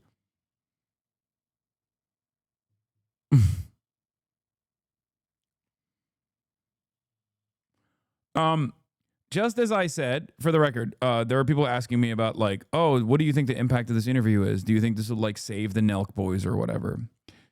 Just as I said about the Benjamin Netanyahu interview that didn't actually help Benjamin Netanyahu and it only hurt the Nelk boys, I think this Bassem Youssef interview doesn't help the Nelk boys necessarily, but it's good overall for their audience to hear exactly the financial entanglements look like between America and Israel. Like this is a great educational 1 hour podcast because it helps people. It helps people who are like against Israel understand truly why they should be against Israel. Because many people just like jump on trends. Okay. And as I've said, it's fuck Israel o'clock, right? That's what it is. That's what time it is. Everybody sees it. Everybody recognizes it. And I'm sure there are plenty of people that are just simply saying it because they've heard others say it. I'm sure there's plenty of people who just like only have seen maybe a couple of the starving children or whatever, and that was enough for them, and that's fine. You don't have to be a fucking scholar to know that genocide is wrong, right? But this helps a lot of people truly understand what the magnitude of criminality is. This helps people understand like what the incentives are.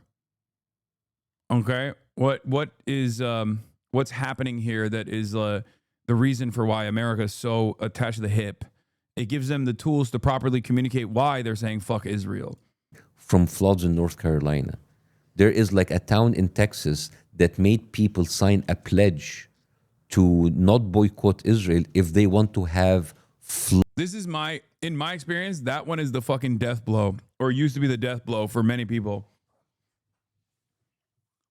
I've never met a person that has heard that AIPAC has been able to successfully write legislation that makes it illegal to protest Israel, that makes it that makes it so that like in the state of Texas, for example, you have to literally sign a loyalty pledge to the state of Israel if you want to be a public school teacher. When they hear that, they go, what the fuck? I'm done.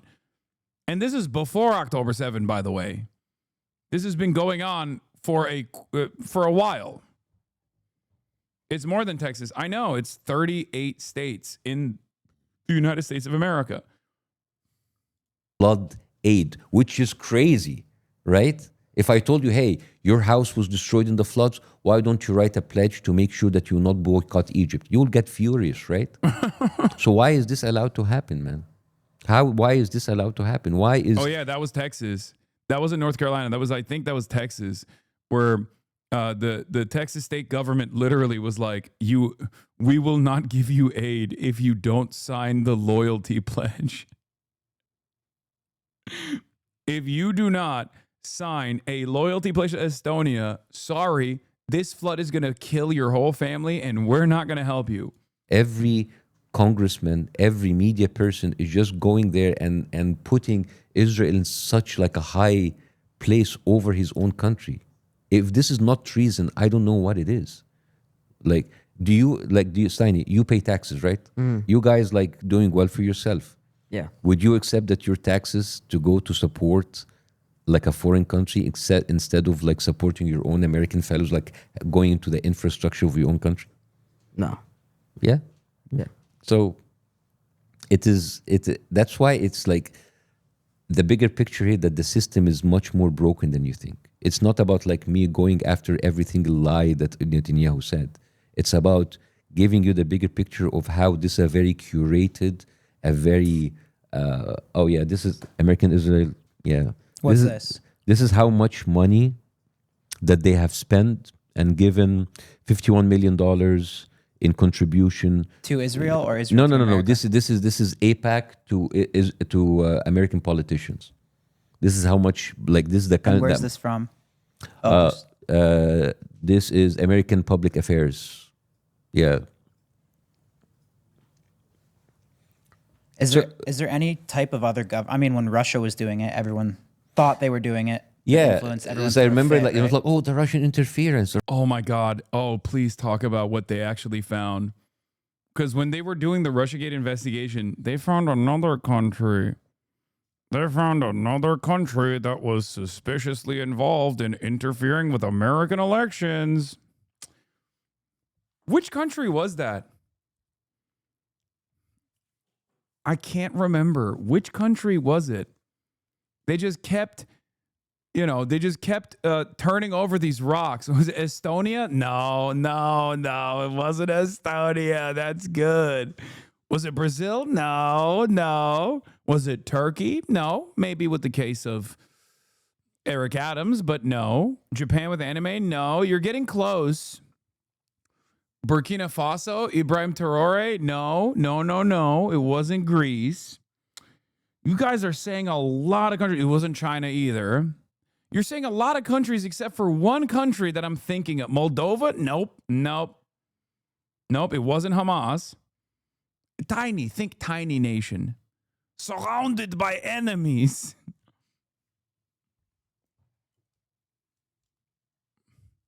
Tiny nation, surrounded by enemies. Also, third most commonly spoken language is Russian, by the way, in this country. Fun facts about this country that I'm explaining to you. Third most commonly used language is Russian. Has the highest density of Russian dual nationals, as a matter of fact, after American dual citizens. Tiny, size of New Jersey. Tiny nation. It's Transnistria. Yeah, it's Belarus. Yep, you got it. No, it's fucking Israel. Russian interference, like, guys, like, enough. you don't even need it. And people say it's a conspiracy, but like, you don't need a conspiracy. You have people opening. They're basically, we're giving you $100 million. Give me back. You all got it wrong. It was Israel. $30 billion. That's the best. That's better than crypto, man. I mean, I would invest in APAC. If APAC was a Bitcoin, I would invest in it. Right. What else does Israel do to influence America's government Well, in the past? I mean, this is like some deep shit. I'm kind of honestly scared to talk about it. No, why talk about it? Don't worry. It's good. Oh, I know. We're in a unique situation. Right? Yeah, you are. Right. Yeah. So what do you want to talk about? No, just like, I mean, I've seen some of the documents you've talked about, like, give me an example. Blackmailing and. Oh, the blackmailing. It's I mean, like, a lot of people are talking about the Epstein files right now, right? What do you think about the Epstein files?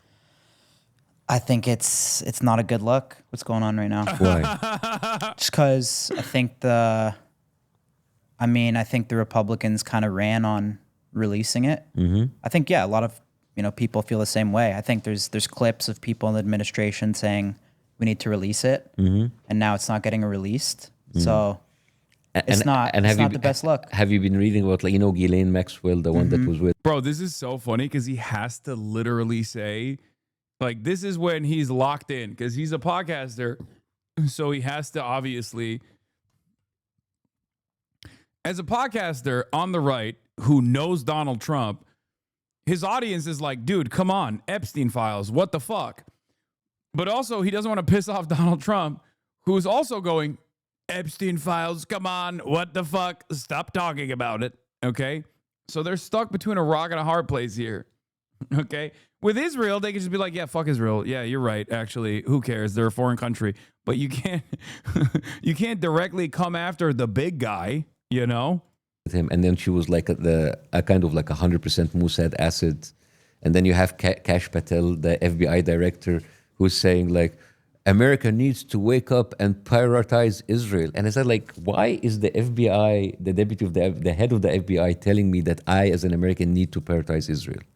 I mean, you see the pattern. You see how fucked up this is, right? And then before he goes into the FBI, we're gonna release the Epstein file. After that, there is no Epstein files, and in the middle, we need to prioritize Israel. You connect I think the they dots. need to release it because it's not a good Yeah, look. but you understand the fact that you have a country in the Middle East not just taking your money, but blackmailing your politicians, including your presidents. You've seen that article that I sent you at the time of Israel about the Monica Lewinsky thing and the Bill Clinton thing.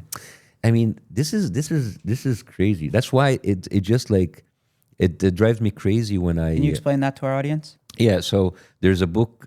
The history to me is fascinating. Yeah, there's like a book written by an Israeli Oh, I thought he was going to talk about One Nation Under Blackmail. author, and it was actually discussed. It was headlines at the time of Israel of how actually Israel have blackmailed Bill Clinton with the Monica Lewinsky tape in order for him to release an Israeli spy who actually stole our nuclear secrets and sent it to America. Yeah. So it is things like that which drives me crazy when people tell me. He keeps asking, do you understand? And they most definitely do not understand any of this. I wonder how much of this Kyle retained. I don't know about Steiny. Maybe Steiny was just listening intently, okay? That's what I'm going to go with. He was listening intently. That's why he didn't want to butt in. Israel is our biggest ally. An ally will not do that to you.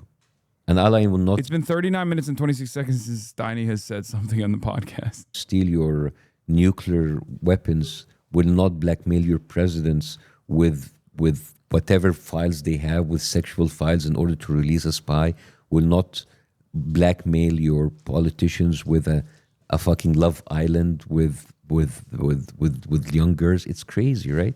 Yeah. Why do you think they allowed him to campaign on that so hard then? What do you mean? Like, why would they? Okay, that's actually a good question. Damn, 39 minutes and 52 seconds. We finally get a Steiny question, and it's actually a good question. Okay. Because Trump campaigned on that. Yeah. That he was going to release it. Yeah, well, Yeah, that's a good question. maybe he didn't know that they had something on him. Maybe they thought that like everything was on Clinton. Maybe he didn't know. And then I think the real reason is he was always a little apprehensive when talking about the Epstein stuff, right? He still pushed it because I think he thought he's undefeated. And so he didn't have an issue with like talking about releasing it and whatnot. But I think he miscalculated how much his base does care about it. You know, because he would say maybe that one less so. Remember when he was asked on that Fox News interview when they were like, hey, would you release the 9/11 files? He's like, yes. Would you release the JFK files? He's like, yes. Would you release the Epstein files? He's like, maybe that one less so. He's like, because there's a lot of phony stuff in there. You know, he was a little hesitant on that. But I think there's two reasons there. At first, before Trump came out and basically started saying, maybe it's not so bad. Maybe Jeffrey Epstein was misunderstood, you know, every day. Why are you still talking about Jeffrey Epstein? The list is fake. The list is real, maybe. Ghislaine Maxwell did nothing wrong. We need to pardon her. You know, before all of that, I was of the mindset that perhaps he didn't want to release it for the same reason why the Democrats would have never released it, because there's a lot of powerful people involved in this. And of course, as the president of the United States, your job is to literally protect their interests, and you're not going to fuck up the bag, regardless of ideology, right? Because there's a class first politics there amongst billionaires and the super wealthy. Since his like desperate reaction every single day, getting increasingly worse and worse, I've begun to believe that maybe his involvement with Jeffrey Epstein was maybe a little bit more than what we previously thought it was. That's number one. And then number two, the other possible option is it's not just the financial elite that he is trying to protect, but it's also probably maybe espionage, both for the CIA, but certainly for Israel as well. You know? Like we have Elon Musk saying, well, he's in the files. And Bear's like, oh, no, I'm not in the files. And that Pat Bundy's like, I have the files on my desk. And then suddenly we don't have the files. It makes you think, right? And you know, like Trump was asked straight up, would you release the Epstein files? It's like, well, it can destroy a lot of people's life. Yeah, well, if they're pedophiles, yes, fucking destroy their lives. It's just like, it's, as an, like, I come from the Middle East, and in the Middle East, we complain a lot about, like, how the government is corrupt. And then I come here to the Western world where, like, everything is transparent. And I just, like, find the same exact attitude of gaslighting and of lying. And I found it's like, oh my God, I'm actually in a country that's being controlled by like horrible people in Israel. Yeah, here's another like a nice tidbit. Do you know that Israel has one of the highest rates of sex offenders in the entire world, and many of them are Jewish Americans who actually Is that a fact? Oh yeah. You can actually like per capita. Yeah, no, you can actually right now. There's a CBS report about sex offenders fleeing from Israel. These are people who get indicted in America. They have a conviction and they flee. Do you see it? Oh yes. How Jewish American pedophiles hide from justice in Israel. This is on CBS. You don't have to play it, but like I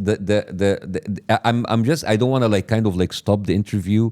I just want people that they reference it. So there's like tens of people who basically get high-end ads here. Yeah, who get like indicted for actually like being pedophiles, and they go hide in Israel, and Israel doesn't bring you back because like they're protected by their Israeli passport. So this is the bigger picture that I'm telling you. When you are on, this is one of the things that we're taking against you. There's no two sides for it. One side is a genocidal, pedophile enabling, blackmailing liars who are starving people to death, who are killing women and children. And that is the side, right? So that is why it's like it's being very icky right now to even give a platform for them to spread their fucking lies. Right. Because this is the kind of lies that's... I'm not seeing anything on Google about Israeli pedophiles. Brother, literally search Haaretz, pedophile safe haven Israel. Actually, let's do it right now.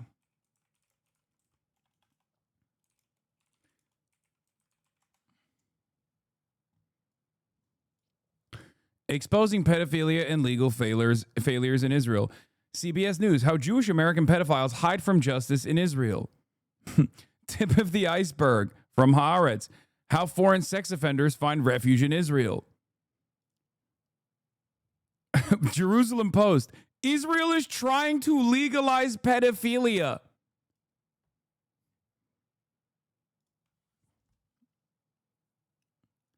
Like, I know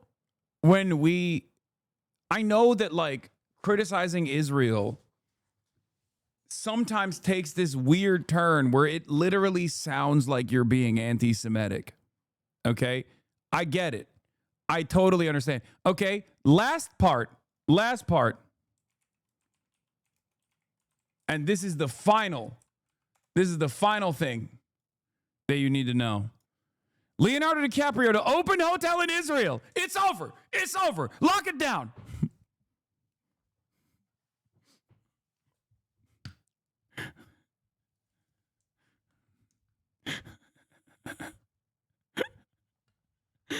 He had to find the youngest country. South Sudan is technically the youngest country. Okay, sorry.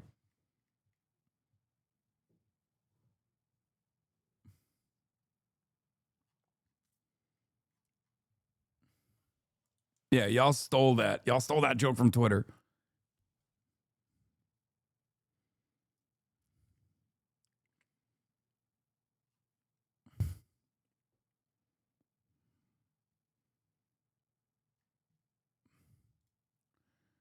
But yeah, It's I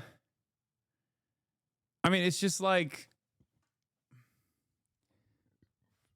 I don't know how to describe it. Like, I get it. When you sometimes hear something that's like in practice in Israel, you go, what? Like, did you make that up? Like, oh, you're saying the Jewish state is doing this? And it's like sometimes it's good to just Google it, and then maybe you find out that they are doing this, you know?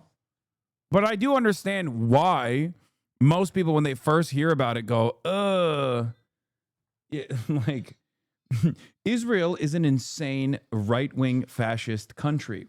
So when you describe Israel as an insane right-wing fascist country, which it is, when you describe the things that Israel does, it comes across as insane because you're like, there's no fucking way. There is no way that that is happening. What are you saying? And it's like, and then you look into it and you're like, oh my God, it's not made up. What the fuck? I thought you were a liar until you showed the ad for the Cum Brigade Live. Oh my God, that was another one. Yeah. The whole like, Israel has a semen extraction squad, post-mortem semen extraction squad, specifically where they go in and like extract the semen from fallen Israeli occupying force soldiers so they can give that semen to their wives so they can keep having Jewish children. That is a real thing that the Israeli government has in operation.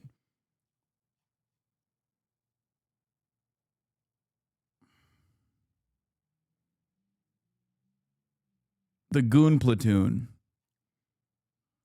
That's the type of shit you do when you are a eugenicist fascist country.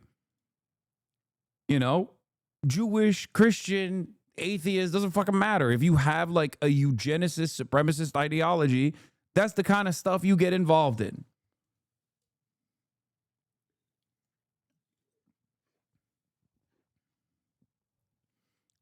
Or, I don't know, the pro-rape January 6th riots that they did in Israel.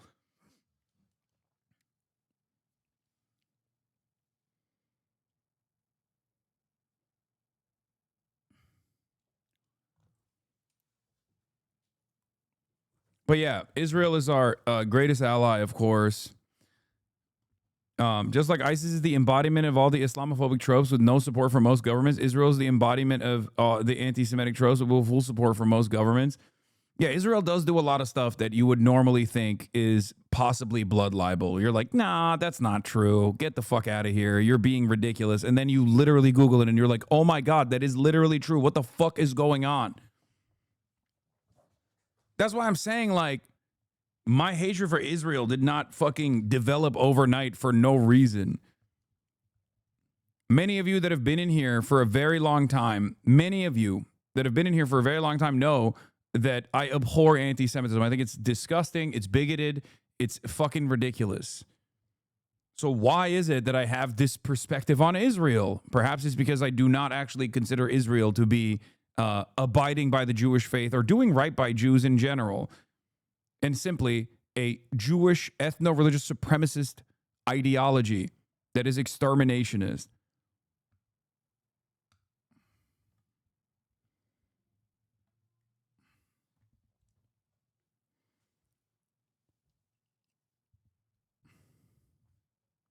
Been actually hurting and killing people over 2 years. So you understand? So if I told you, hey, I'm not an expert still, but what I've even learned just with the stuff you've sent and what I've learned over the last week. So you understand, like I'm all of that. I'm trying to make you understand the level of hate and anger that was directed towards you, because basically you're supporting a pedophile. You're supporting a guy that is actually blackmailing people. You're supporting a guy who's a killer, right? That guy, Netanyahu, who seems to be caring about women. There's a huge scandal in Israel that was unraveled in 2013, that for more than 2 decades, Israel gave contraceptive shots to Ethiopian Jewish women to prevent them from... Yeah, there's also a tint of white supremacy associated with this as well. Early on, obviously, before Israel realized there simply wasn't enough like white Ashkenazi descent Jews to to fill up the entire population of this area that they wanted to populate. At first, the whole, the idea was met with a little bit of negativity. Like, why are you letting in these fucking Arab Jews into the country? It's kind of crazy to think about now, especially because like Yemeni Jews, for example, or who were incredibly mistreated by Israeli society broadly. But like, it's not. But that's at the heart of fascism. Like, that's at the heart of all fascist ideology. Eventually, when you run out of targets to exterminate in the outgroup, you turn the crosshairs within. So there is also obviously the whole initial mistreatment and otherizing of Arab Jews,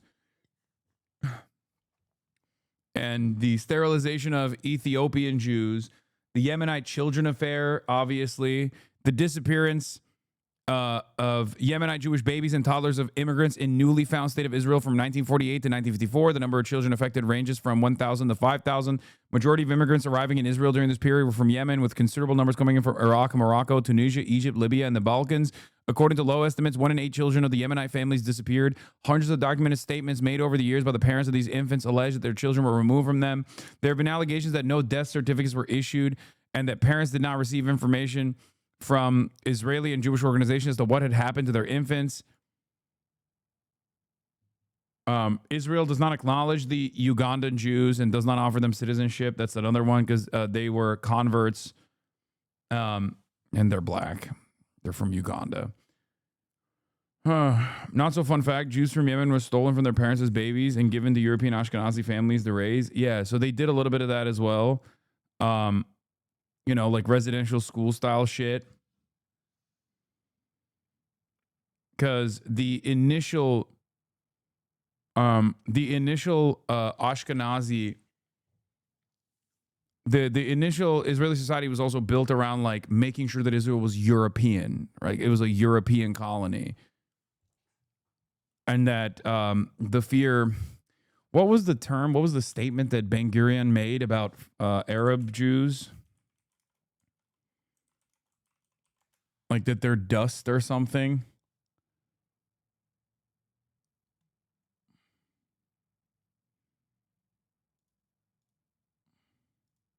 Am I misremembering?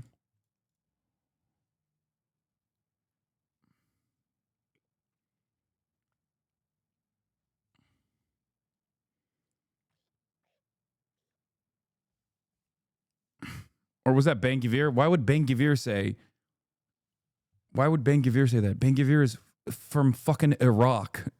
He's Kurdish and Arab.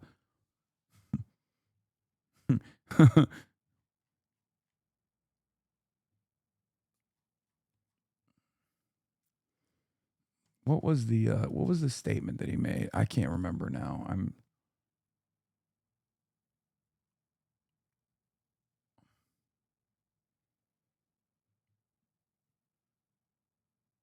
He called them human dust.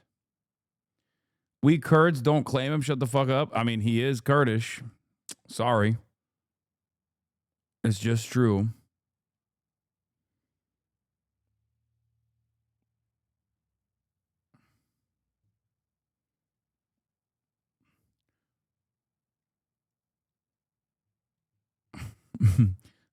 Kurds in the chat be like, nah, he's Turkish, bro. I swear. Nah, I heard Itamar Ben-Gvir was Turkish, actually.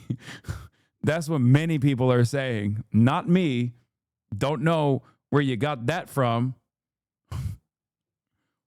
Nah, he was not Kurdish, bro. He was actually Turkish, bro. Trust. Reproducing.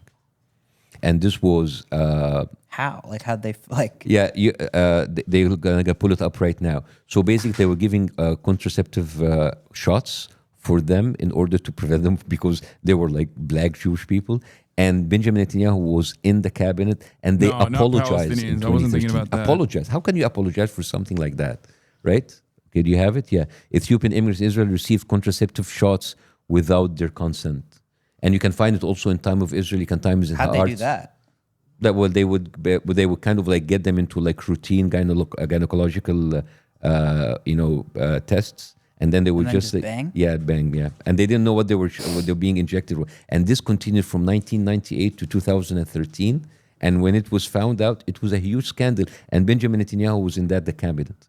So I'm just telling you, I'm like, yeah. Here is another one. Where is it?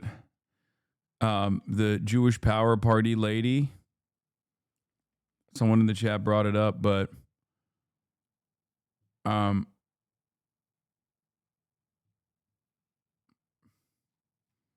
they said, like, I'm a racist. If defending my country from African migration is racist, then I'm a racist. May Golan of the Jewish Power Party, which is Itamar Ben-Gvir's party, by the way. Jewish Power Party. Interesting.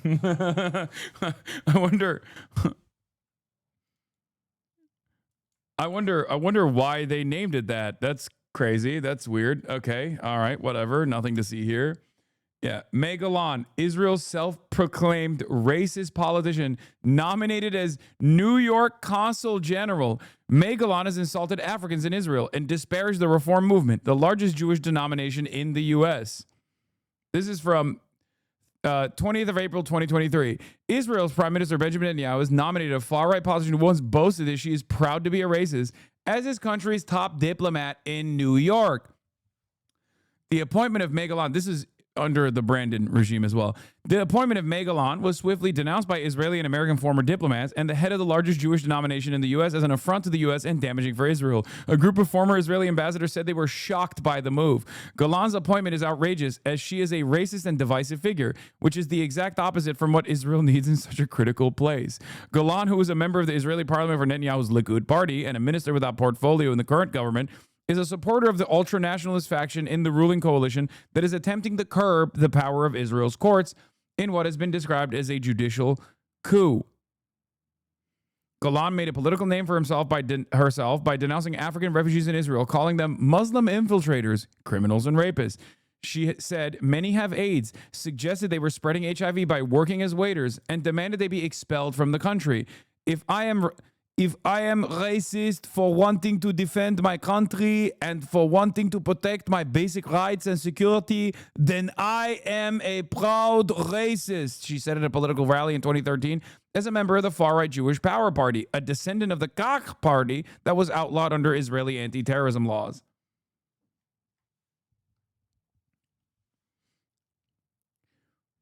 What would you say if I were to tell you that she is not even in the top 10 of most racist Israeli politicians currently active? What would you say if I were to tell you that she's not even in the top 100 of all Israeli politicians, both active and inactive? Would that shock you? Would that come as a surprise to you?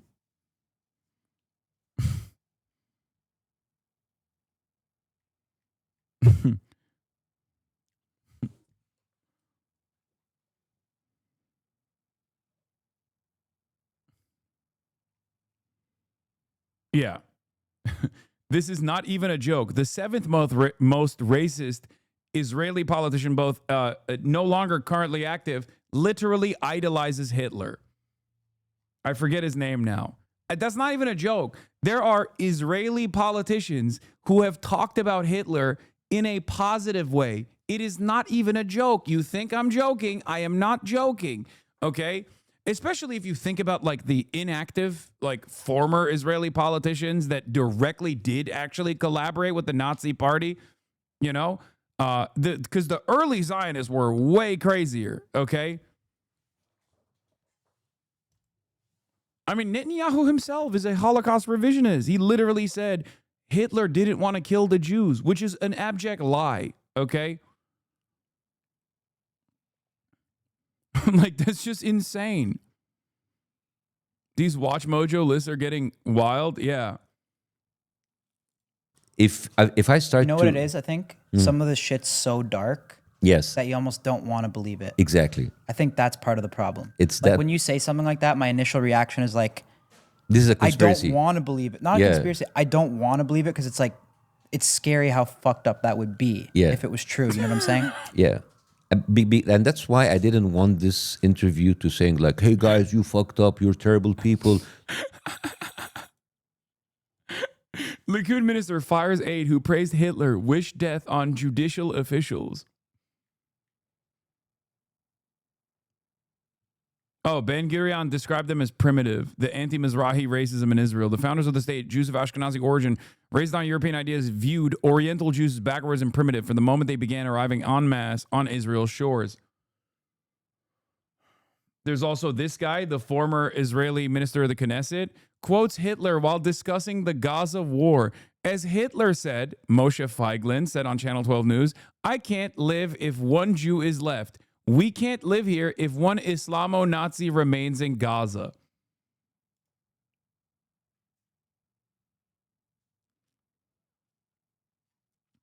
Would it shock you if I were to tell you that this is not the first time that Moshe Feiglin has praised Adolf Hitler?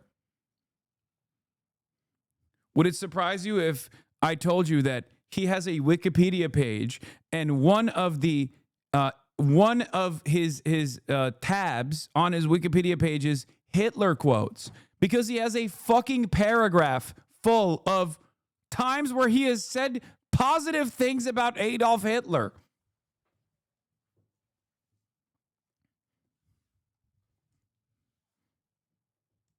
Yeah, look, am I lying? Hitler comments. Controversy and criticism. Hitler comments. He has an entire paragraph dedicated to his Hitler comments.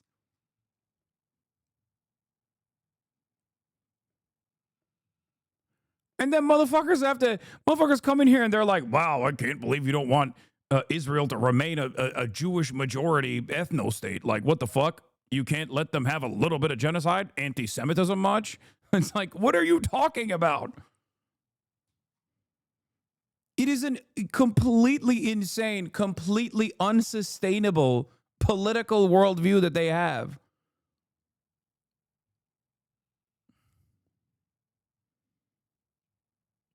Look what you did. And I didn't want to just chase every single lie that Netanyahu says because it's exhausting. I just wanted you to understand the level of psychopathy.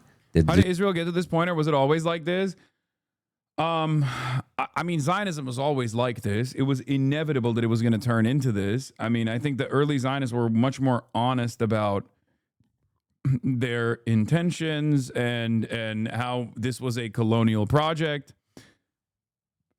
I think they're the last, like, I would say there was a period of time, I think after the 6-Day War, where this was like Israel got to revitalize its outlook, like revitalize its PR in the Western world, where there was a moment, there was an opportunity after that point to like make Israel this like technocratic, modern state. But like, if you go back early enough, there are people who literally were initially on board with the project of Zionism and then very quickly turned around and said, oh, no, this is Nazi shit. What the fuck's going on? One of the people that I'm referencing is famous socialist Albert Einstein, who wrote extensive letters about how what they were doing over there, without having any sort of like binational commitment to living side by side with the Palestinians, was turning into a Nazi project. He was right. He straight up said, I know Nazis. Y'all are behaving like Nazis. This is fucking crazy.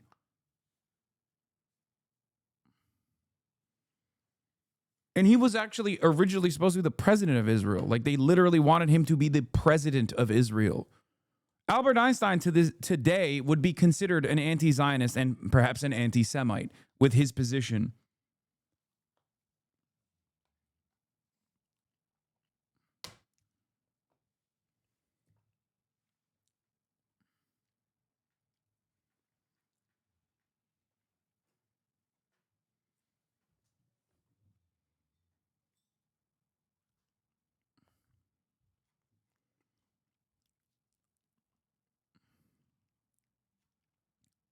This regime is, right? Because today's starvation, yesterday is killing, tomorrow it's going to be something else.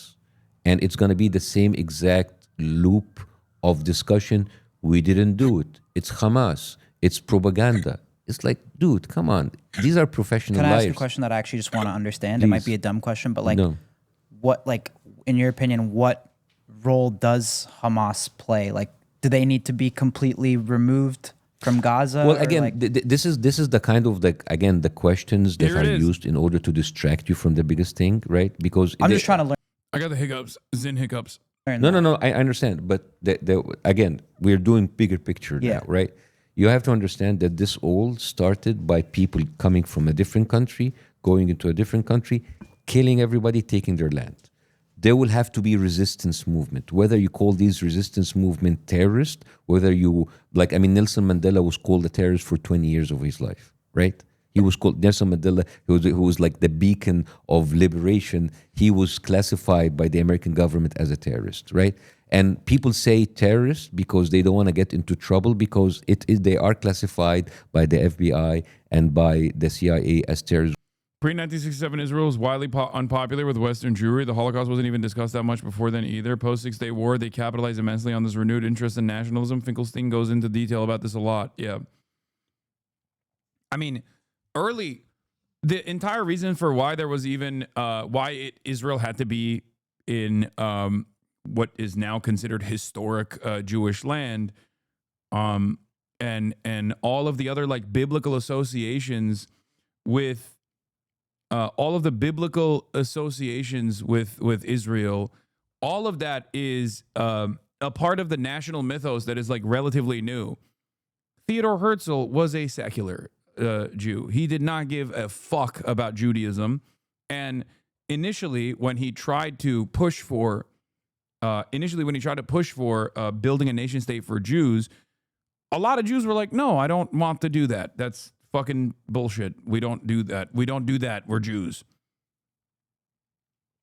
A lot of the original Orthodox Jews themselves were against the development of a nation state, specifically on religious boundaries.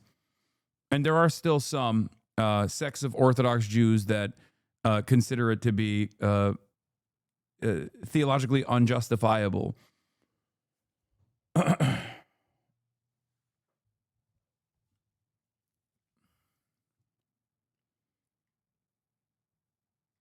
So it's a lot of this stuff. I mean, Israel is a relatively new country. There are plenty of people who are around that were around when Israel wasn't around. Noam Chomsky, for example. Joseph Robinette Brandon is another example. So there are sects, Haver, thank you for the 20 gifted subs. There are there were a lot of there was a lot of resistance from Jews. The only person that was immediately against the Balfour Declaration was the only Jewish person in the parliament at the time in England. I forget his name now.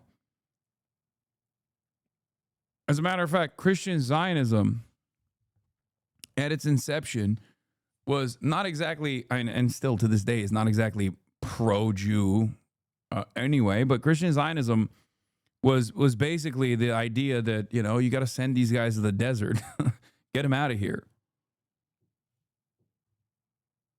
Most commonly pushed by anti-Semitic Christians. Group, so people don't want to get into trouble, and then suddenly the conversation, oh, so you mean Hamas is not terrorist, so you support what they're doing. So you see, I'm just like giving you the bigger picture how these questions are used. And then now Hamas is not even an issue anymore. You went in and you destroyed a whole territory, displacing 2 million people, destroying every hospital. Yeah. Fun fact, there has never been, at any point in time, there has never been on the planet a larger number of Jewish Zionists than there are Christian Zionists. Never. To this day, and even in its inception, there has always been a far greater number of Christian Zionists than there have been Jewish Zionists. Far greater number. Always. And there most likely never will be. every school, every house.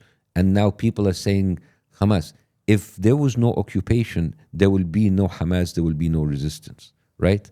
And I find it very funny that Netanyahu have openly admitted that he has emboldened Hamas in order to cause factions inside the Palestinian movement, so they will never have a Palestinian state. And you can Google that as I talk if you want. So purposely causing chaos. Yeah, you know, like how you kind of like, you know, finance people and other people in order to they have like an infighting. It's a very common technique, you know, like divide and conquer, you know.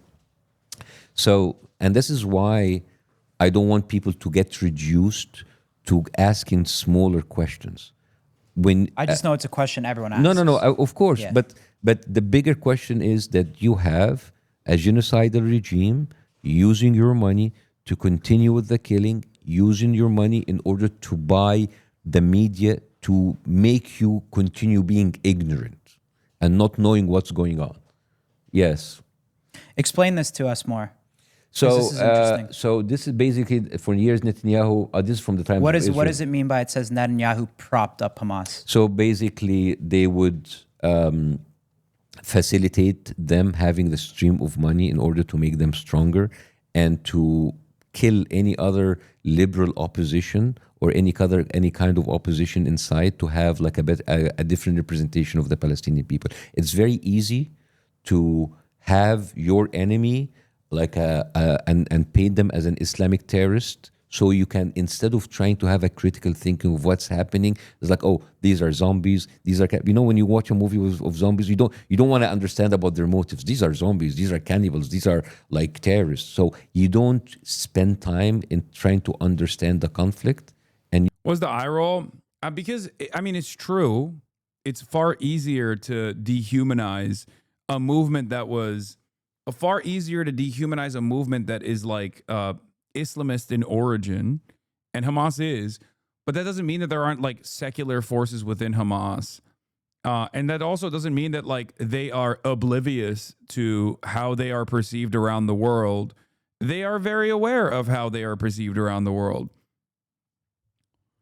Like they're not, it's not just that like I don't think it blew up in Israel's faces, like them propping up Hamas just blew up in Israel's faces because of October 7, because it wasn't just Hamas that did October 7. It was the entirety of the Palestinian Resistance Front. But it was also, what blew up in Israel's faces was that Hamas wasn't Hamas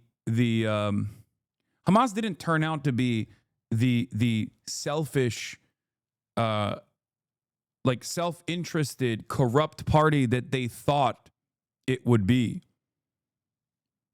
Because if they were, they wouldn't have done any of this shit. They would have a long time ago ran away from the Strip, as Israel claimed they did. You know what I mean? Like Hamas has been incredibly conciliatory to any group that chooses to oppose Israeli sovereignty. They don't give a shit. They don't care about the Sunni Shia divide or whatever. Like they don't give a shit about any of that. Obviously, one of their major backers has always been Iran, which is a Shia country. And not only that, but also they are invested in they are directly invested in the abolition of the Israeli apartheid and creating sovereignty for Palestinians, even if it means that they don't get to hold on to that power.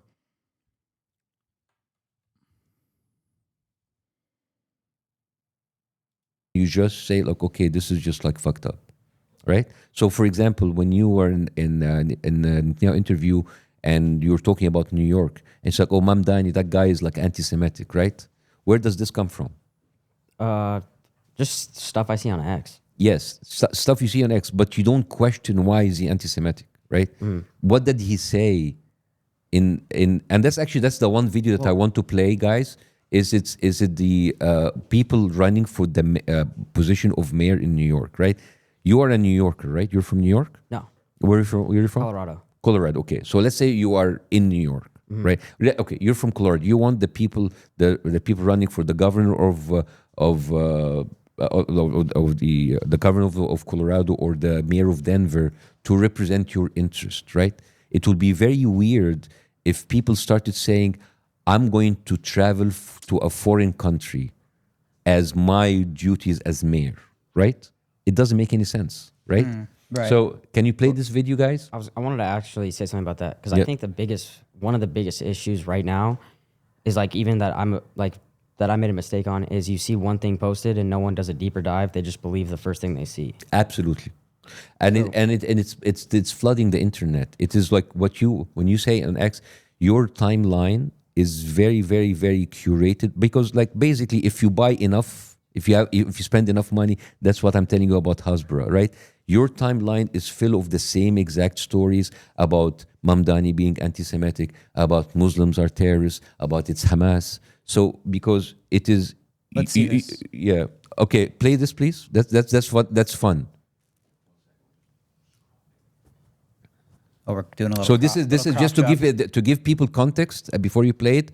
This is during the primary election for the mayor of New York. So basically, you have a pundit saying, like, it is how come a mayor of New York doesn't travel to Israel, and then the other candidates talking about how they feel about Israel.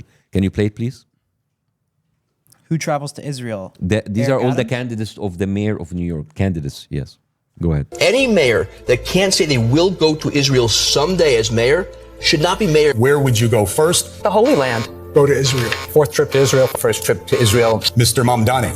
I would stay in New York City. My plans are to address New Yorkers across the 5 boroughs and focus on that. It is so offensive. If you're wondering, this is Unk talk, okay? This is so funny to me because this is literally Unk talk, okay? This video is straight up made for Unks in Bangladesh, okay? This is not supposed to be seen by white Americans. Don't look at this TikTok. It's not supposed to be it's not for your eyes, okay? This is for Unks in the global south. This is literally specifically crafted to be shared in WhatsApp groups, okay? This is a video that was designed to be shared in WhatsApp. No other format.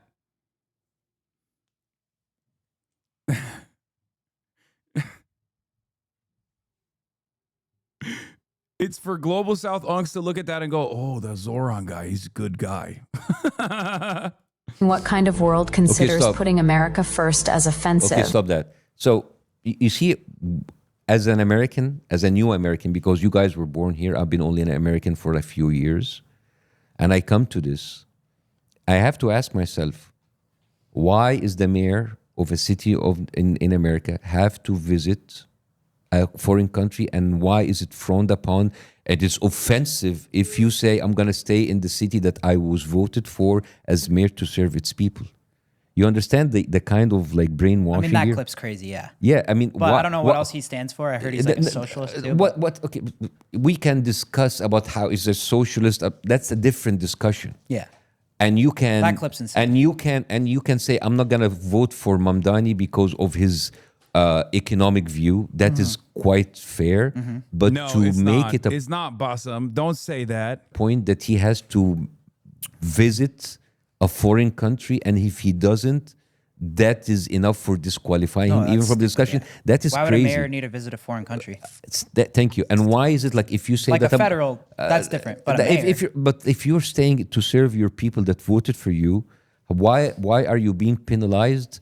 And it's offensive not to visit Israel. Why? New York's got enough problems. It's crazy, man. Yeah. It's crazy. I think like he is trying to serve his people, but he's being called anti-Semitic because he doesn't want to go to a foreign country. It's crazy, right? There's got to be other reasons they're saying he's anti-Semitic. I mean, like... Correct, Bassam, or no? What? Is there other reasons they say he's anti-Semitic? It can't just be you tell me. I don't know. I don't know. Why does Steiny think he's anti-Semitic? Apparently he says so.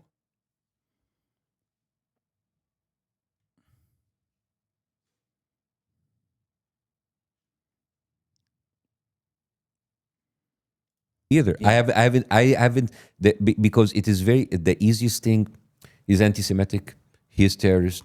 He hate the Jews, and that's a conversation stopper. You know when you guys all about free speech, right? Imagine every time you try to tell a joke, that's racist. All right? Oh my God, that's so offensive. It's like, why? What did I say? And nobody will explain to you why is it racist. And nobody will explain to you why it's stupid. It's just like, and it's a way to intimidate people. If you start calling people anti-Semitic, it's just like anti-Semitism is dangerous, but it's not the only ism that matters, right? You cannot just like stop people's conversations like that's anti-Semitic. Where is that is anti-Semitic?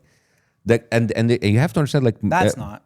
Yeah, exactly. That's not when you have like, oh, he's a socialist. Then let's talk about that. What do you mean he's a socialist? What is it? And when he say like he's gonna do like affordable prices in supermarket, why is that socialist? I'd have to look into it more. Yes, Again, exactly. So tell me, but if that would stop you from voting for him because he just say I'm gonna serve my people and stay for the country, for the city that voted for me, that is remarkable. Well, That yeah, is not anti-Semitic. It's pretty basic, yeah. Yeah, it's not any. Well, so what do you say?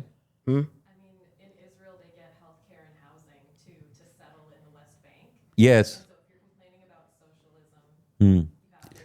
Yeah, so you understand, like, if you say like socialism is like, so people basically almost stuff for like almost for nothing, healthcare and housing and education in Israel, and it's doing that with our money.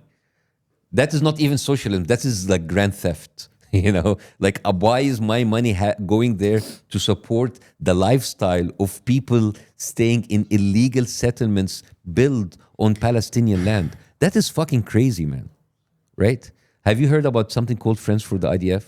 Friends? Friends of the IDF. No. So Friends of the IDF it's a very interesting piece of information. It is one of their biggest leaders is Haim Sabban, who is like a Jewish American who was in Egypt, by the way. He immigrated from Alexandria, and he settled in the United States. That guy is so huge in the Hollywood business. That guy owns the franchise for Power Rangers, Teenage Mutant Ninja Turtles. He produced so many movies for Arnold Schwarzenegger and Sylvester Stallone. That guy is big. You know that. Well, yeah. If you own Mutant Ninja Turtles and Power Rangers. No, he's huge, man. Do you know that the big museum for the Oscars in Fairfax? Like that's cool. He's talking about Haim Saban. Haim Saban is the Democrat Party's Sheldon Adelson, almost singularly focused on ensuring that as a major donor, Democrats stay consistent on Israel. Sheldon Adelson's role as a major donor to the Republicans was that, and also, you know, their own personal financial interests as well. Called the Sabban building, right? That's how big this guy is. This guy is famously known for a very famous saying. He said, I'm a one-issue guy, and my issue is Israel. Yeah, I was about to say, you can't even say that's anti-Semitic. He literally said it, okay? Like, this is like Jonathan Pollard being like, every Jew has dual loyalty. It's not true, but Jonathan Pollard did say that, okay? And it's like Haim Saban also literally said that. He's like, I'm a single issue guy. I love Israel. I only care about Israel. Shut the fuck up. America, Israel, right? Now, every single year, he throws a gala dinner for something called Friends for the IDF. And like celebrities like Sylvester Stallone and Arnold Schwarzenegger and Gerard Butler come there, Ashton Kutcher, and they come there and they raise somewhere between $70 and $100 million per night, tax exempt. So this is money that should have gone to charity in the United States, but it goes to a quote unquote charity to help veterans of the IDF having like better healthcare, having better education, having like better retirement plan. I mean, what the fuck? I mean, like you are actually doing tax write-off for celebrities who lived and got their money inside America. Here's Nancy Pelosi beside Zionist billionaire Haim Saban declaring that if the Capitol crumbled to the ground, Congress would still fork weapons over to Israel. We don't need the FBI to tell us she's a vehicle for foreign malign influence. I have said to people when they ask me, if this Capitol crumbled to the ground, the one thing that would remain is our commitment to our aid. And I don't even call it aid, our cooperation with Israel. That's fundamental. I mean, come on, dude.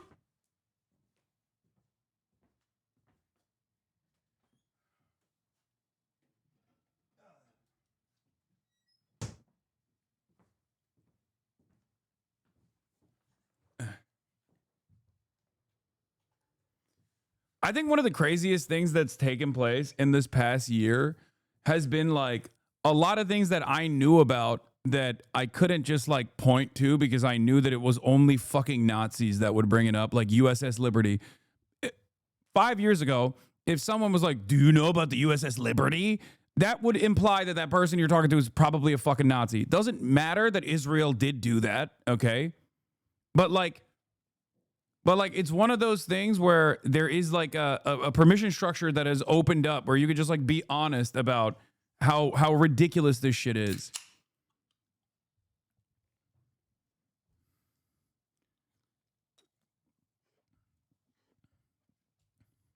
That's flawed logic. It doesn't matter. Human beings are not logical. Okay? They respond to stimuli. Some things you can say, some things you can't, even if it's fucking truthful.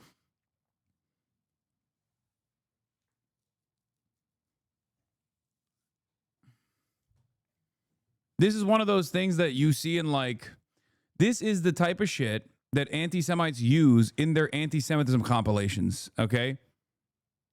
Like this, just by virtue of like how 14p this video is probably in a compilation where then they'll interlace it with like some fucking rabid Kahanists that are talking about how like the Goy are cattle or some shit to be like, see, this is what they think of all.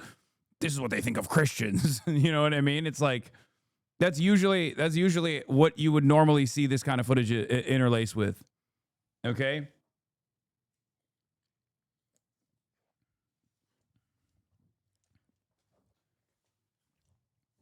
The conspiracy edits, yeah. Yeah, as Felix consistently says, one of the funniest things that Nazis think is happening is they assume that like the ultra-Orthodox community in New York is like the secret power brokers.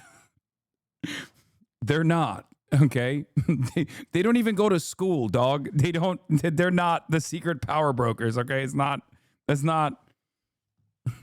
He says they can't even do crack without scrutiny. Yeah, people being like, oh my God, they got tunnel systems. They got the Chabad tunnels. Like, yeah, dude, let him smoke crack, okay? Let him smoke crack in the tunnels. That's what the tunnels are for. The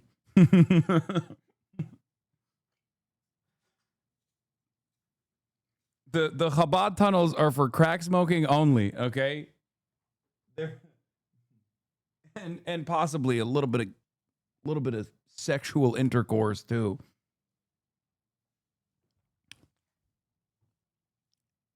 I have.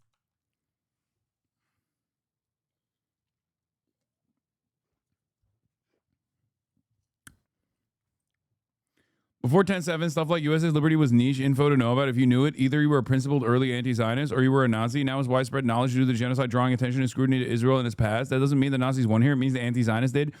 Yes. But Americans do have a tendency to believe, because of their lack of interest in like thinking about America's involvement in this, they have a tendency to look for some kind of secret conspiracy, and that, I'm fearful, pushes them in the direction not of like principled anti-Zionism, but instead of anti-Semitism. This is why I do what I do so consistently, regardless of how many of these supposedly Jewish advocacy groups consistently attack me and say I'm the arch nemesis of Jews in America, because I'm very fearful that Americans, I know Americans, they're just like much more, they're much more easily duped by a narrative that conveniently creates a villain that they can point to. And it's much easier for them to think about it as like American politicians being blackmailed into this position instead of just being totally on board with this position, because America loves what Israel is doing. To be and they don't care about you. They don't give a shit about spending this money on you and your streets and your schools, and instead would perfectly fucking give it, would be perfectly happy giving it to the military-industrial complex and laundering it through the military-industrial complex to Israel. And to support the IDF and to support illegal settlements, it is fucking crazy, man. Right? And you know what's so crazy? like you have people like Sylvester Stallone and Arnold Schwarzenegger who made their whole fame be doing movies, being like saving America, supporting American soldiers, and yet they don't spend a penny on American soldiers, but they send it to a soldiers of a foreign country, an army that is now known to kill people on camera. It's crazy, man. It's like you feel duped. You feel that like, where's my money is going, right? Well, a lot of Americans I see on the internet now are, really turning on Israel. I think people are really fed up with it. I mean, they don't like how we're sending money to Ukraine, and they don't like how we're sending money to Israel. It's kind of the same thing, right? Like, why are we sending our tax money to other countries? Yeah, but you, first of all, you're sending far more money than Israel, and second of all, like at least like I don't like actually sending money to Ukraine too, but at least like, all right, you're sending it to Ukraine because they're sending it against like a nuclear power like Russia, but like you are sending money to Israel to kill civilians. There's the equivalent of 6 Hiroshima bombs that were actually dropped in Gaza since the beginning of war. The equivalent, the amount of explosive power. You finance that without you having any say in it. If this is not theft, I don't know what it is. So again, I'm trying to explain to you the anger that was directed against you far exceeds the fact that you just platform Netanyahu. You're basically siding with everything that this country stands for. And many influencers like you who are having a huge platform are being used every day with these free trips to Israel in order to put makeup on a fucking genocidal regime, and in the same time you like getting the most racist tropes for Palestinians inside. I mean, that video, guys, that you did, it has 7.5 million views on YouTube. Even if October 7 didn't happen, you unknowingly were used as a part to launder their propaganda and give people, and just like go into their heads and just like plant these horrible images about Palestinians. So people's like, oh, there's like a bunch of people staying in tents. It's okay to kill them. So you understand? No, I'm just trying to digest it. Yeah. To be honest.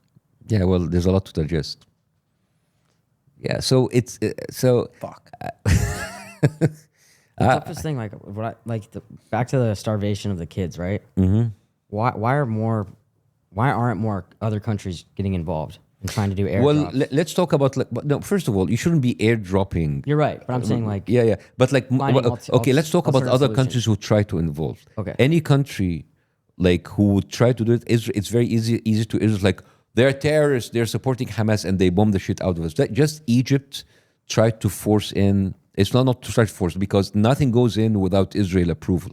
Because let's say, for example, Egypt comes, it's like, okay, we're going to put our stuff in. Israel was going to bomb the convoy like they did many times, like Hamas. Because you will have many people like, oh, it's Hamas, it's terrorists. Once it's terrorists, you can do whatever you want, right? And the fact that like other countries are trying and cannot do anything, it just tells you how much of a fucking bully this country is. They have already bombed Syria, Lebanon, Iran, Yemen. They have bombed the West Bank, where there's supposedly not Hamas. They have killed like thousands of people there, and have already like have put 15,000 people in jail in the West Bank. Nobody's talking about the West Bank. Just 2 days ago, a settler went in and killed a guy who's featured in an Oscar-winning documentary, and then the IDF came and they intimidated the rest of that guy family. You understand? This is happening on a daily basis. Imagine being a Palestinian, waking up, having like a settler who came from New York and just taking your house, kicking your people out, and if you stand against them, you kill them. You want like other countries to get involved. Who other countries to get involved? America, the strongest country in the world, is being cocked. But they're being dragged by the balls. They can't do anything because their politicians are being openly bribed by that regime, right? This is the strongest fucking country in the world, and they cannot do anything.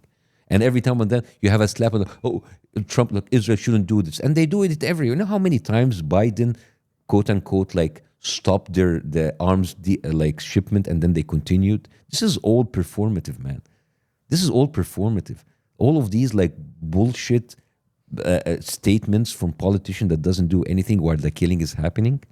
You understand? So this is where you're actually like, why is like other countries are not involved? They tried to get involved, and guess what? To be fair, it's not easy to come to terms with the fact that we are the bad guys in all this. It changed my whole world. I know. That's like the last hang up. There's two hang ups in this conversation that Americans cannot contend with. Number one, the scary Muslim barbaric rapist hordes are actually just simply operating on a totally understandable human desire of emancipation. And they're not just like reacting violently because they have like unlimited Jew hatred. Okay. That's number one. Most Americans simply cannot go above that point. They'll say what Israel's doing is horrible, it's violent, it's monstrous, but then also they'll always turn around and go, but Hamas, but Hamas, but Hamas, but Hamas. Okay, which is always like giving Israel permission to behave in the ways that it does. Maybe if it just like scales back the atrocity, you can just kind of look the other way and it's fine, right? It's not fine. The conditions that set up October 7 is not fine, okay? That's number one. Number two is America's involvement in this. America's involvement in this is so significant that we are the bad guys in this. Like, we just are. If you consider what Israel is doing to be a genocide and you think it's bad, then you either think American politicians are being bullied into submission and refusing to respond to their own fucking populations, own voters, because like there's a Jewish mind control or something, or you recognize that American politicians actually like what's going on and don't care about the atrocities.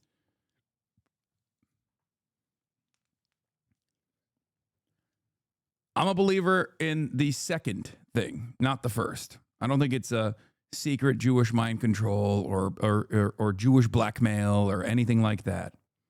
Jew this, Jew that. Okay? No. I think it's America's own personal investment in the region and how much of a formative role Israel plays in that design. Have they allowed Israel to basically take over and direct American foreign policy in the Middle East? Absolutely. I would say that it accelerated after Barack Obama. I think Trump 1 was the definite kickstart of like Israel grabbing onto the wheel and just fucking moving the car around. Because people point to like George W. Bush, neocons, certainly, right? That was a lot of Israeli influence. There was a scale back from that in the Obama administration. But of course, our commitment to Israel was still solid, make no mistake. But Donald Trump accelerated that process so dramatically. Like, I think previous Republican and Democrat administrations would have most likely pulled the plug on all of this a long time ago. Not even for, how are you so sure there isn't any blackmail element to this? No, make no mistake. There is a blackmail element to this, but it's not as significant as you think. If you think that Israel or Mossad has literally fucking piss tapes or sex tapes of every single American congressperson, you're out of your fucking mind. No. That's not the case.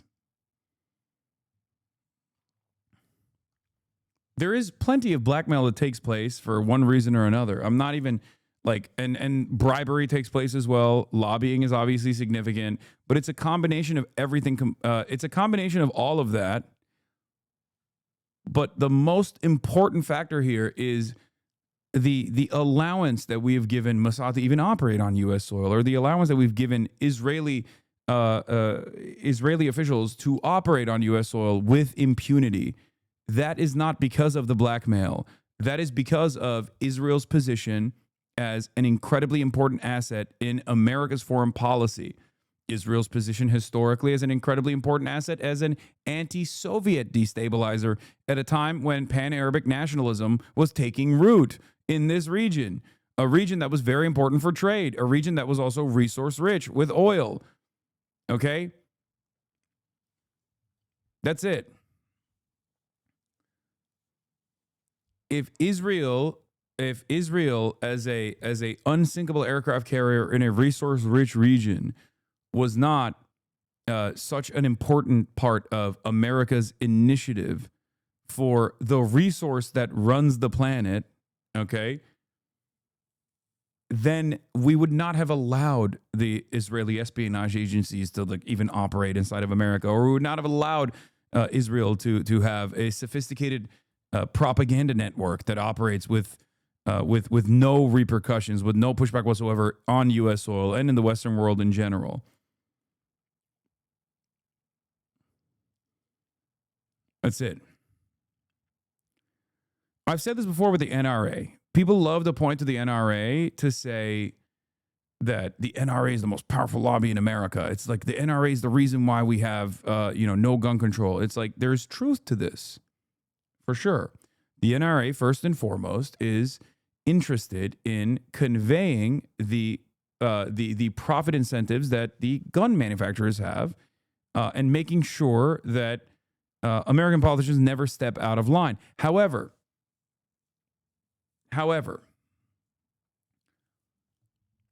the NRA or even other gun lobbyists are not the reason why American politicians are so pro-gun. Okay? America is pro-gun. And therefore, the NRA is there to kick in with donations in times of importance when politicians feel like they have to respond, like in the aftermath of Sandy Hook. Okay? I remember I covered it. Like, there was in the aftermath of Sandy Hook, Americans got together and there was a bipartisan bill that was pushed in Congress. Okay, it was, I think, Mike Crapo and the other guy, I forget who it is. Anyway, they put forward a bipartisan bill to universalize background checks. Okay, to just like stop some of these loopholes. Yes, in 2013, I was literally at the Young Turks. And there are videos of me from like 2014, 2015, and even in 2016 where I talk about this issue specifically. You can go find them if you want. Anyway, I was doing research at the time. But listen, when Sandy Hook happened, people were shocked. Okay? People were horrified. It was the closest that we ever got to any sort of reasonable gun control, or at least like moving in the direction of reasonable gun control. There was a bipartisan bill that was put forward that was supposed to expand background checks and close some of these loopholes for background checks. There was a lot of appetite for this amongst the population. Even NRA card-carrying members themselves wanted an expansion on background checks. But the NRA, with all of its money, went to every single congressperson and told them, do not vote for this bill. That's what lobbying is there for. At times when the public gets very angry about a particular thing and demands change, and politicians are forced to respond to it, but then lobbyists come in and say, don't do that. You're not supposed to do that. You can't do that. We gave you a lot of money. That's what lobbying is there for. It's there for that. It's there for writing legislation because politicians are lazy. They don't want to write it themselves. It's there for reading the legislation, you know. It's there to add additional provisions to legislation, like sneak it in. It's not universally there to like hypnotize politicians. And AIPAC works in a similar way.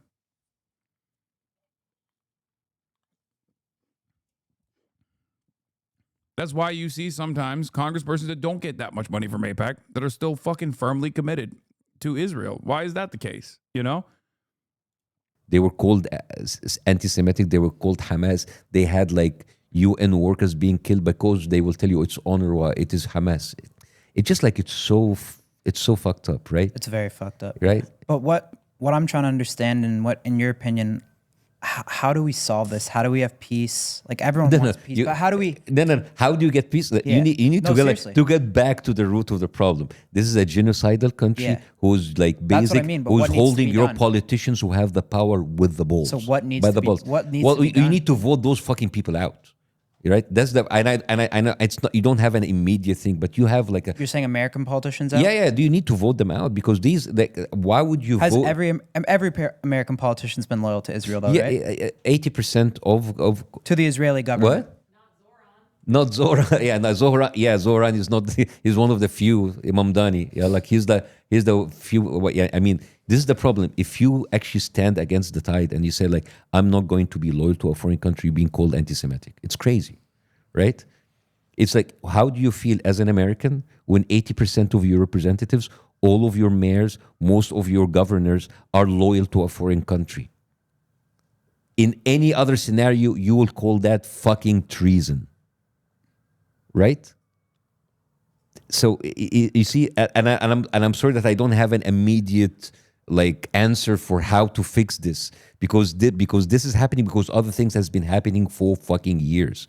If you have the strongest presidents in the world being blackmailed by fucking pedophile, this is crazy, man.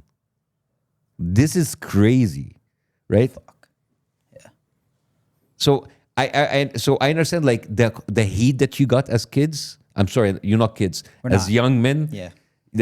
like at least you are like, but you are not an American politician who have been paid to be a fucking traitor. Your biggest mistake that you were not prepared, that you were not informed, and you didn't do enough effort in order to inform yourself. That's a big mistake. But I honestly, this dwarfs next to the fucking daily treason that we see with American politicians that allows this to happen, that goes into the media and launder Israeli crimes. This dwarfs next to those fucking media people who are just mouthpieces of propaganda like Ben Shapiro, Charlie Kirk, Megyn Kelly, all of those fuckers, right? These are like 100% propaganda pieces for a foreign country. You have been betrayed by your politicians, by your media, by many of your influencers because they are being fucking paid. Right? So as much of a stupid stuff that you have done, for me, in my book, you guys, like, at least you are now seeing what you're happening and you're trying to make sense out of it and you're trying to educate yourself. And I hope that after this, that you would go on. I don't want you to say like, oh, we're going to go back and doing stupid shit. Guys, you need to be more involved, at least educated, right? Yeah. Right? And I think maybe other influencers will see this as like, okay, the next time I get this fucking invitation from Israel, no, I know what I'm stepping into. Because it's not just like an innocent trip. It is not just innocent propaganda. Well, nothing's free, right? What? Nothing is free, ya habibi. Nothing is free, right? So it is. So and again, I'm not coming here. I'm not. I told you before, guys, and I know. I just like be straight. Like those guys were fucking scared shitless when I told them I would do it live. I gain nothing from destroying you. I gain nothing from dunking on you, right? I would actually rather deal with you as my younger brothers to understand what has been happening in front of your eyes all of that time, and maybe in the future you will make something out of it. I'm glad it wasn't me that did this and it was Bassem Youssef that did this, because if I was this nice, my audience would be fucking stabbing me, and every other charlatan would be online being like, Hasan was so nice because he loves Steiny. He actually probably secretly got paid by Israel. Although I learned everything I did about this conflict from Hasan, I am far more radical than he is now, and therefore I know he should have went there. He should have went there and given Steiny a Hamas banner, and because he didn't do that, he's fucking morally bankrupt. Whether you learn or not is going to be up to you from now on. Shit's dark. That's just dark, man. Do you ever get scared talking about this stuff? Yeah. Well, I've got canceled. I have many of my shows being canceled. We need 24-hour security after this one. No. Good. just know, which is crazy also, you are American, you're Canadian, and you're living in the West with the free world, the freest country in the world, and you have to worry about speaking about a foreign country. It's crazy, man. It's dark. And listen, I need to address this because, like, I was already harder than I feel for you. Boston was to them, and people were still like, you're not being mean enough. Right.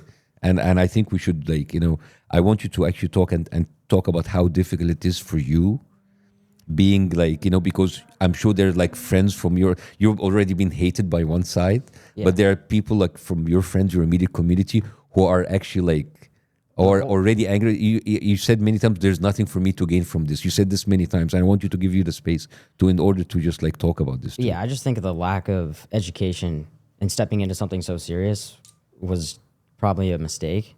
Yeah, it was. I mean, even since the Netanyahu interview, like, just the amount of stuff I've tried to consume, like, it really drains. It's really draining. And the issue that I'm having too is, like, when you do your research, everything, it's just, like, so opposite. So you're consuming from both sides, and it's just like, which one do I believe? Exactly. And so I think that's a problem. I don't think there's. I mean, to step in there with Netanyahu, it wouldn't have been even something that we could have prepared for in a week. I think in our position, like that's you got to be super qualified to do that, and I understand that. But also, you see, what you have said is very important. That the amount of information, that the conflicting information. So instead of going, that's why I chose this. I instead of telling you, this is wrong because, and this is wrong because there's evidence, instead of providing evidences, how do you deal with narcissistic psychopathic behavior? You block them. You know that everything that comes out of their mouth is a fucking lie. I just showed you that they have bribed our politicians. They harbor pedophiles. They have killed American soldiers. They have done so much bad. They have lied so many times. So there is no reason for you to believe anything that comes out of their mind, right?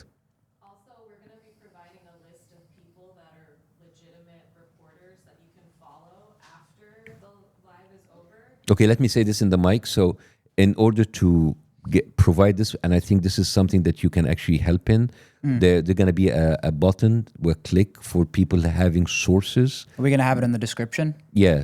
Right, including Jewish historians, Israeli historians, so people don't say they're biased, who talk actually about the conflict and what Israel have done to those people from a Jewish point of view, who were fair, right?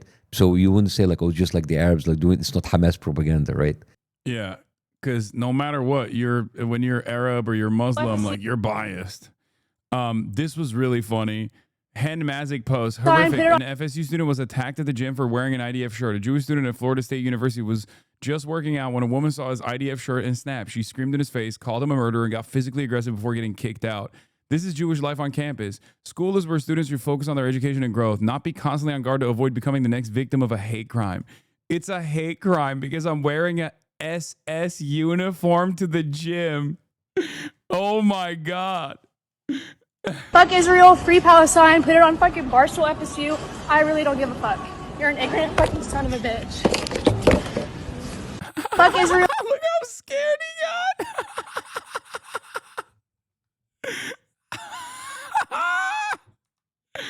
Yo, this person said she beasted on him. God damn. She did.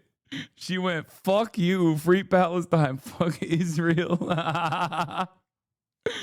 Hey, yo, that's crazy. He's like, what do you mean? I'm scared. I was just wearing my fucking SS brigade, dude. I was wearing my fucking Nazi banner. What is happening to me? Yeah, is the Caleb Pitts? Well. Guess who just got kicked out of Starbucks for, you guessed it, being white? This is literally this is a 1-to-1. Straight up 1-to-fucking-1. Or you can do the Daniel Henschel bit as well, where he, like, dresses up as Hitler And then he's like, I got punched again.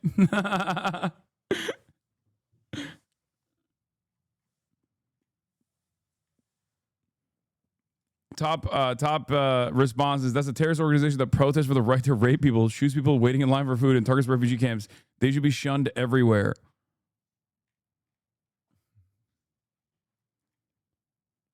Yeah. It's so funny. Fuck Israel, free Palestine, put it on fucking Barstool FSU. I really don't give a fuck. You're an ignorant fucking son of a bitch.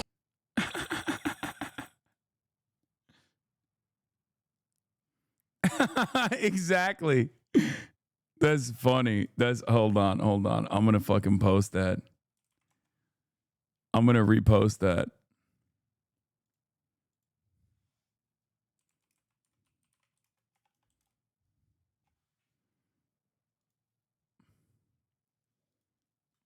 I'm gonna repost Hen Mazik for the first time ever.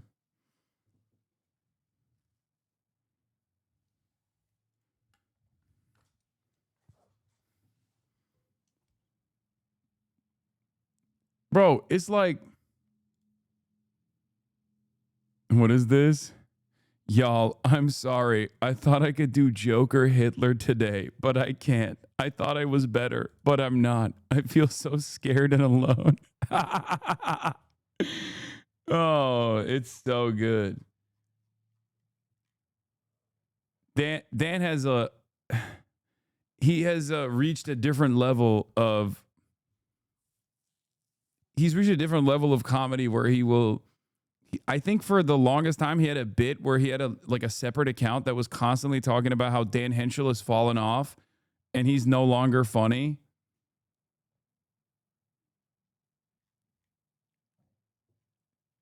Codal Top, thank you for the 20 gifted. I go to FSU, they instantly suspended the girl from campus and are looking into criminal charges. I mean, of course. What did Randy Fine say? That he wants to eat her? I've worked with the university. She has been suspended pending expulsion and barred from campus. In Florida, we don't mess around. Of course.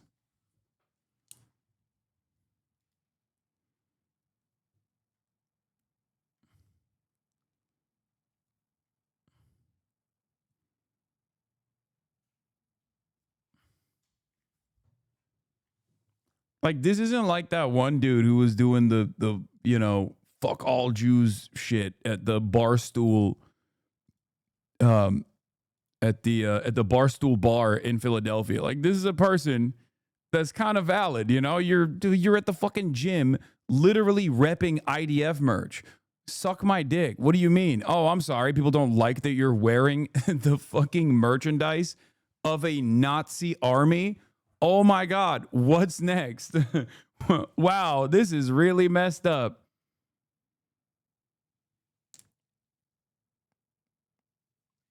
This is really messed up. They're coming after me, a 20-year-old Rear Admiral General of the IDF.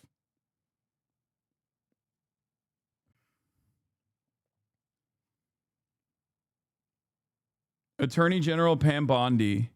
Thank you, President McCullough, for your leadership and prompt action. Anti-Semitism will not be tolerated in Florida or anywhere else. Oh my God. They got the Attorney General on this? Bro, I'm sorry. This is fucking insane. Oh my God, this country sucks so much dick. Oh my God, this is the fucking stupidest country on the planet. It's getting to a point where if literally someone screams in your face that they love the genocide that's taking place, and you turn around and you say, maybe that's fucked up, you go to jail. Okay? Nope. Jail for you. You don't like Israel's genocide? What are you, anti-Semitic? You're going to fucking prison. Hope you like prison.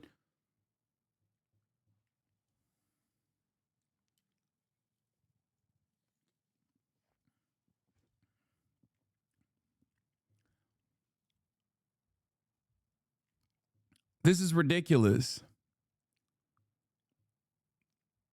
This is fucking ridiculous, dude. Oh God, this country sucks so much ass. It's getting worse every fucking day, bro.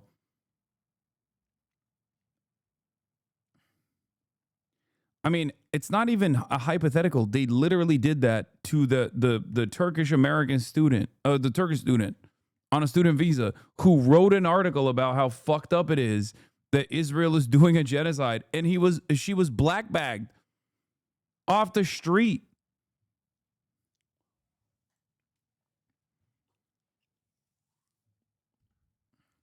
It's so goddamn cooked. It is so goddamn cooked. This country is so fucking cooked. Wait, there's an essay. Oh God, I'm not reading this. What the fuck? Senator Elisa Slotkin. Last night, I unfortunately missed a vote of series on 2 joint resolutions of disapproval regarding the sale of weapons to Israel.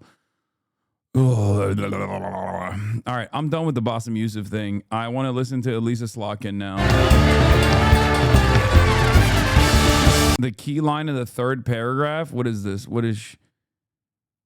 I owe it to my state to make it clear where I stand. Had I made it back for the vote yesterday, I would have voted yes to block offensive weapons to Israel based on my concerns over lack of food and medicine getting to civilians in Gaza. Oh, great. Thank you, Elisa Slotkin. Oops, you couldn't make it to that vote, though, unfortunately. But if she did, she would have voted so hard. She would have voted so hard. It's just, fuck, I just missed it.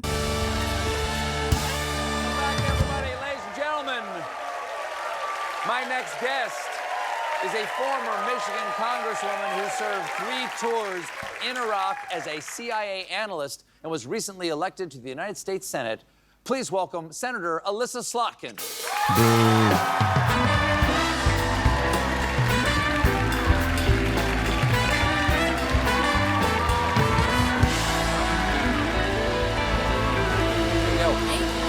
Welcome.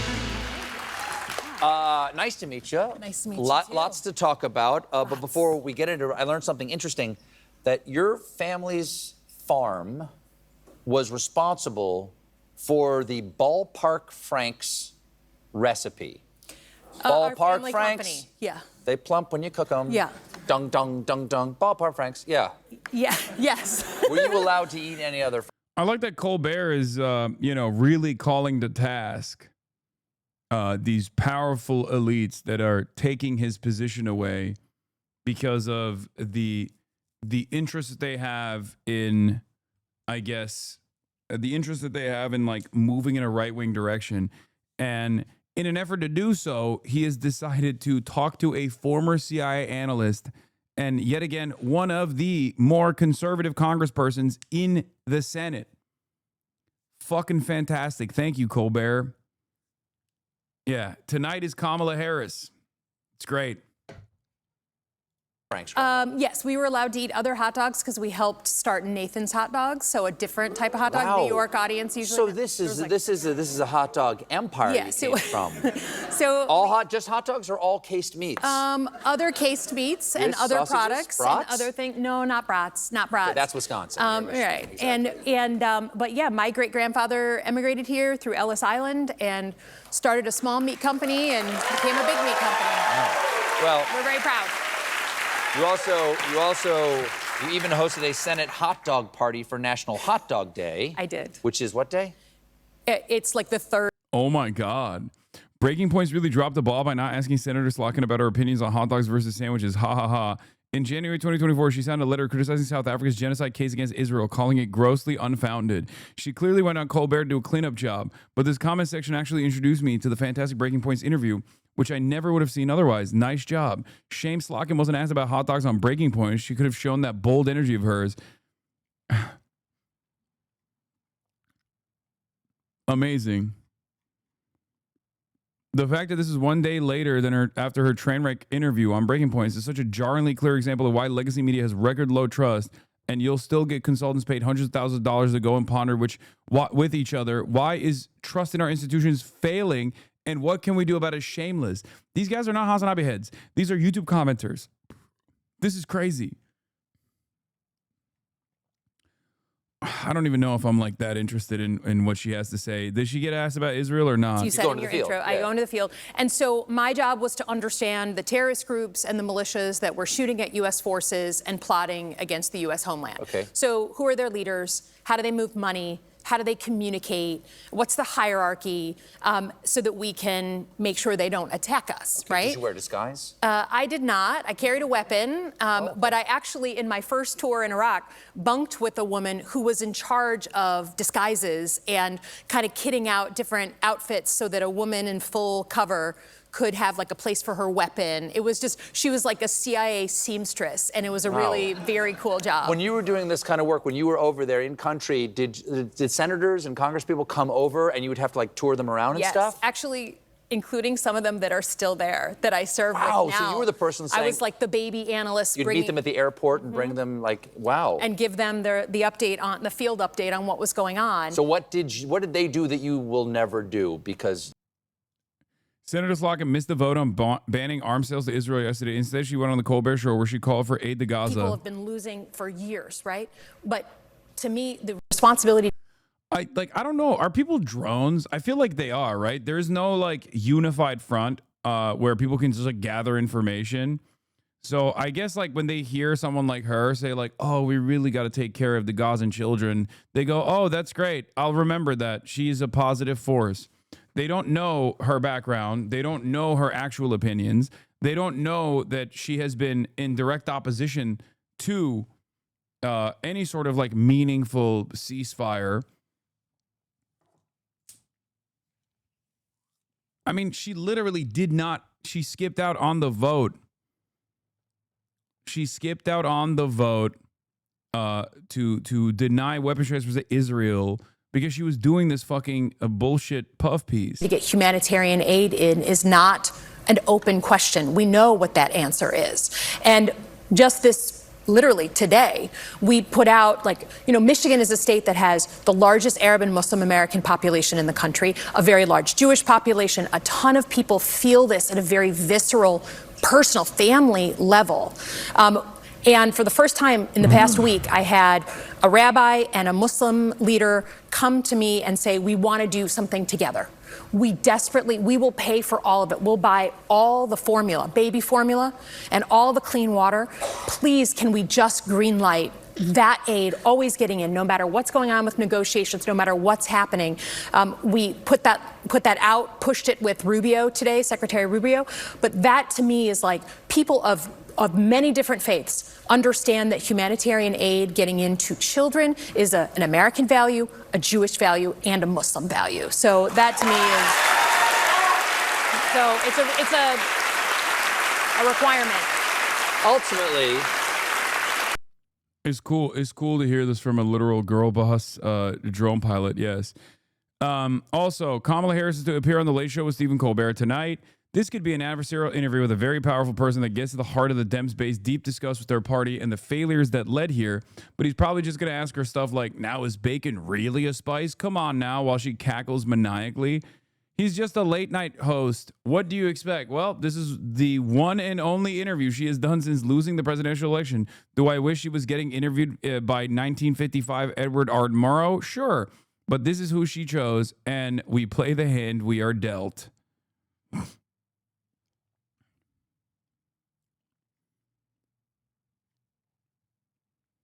This was the other relevant clip from the Colbert interview. Oh, is this where she says they're corn-fed? Minded people out there like to think that some of the trouble the United States has is because of what they call the deep state. Right. Okay, and as a former... Dude, Colbert Report, like Stephen Colbert literally doing PR for the fucking deep state is, or not the deep state, but like the CIA is insane. Like, what is happening, dude? What is going on? Of course, nobody fucking listens to this shit anymore. What are we doing? Is there a deep state? What do they mean by deep state? Yeah, I wish people could understand that a lot of the guys that I serve with, guys and gals at the CIA or at the Pentagon where I served, first of all, a lot of them are former military. So, you know, if you can't be like pro-military and then... Why is she doing this media campaign? She's hailed as like the moderate champion of the future Democrats. That's why. She is seen as the #1 candidate for like the future direction of the party. If the Democratic Party had its way, and there wasn't this like pesky democratic process, involved, okay, they would have a million Elisa Slotkins, like former CIA girl bosses who can at least like speak. You know what I mean? Who can like speak at least somewhat convincingly. That's it. It's that's the reason why they're propping her up. They're propping her up as like the girl boss that will lead the Democratic Party in the new direction. Why? Because she's younger and she is at least like somewhat telegenic. They are terrified of more Zorons propping up left and right. They do not want that shit. They do not want that at all.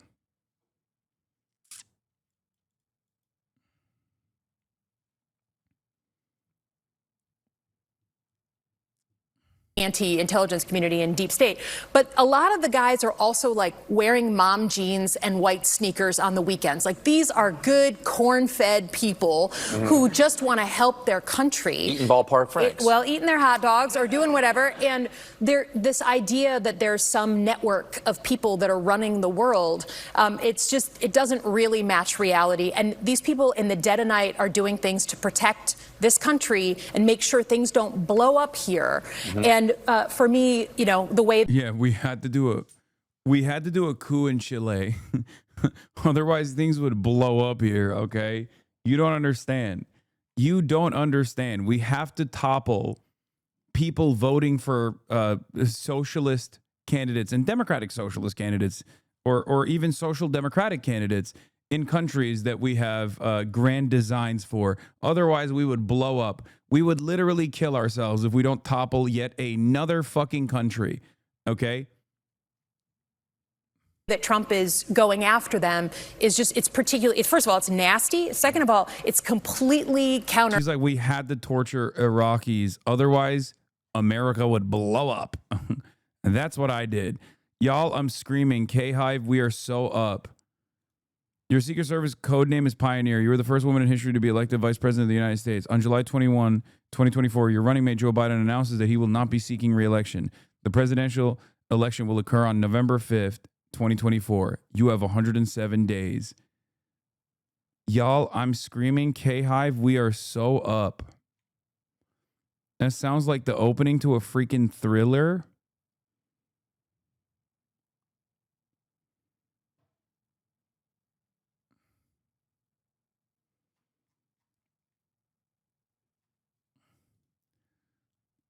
Former VP Kamala Harris announces new book called 107 Days about her failed 2024 campaign. By the way, Patriots, trust the plan. I told you this is exactly what was going to happen, and it's happening, okay? I told you she's going to be quiet until she comes out and fucking does a book announcement, okay? And there it is. Classic. For the record, during the book announcement tomorrow, you will hear stuff from her that is very convincing, if you want to be convinced, that is, about how she thinks what Trump is doing in Gaza is unconscionable, okay? For months on end, she did not say a single damn thing. Now she wants to sell the book. She's going to come out and she's going to say some pro-Palestinian shit. If you fucking fall for it, and I know a lot of liberals will, they're going to turn around and they're going to say, hey, Hasan, fuck you. See, we told you she was pro-Palestine. I'm letting you know right now. I'm getting you. I am getting you geared up for all of the liberal wave. Liberals are going to be relentless, not the loser manual.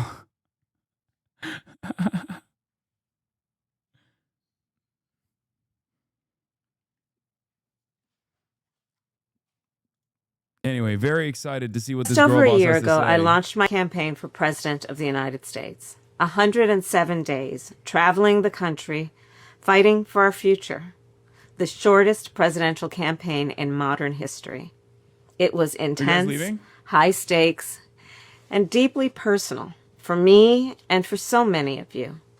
Since leaving office, I've spent a lot of time reflecting on those days. Talking with my team, my family, my friends, and pulling my thoughts together. In essence, writing a journal that is this book, 107 Days. With candor and reflection, I've written a behind-the-scenes account of that journey. I believe there's value in sharing what I saw, what I learned, and what I know it will take to move forward. In writing this book, one truth kept coming back to me. Sometimes the fight takes a while, but I remain full of hope, and I remain clear-eyed. I will never stop fighting to make our country reflect the very best of its ideals, always on behalf of the people.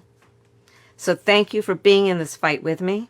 I am forever grateful, and I cannot wait for you to read this, and I'll see you out there. I'm telling you right now, okay?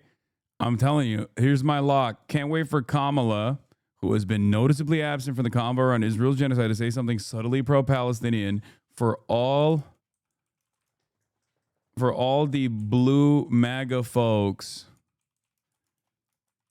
to immediately scream at the left for being right. Blue and On is going to go crazy tomorrow. Step 1, go on the Stephen Colbert show. Step 2, say something subtly. Say something like a little bit pro-Palestinian, more so than usual, more so than you ever said.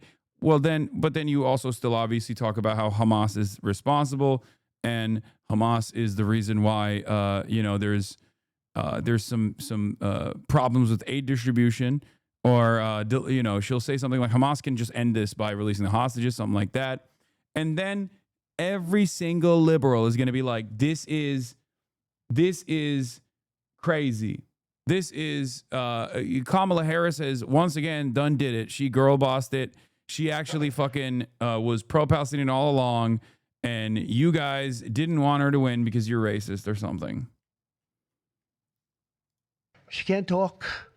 She can't do an interview. Nobody knew who Kamala was. Nobody knew her last name, Harris. I thought she was a terrible candidate. Look, don't forget, she didn't really get the nomination. I mean, that whole nomination was strange. Talking about presidential physical. I can't stand the 5. I hate them. If this is true, HasanAbi a Fed? No. I mean, I've been locking this from the jump. Abundance failed to win over the Atlanta aunties. Do you think this will work, bringing that liberal core base? I don't know. I think there's a lot of love for some of the most loyal blue and on Fedayeen. So I think maybe. I think they'll be annoying. People will yell at them, and then they'll say, oh, you're racist, and there'll be more infighting.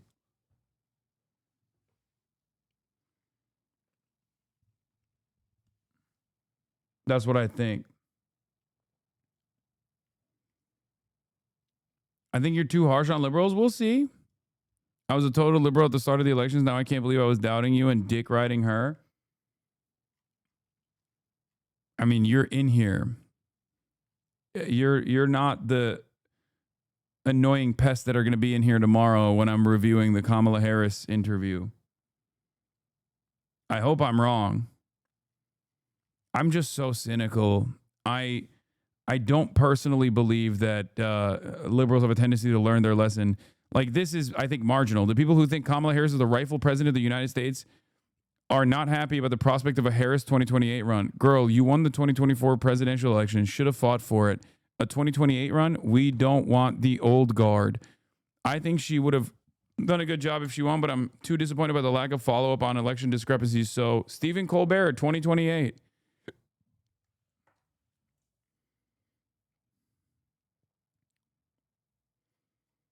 Yeah, you'll see. Dude, I think the broader liberal audience, when I look at those like approval polls and shit, I see a lot of craziness. Liberals still have like Kamala Harris as one of the top contenders for 2028. I'm mixed about it because racism and sexism does play a huge part in why people don't like Kamala, but I see your point because co-signing genocide is wild. Yeah, I mean, I'm not discounting the fact that racism and sexism has played a role. It's just that she was also objectively not the type of person who could overcome it. I mean, guys, Zohran Kwame Mamdani, okay? Zohran Kwame Mamdani. He has no roots. Like, at least Kamala is a black woman. She went to a historic black college, okay? She has a built-in demographic to pull from that is still a very important voting bloc in American politics. Zohran is Muslim in fucking the city where 9/11 happened, okay? And on top of that was anti-Israel. The reason why I'm mentioning that, but not a woman, of course, but the reason why I'm mentioning that, but AOC is a woman. The reason why I'm mentioning this is because these are real hurdles, okay? These are real hurdles. The problem is it takes a profoundly charismatic person to be able to overcome said hurdles in a country like the United States of America, okay? Kamala Harris did not have the capacity to overcome those hurdles. That was the problem. Because, like, you're already starting on not equal footing. You're a black woman, you're Asian, you're black. Like, there are a lot of Americans who are racist. There are a lot of Americans who are sexist. Okay? So that already is working against you. You have to be incredible with your messaging. You have to be incredibly charismatic. And on top of that, you have to have a solid message, right? Another example I always used with Kamala Harris was Claudia Sheinbaum. Claudia Sheinbaum is Jewish and a woman in Mexico, okay? They're doing femicides over there. It's not like Mexico's more woke than the United States of fucking America. I mean, neither country is great when it comes to women's rights, but come on, right? And Claudia Sheinbaum, on top of that, is Jewish in a profoundly Christian country, okay? Overwhelmingly Christian country. And she had incredible popularity. The reason why I'm bringing this up is because she was following through on already pre-existing policies on a campaign from AMLO and the Moreno regime that was already incredibly powerful, incredibly popular. And she said she was only going to expand on the already expanding welfare state. I think you're underestimating white people. No, I'm not. My point is, I recognize that America is incredibly misogynistic and also incredibly anti-black. It's incredibly misogynistic and it's incredibly anti-black, 100%. So you have to fight extra hard. You have to overcome all of those issues if you want to win in spite of those qualities.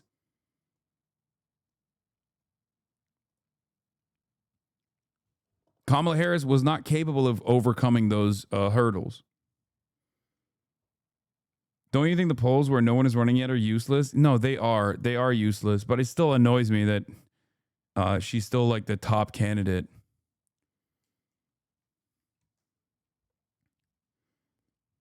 Not only that, but the former administration that she was a part of was dead weight that she refused to fucking cut off. It was crazy. It was a spectacular L. It was an L fest, L after L. She went to the right on issues. She refused to acknowledge one of the most consequential foreign policy decisions that was ongoing, Israel's genocide and America's continuation of Israel's genocide.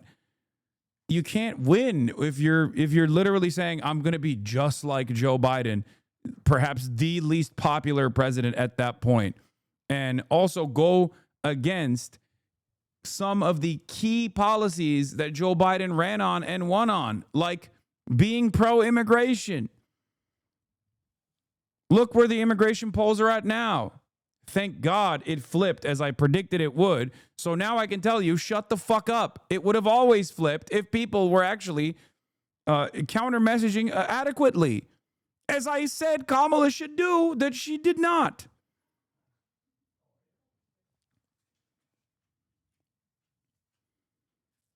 That's it. Anyway, we'll get to that more tomorrow. I'm gonna do the podcast now. Austin's here. Want to come say hi, Austin? Bro, she didn't listen to you? Yeah, she said, I'm speaking instead of that. I had so many things to say about that book. All right, wait, here. Let's hear it because we're just talking about it right now. Hold on. About the book? You're covering the book? A little bit. Here, pull up the chair from over there. Oh, my God. Hi, Kaya. No, I was going to say, first of all, hello, good afternoon. No, what I'm saying is I saw the book come out this morning, and she, first of all, and then she drops this TikTok.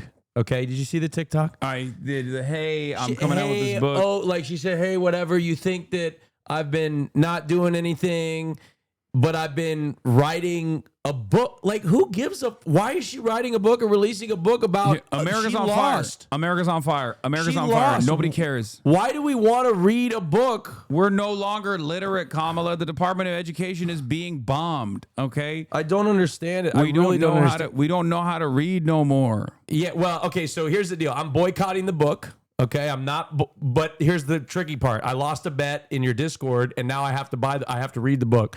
So I have to steal the book in order.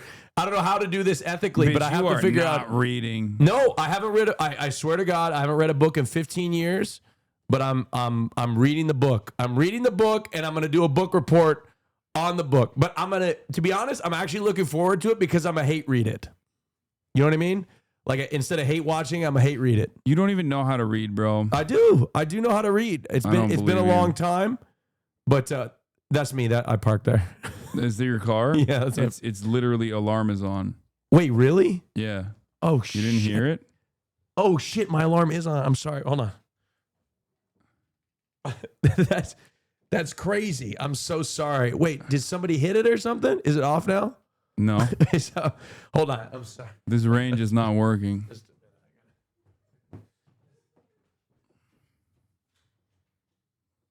Austin said gay people are illiterate, though. It's true. Oh, it's off now. It was on, but the lights were still on, but then now the lights are off, too.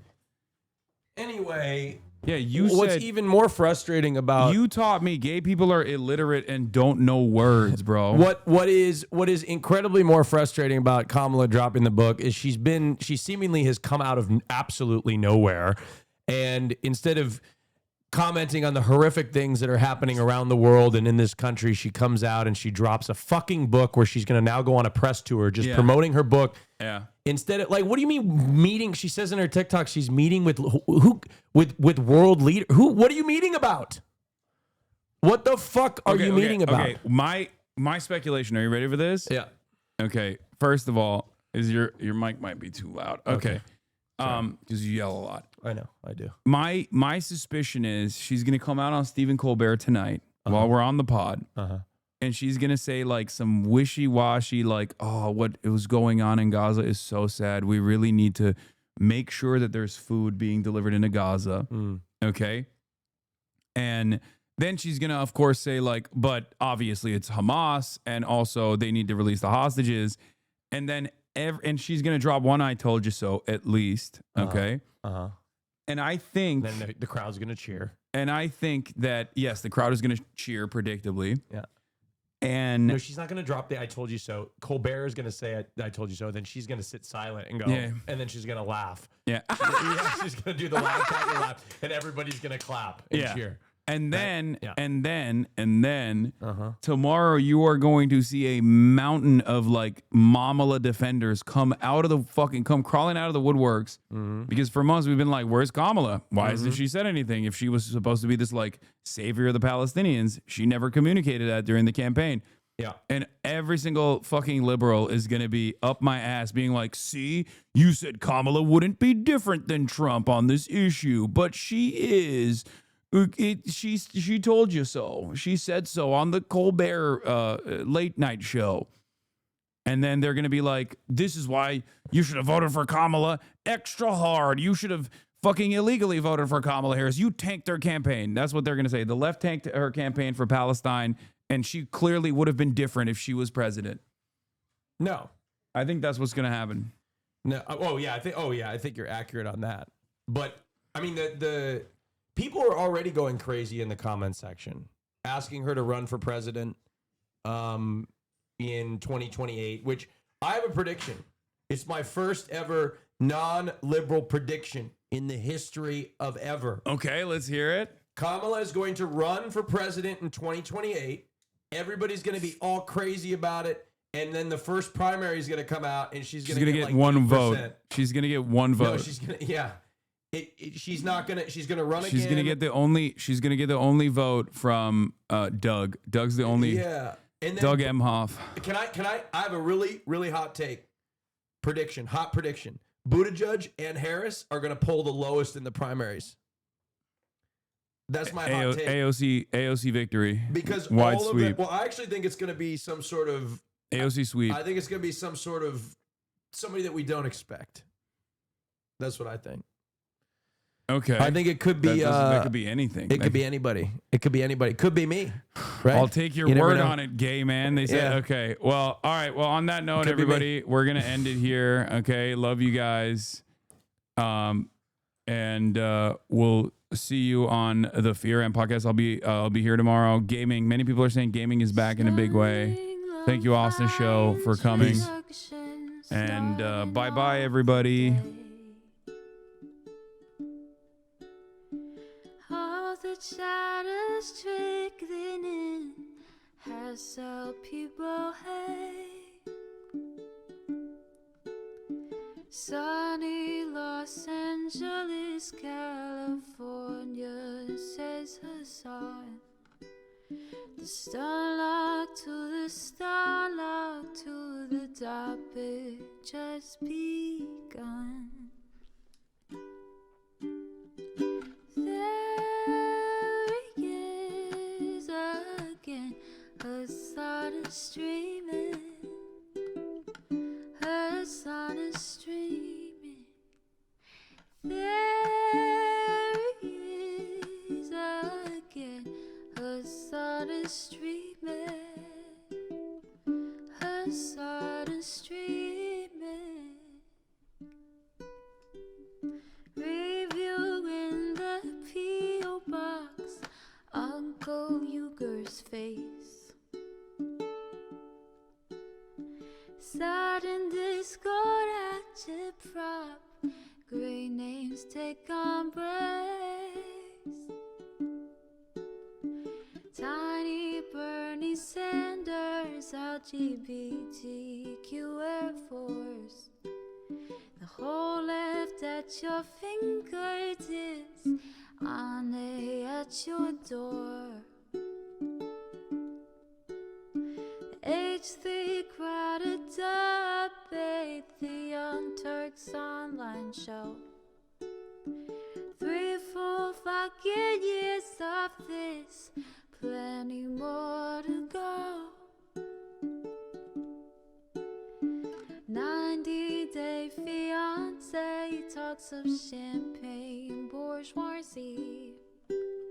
A Trump rally live reaction on mass riot at DC.